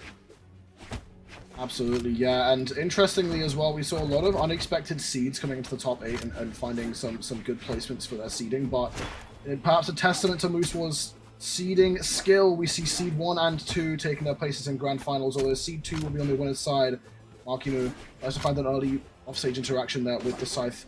Balloon Boy keeps his cool, manages to make it back up, now finds a small read there with the boots, keeping the damage very even.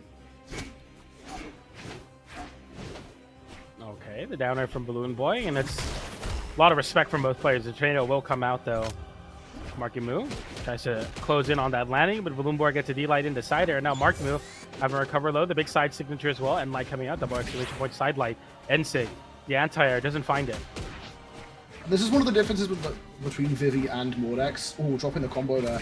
But Vivi has a much more sort of overall usable SIG kit where you can just kind of afford to throw some of them out for the right opportunity, where Mordex, majority of the SIGs have to be a pretty, like, hard read, where the character's been out for so long that the SIGs aren't catching anyone off guard, and very few of them are sort of like unpunishable, unreactable type things. Marckiemoo is still making it work, however. Djessir down heavy. A very scrappy first stock, not too much of a lead for either player, as Balloon Boy does close out the first stock, but I imagine Marckiemoo won't take too much time, immediately equalizes. The pickup of the Scythe now for Marckiemoo is going to look to potentially get this weapon starve angle and hopefully get a big read to get some damage built up, but Balloon Boy side-like weapon pickup side air on the battle boots.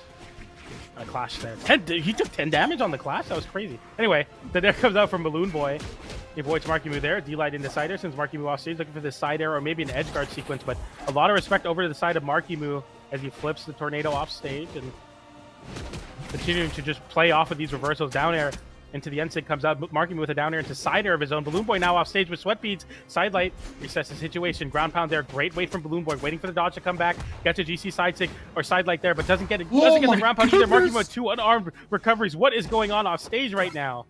This is, I would expect nothing less from a matchup between these two players. It feels like every time they play, the amount of, I see something new off stage. It's just ridiculous. Marckiemoo will find the N-Sig, shut down Balloon Boy. A very small lead here, not quite within the range where I don't think a D-Light into recovery on Blasters may KO, although I could be completely wrong. That combo always surprises, and Marckiemoo might not even be in danger of one, as right now the site is going crazy, finds so many hits onto Balloon Boy, who, despite surviving, like you said before, even if you survive that offstage interaction, you've taken, in this case, 90 damage just by getting back to the wall.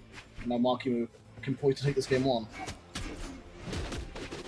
Down air to Amed, doesn't find it there. Another down air sends off stage. Balloon Boy having to recover high, and Marckiemoo goes for the breakdown slide off, but doesn't get it. Balloon Boy gets the recovery, though, and it's not going to be so clear if Marckiemoo will be able to take this first game in Grand Final set 1. But you're definitely happy with this lead, 136% damage, sorry. I feel like you're also 136% happy with a lead that big if you're Marckiemoo as well. And Balloon that's Boy for sure. is trying to claw his way back in. Keep for anything. Down light is going to send Balloon Boy flying. Not quite off the KO yet. Going to slow things right down. Look for those safer options. The N-Sig is going to send Marckiemoo up. Finds the N-Light as well. N-Sig as well. Marckiemoo getting a little bit too desperate as Balloon Boy sitting back. Finds the punish onto that. Catches the dodge as well. Wait a minute. Does Balloon Boy have what it takes? The recovery. Going to stall out the ground pound. Oh, what a weapon in toss. an even spot. Saving him literally the entire game. The end light comes out. Balloon Boy with the side signature. Marckiemoo avoiding both of the burst options. The down light coming out. Marckiemoo with the dodge. N-Sig comes out. No recovery. With punish for Marckiemoo. Going for the big side light. No punish. No punish on the recovery either. But that end light, will it be enough? No, it won't be. Chase dodge upwards. The weapon toss as well. And Balloon Boy what a can't chase. make it back because Marckiemoo makes sure it gets done himself. It's a job for a legend, and he goes off and does it. Oh my goodness. He didn't even leave it to chance with that weapon toss. He's like, I'm going to go off stage, get the side air, and take game number 1. And characteristic of Balloon Boy, bringing it so close right at the end. I feel like of all players in North America, he might have the best track record of clutching up losing games, especially recently on this Vivi. Those boots, when he feels he's behind and he starts to slow things down, he's so good at positioning for only the most optimal things that he can find while staying out of his opponent's threat range. You saw how hard Marky was trying to fish for those Gauntlet's recoveries, and Balloon Boy was just micro-spacing in positions where Marckiemoo had to get uncomfortably close to an N-Sig out of the boots, for example, to go for that KO option. I definitely think that not only could we see, you know, a long first set, but I feel like this could definitely go to game 10. But okay, as I say that, Marckiemoo is like, all right, PJ, I'll show you what this is gonna look like here, because he's getting some very crazy ground pounds off stage, nice damage build as well as Balloon Boy.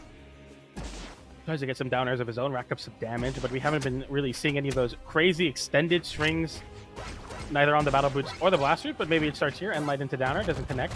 Marckiemoo just lands right back down, punishes Balloon Boy, stacking on top of him with an end light, and I like that from Balloon Boy, going for those blaster nairs very close to the wall, forcing the respect out from Marckiemoo. That's really cool to see.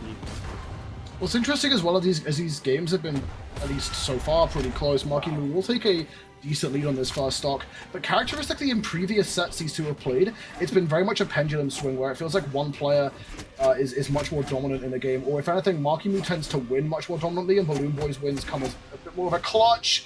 But right now, Balloon Boy could be staring down the barrel of a more dominant Marckiemoo game as he takes a second stock in under a minute and 20 seconds. Marckiemoo taking no damage in that second stock in the time it takes to take Balloon Boy. It's not Balloon Boy. Kind of a loss as the dodge read automatically caught by Marckiemoo as well. All right, the down light comes out. Balloon Boy stuck off stage, going for the reversal with a down air. Marckiemoo sees right through that. Gets a ground pound, an obliteration as we get a 3 stock coming out from Marckiemoo there. Oh my goodness, it doesn't even look close sometimes.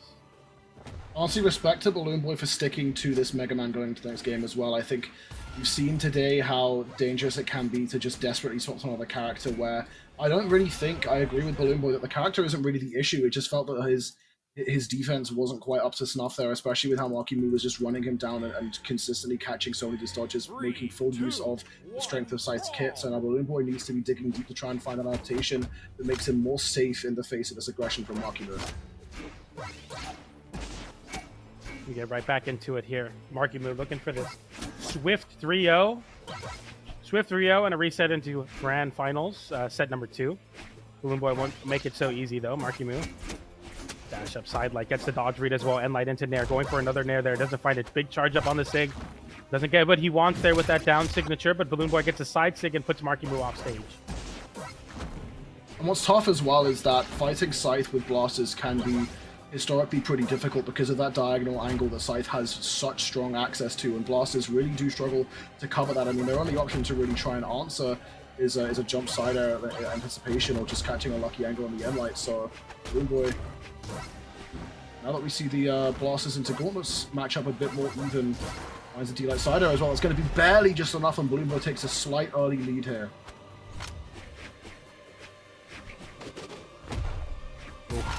The breakdance coast to coast. Marckiemoo, kind of shades of what we saw in game number 1, where we had a slight lead in the advantage of Balloon Boy, but Marckiemoo equalized pretty quickly, and this is about when he'll start taking over the pace of the match. If history repeats itself, Balloon Boy is going to do everything in his power to make sure that doesn't happen. End light into recovery, sending off stage Balloon Boy, having to recover low, but all you face is a ground pound and a second one for your troubles. A third even. Marckiemoo, 3rd time's the charm with the ground pound. 3 for 3, bro. I mean, he didn't even need a Marckiemoo cycle to a new...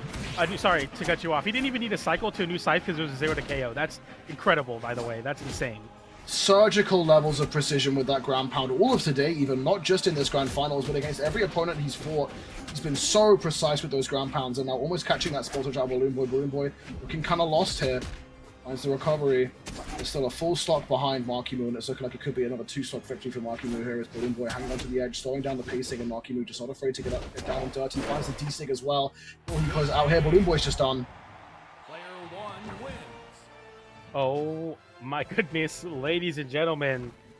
We got a reset. We're moving into the second set of Grand Finals, and oftentimes we talk about the difference in the stories of every region, but the story of EU was also a 6-0 coming out from a player in the elimination side of the bracket that plays Mordex, and now we're going to be seeing a very similar fate potentially as Marckiemoo looks to get this 6-0 here. This is going to be quite crazy, but I definitely have faith in Balloon Boy, a great player in his own right, and definitely should have what it takes to potentially win this game. But man, it's looking real difficult right now because Marckiemoo is playing almost perfectly on this Mordex pick. Oh my goodness, it starts already, Hackle. We just begun Hackle. The set just started, man. It's just the reset, and Marckiemoo already putting Balloon Boy on notice off stage.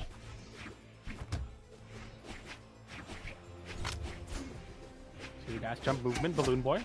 Looking to weave in with that downlight, doesn't get it. A ground pound comes out, but doesn't find it. Another D-light as well.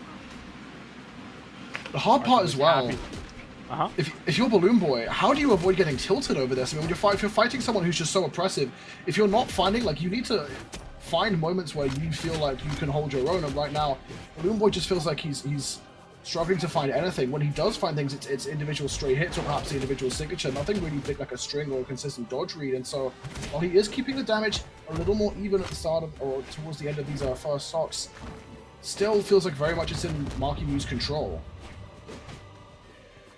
Yeah, I definitely have to agree with that one. Marckiemoo, quite a big damage lead as well. And Light sends off stage, disarms the weapon toss. Balloon Boy having to burn the dodge early, forces the low recovery. Marckiemoo with another weapon toss. I have to assume that might have been a misinput, but who's really to say as the D-Light into recovery unarmed is going to be able to do it. Marckiemoo swapping over to another Scythe here. As Balloon Boy looks to make a rebuttal, looks to really find any sort of semblance of confidence and moxie in this set. The sidelight sends off stage, gets the dodge down read with the downer, and another downer for Marckiemoo into the ground pound. He trades the stock away. No matter where you are, no matter what you get hit by, if you're on the stage with Marckiemoo, you're always at risk of getting put on a clip, man. This is just Marckiemoo at his finest right here. I mean, yeah, I think that was just a demonstration of Balloon Boy getting kind of like frustrated and overzealous, thinking like, I need to get a desperate play here. I need to find something to shut down the momentum, because Marckiemoo as well, with him winning this confidently, the more you let him feel comfortable here, the harder it's going to be. And he touches the wall there as well. Balloon Boy, I think, just thinking he needs to find something, and unfortunately Marckiemoo able to capitalize on that wild swing from the down air. Balloon Boy manages to slide off the edge of that D-Sig, doesn't get hit by the icicles there, but could find the stock here. Really smart from Marckiemoo for the weapon toss up to get a straight vertical unarmed recovery instead of giving a very easy to punish Scythe recovery with a lot more lag. But Balloon Boy sees right through that and gets a KO nonetheless. And Balloon Boy, hey, we see some shades of fire, man. The flame coming back inside of him, but it's looking real tough now. As Marckiemoo gets more damage, 115 now. There, downer, doesn't find it. There's side air that comes out as well. Double down air, Marckiemoo no dodge burn there, so Balloon Boy can't afford to overextend for more, but the damage now even once again, approaching the range where Balloon Boy needs a few more hits for D-Light recovery to secure the game. And Light's a good start, goes for the pivot side air, can't find it, but Marckiemoo struggling to find the answer back here to these blasters. Finally, the Scythe recovery will be the first hit back. Ground pound does not land. Balloon Boy now is within range for a D-Light recovery to close out this game, and you see it there as he goes for it, and Marckiemoo immediately answers back! You thought you had a chance after I clipped you, man? Not a chance. Big haymaker from Marckiemoo, and oh my goodness, what a statement way to close out that game. This Balloon Boy is all but locked in on this BB pick, but hey, you got to definitely take that game in stride. Although you lost, you're still very happy that you're able to take that to the last stock and really put Marckiemoo on notice there, not giving him any free lunches in this bracket. But my goodness, that was tough. I feel like that was just a sign of Marckiemoo knowing that, like, at this point, okay, my opponent, he is going to be looking for a downlight. And he was just so ready for, like, okay, he used it. I have the button. I push the button and my opponent's gone. And what was really a chance for Balloon Boy to get back into this set, stolen away at the worst possible time. Now Balloon Boy already pushed off the stage by Marckiemoo, does avoid burning his dodge and getting caught out. Goes for the gravity cancel there, which is going to be immediately guaranteed damage for Marckiemoo. He was just so consistent on punishing these wasted dodges. Balloon Boy needs to be so careful with them, and already Marckiemoo just racking up so much damage. Catches another dodge. He's just freestyling on him, man. It looks like he's in creative mode. Man, it's so crazy, right? Because this is what we saw in like the Marckiemoo set versus Zinker, but this is not Zinker. This is the #2 PR in North America. The person that was in winner's side grand finals. This is Marckiemoo just completely, no matter what level of play you're at, Marckiemoo sometimes kicks into a gear that literally no other Brawlhalla player I've ever seen is able to get into. And now Balloon Boy, I mean, you could just see the fractures in his mental. That's another stock gone, and if you're Balloon Boy, you just want out of this set. I mean, this second game is all but lost. 1 minute in, and Balloon Boy is on final stock, 52 damage put onto the first stock of Marckiemoo, and Balloon Boy, respect for still going in and scrapping with these boots. And at this point, what more is there that Balloon Boy can go for? I mean, he finds the down air, doesn't catch the ground pound, now in danger of just losing the stock once again. Weapon throw up, doesn't have the options, and it's a 1 minute 20 seconds 87 game. damage. That's one more damage than Zinker did. 87 damage, one more damage than what Zinker did. And this is the parallel of what we saw in the set with Bomba and the EU side of things. That was a crazy way to close out that game, man. That's an 87 damage game versus PR #2 in North America. Balloon Boy just got second at CEO mid-season, by the way, only losing to Lores. This is what Marckiemoo just does to people. Okay, it looks like we're going to be seeing a restart of the game for Balloon Boy. Just a little bit of exterior information reporting in after checking Balloon Boy's stream. It looks like at least from the chatters. Now, obviously, this is his chat, so it could be some hopium and some copium coming in, but a lot of people saying that it looks like he's lagging on his end. So it might explain a little bit of why Balloon Boy seems a little bit lost here, but still, Marckiemoo playing out of this world in this set so far. Yeah, absolutely. No matter what, I mean, see, the thing is, right, it's like everyone could say, okay, well, this is a community event, you know, this is not exactly an official, but we have an online official going on next weekend, and if this is any indication of the energy Marckiemoo is bringing, the king for a reason, this looks very, very scary for Balloon Boy. But let's keep it within this tournament here, the confines of this. Balloon Boy gets a reset. He's swapping over to the level 100 Devil Jin pick. We'll see how it goes. 3, 2, 1, brawl. Over onto the Old Faithful. Now, that's going to be an interesting choice because obviously neither of the weapons carrying over from the Vivi pick. Marckiemoo going to be starving out Balloon Boy, going over onto that side. Balloon Boy going to go high, avoid any of the aggression Marckiemoo can put out over the gauntlets. Now, haven't played any of this today, it would seem. So, the question will be, can Balloon Boy just put those old comfortable shoes back on and start running? I definitely could fully believe in the reverse 3-0 on the back of the Devil Jin pick. The thing that put Balloon Boy on the map at the same time that Marckiemoo did as well. Balloon Boy getting a big ground pound. The Enlight comes out from a Balloon Boy, and the Edgeguard looking much more confident here on a weapon that Balloon Boy has spent so much time on. Marckiemoo is going to find the Enlight, get a bit of space there, but Balloon Boy answers back with a recovery. No damage in favor of Balloon Boy here.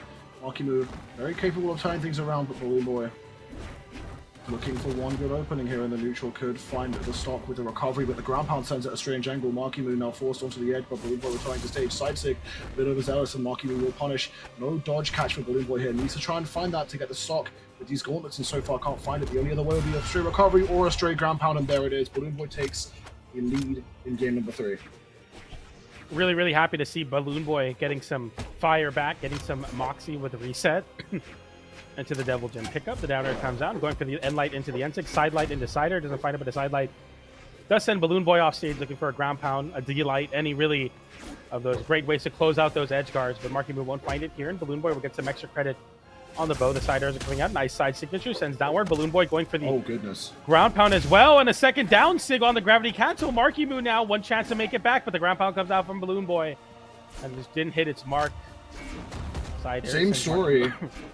Yep. Same story as Marckiemoo's Scythe though there, like even though Marckiemoo does survive off the edge and makes it back from that interaction, 110 damage taken, and Balloon Boy, a completely different beast now, back over onto this Devil Jin. It's starting to question why he ever swapped.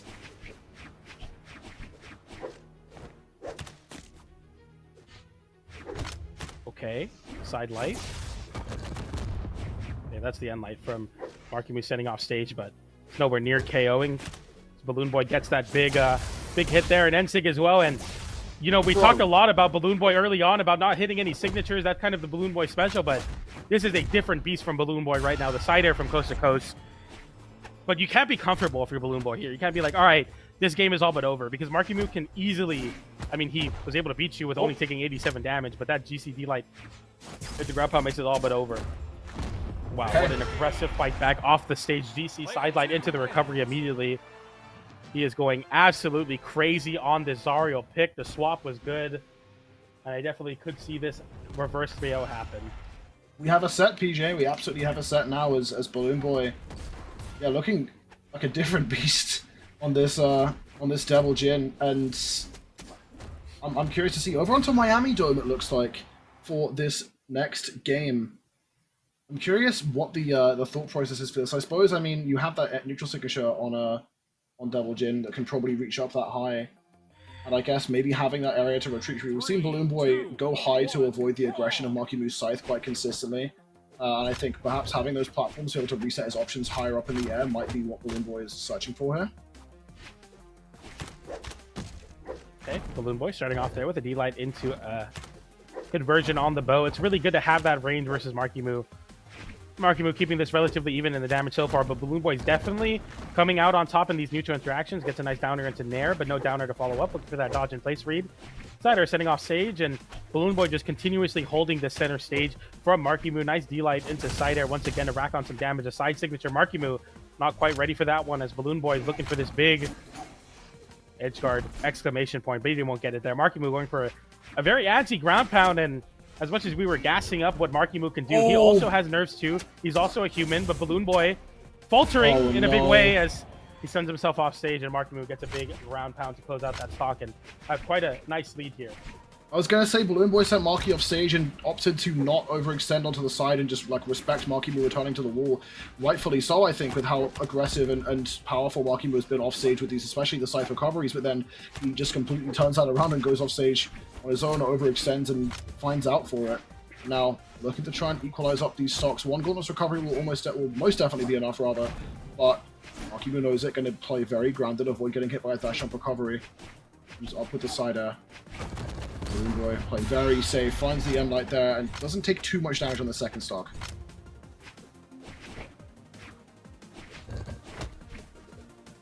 Side light comes out, and Marckiemoo with a big dodge in read with the end light. Goes for a ground pound as well. The recovery, Marckiemoo. End light, end sig, doesn't find it there. Side air into the downer, looks for the nair as well. The recovery comes out.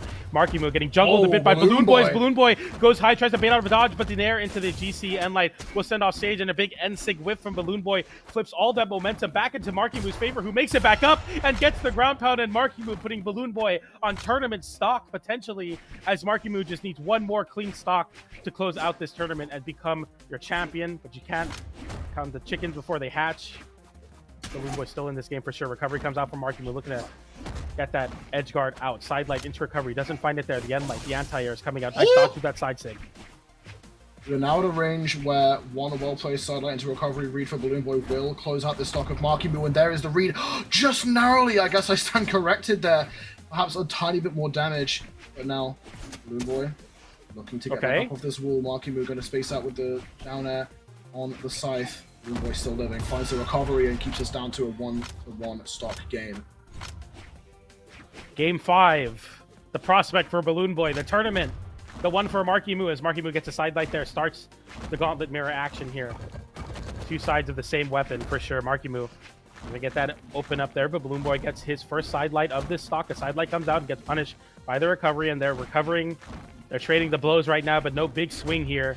Side light, which to the dodge, gets the dodge, but doesn't find the right spacing for it. Marckiemoo now going for the nair, gets hit with the recovery. Side light into recovery, chasing high with the exhausted recovery. Balloon Boy doesn't get clipped by it, and then light sends off stage, and Marckiemoo now one edge guard away, one ledge trap away, but Balloon Boy's not going to give it to him so easily. The end light sends off stage. Marckiemoo throws his weapon away as well as he weapon stars Balloon Boy. The recovery isn't enough, but Marckiemoo knows that one hit separates it, and that'll be it. GC downlight recovery, and Marckiemoo is your Moose Wars Clashing Kingdoms North American champion. The king finds his throne, and no matter what throne it'll be, but today the throne will be the custom one from Moose Wars North America. Shout outs to Marckiemoo for taking the tournament.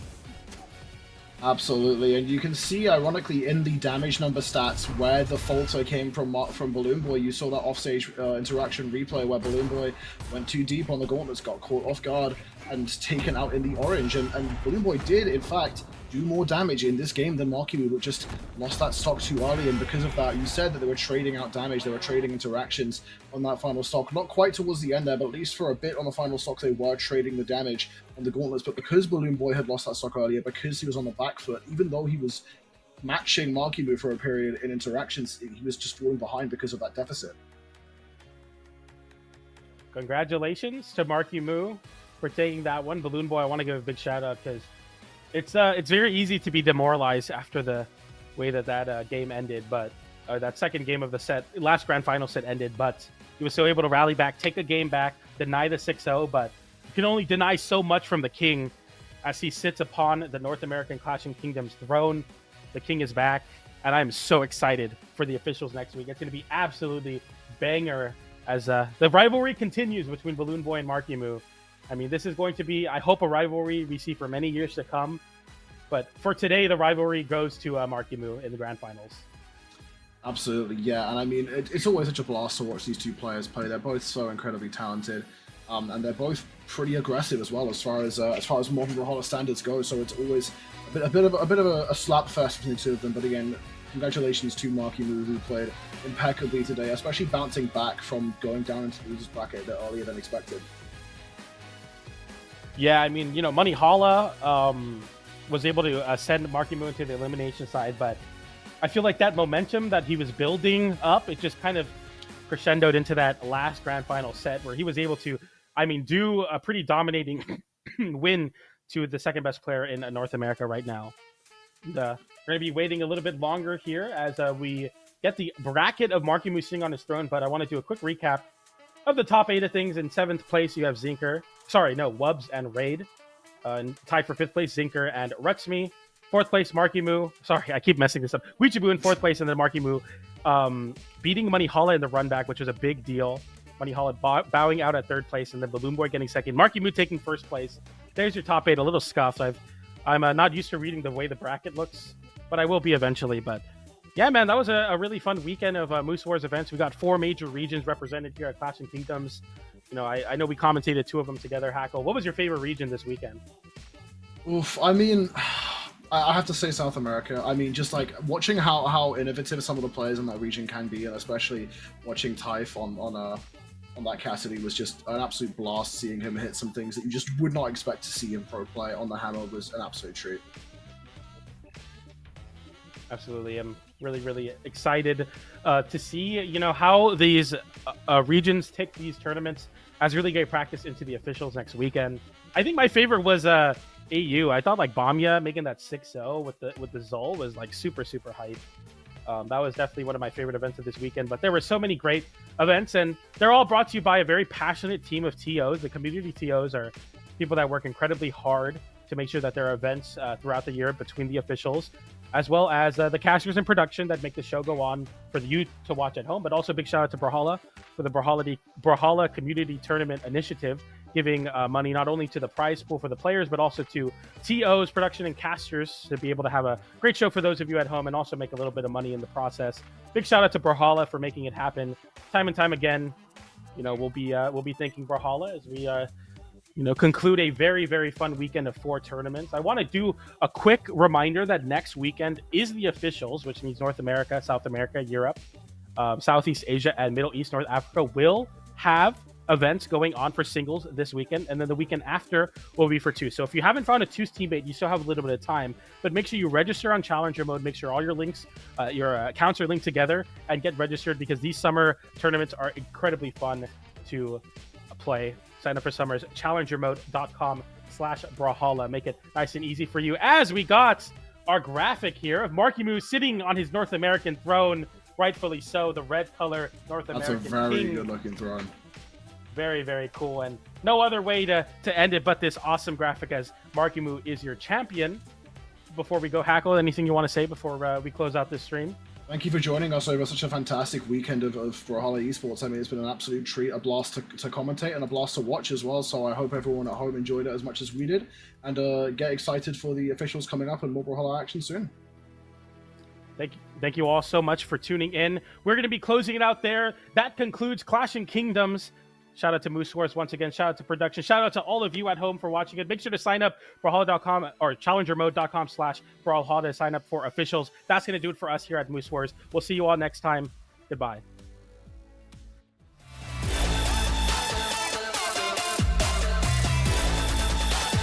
Never stop dreaming.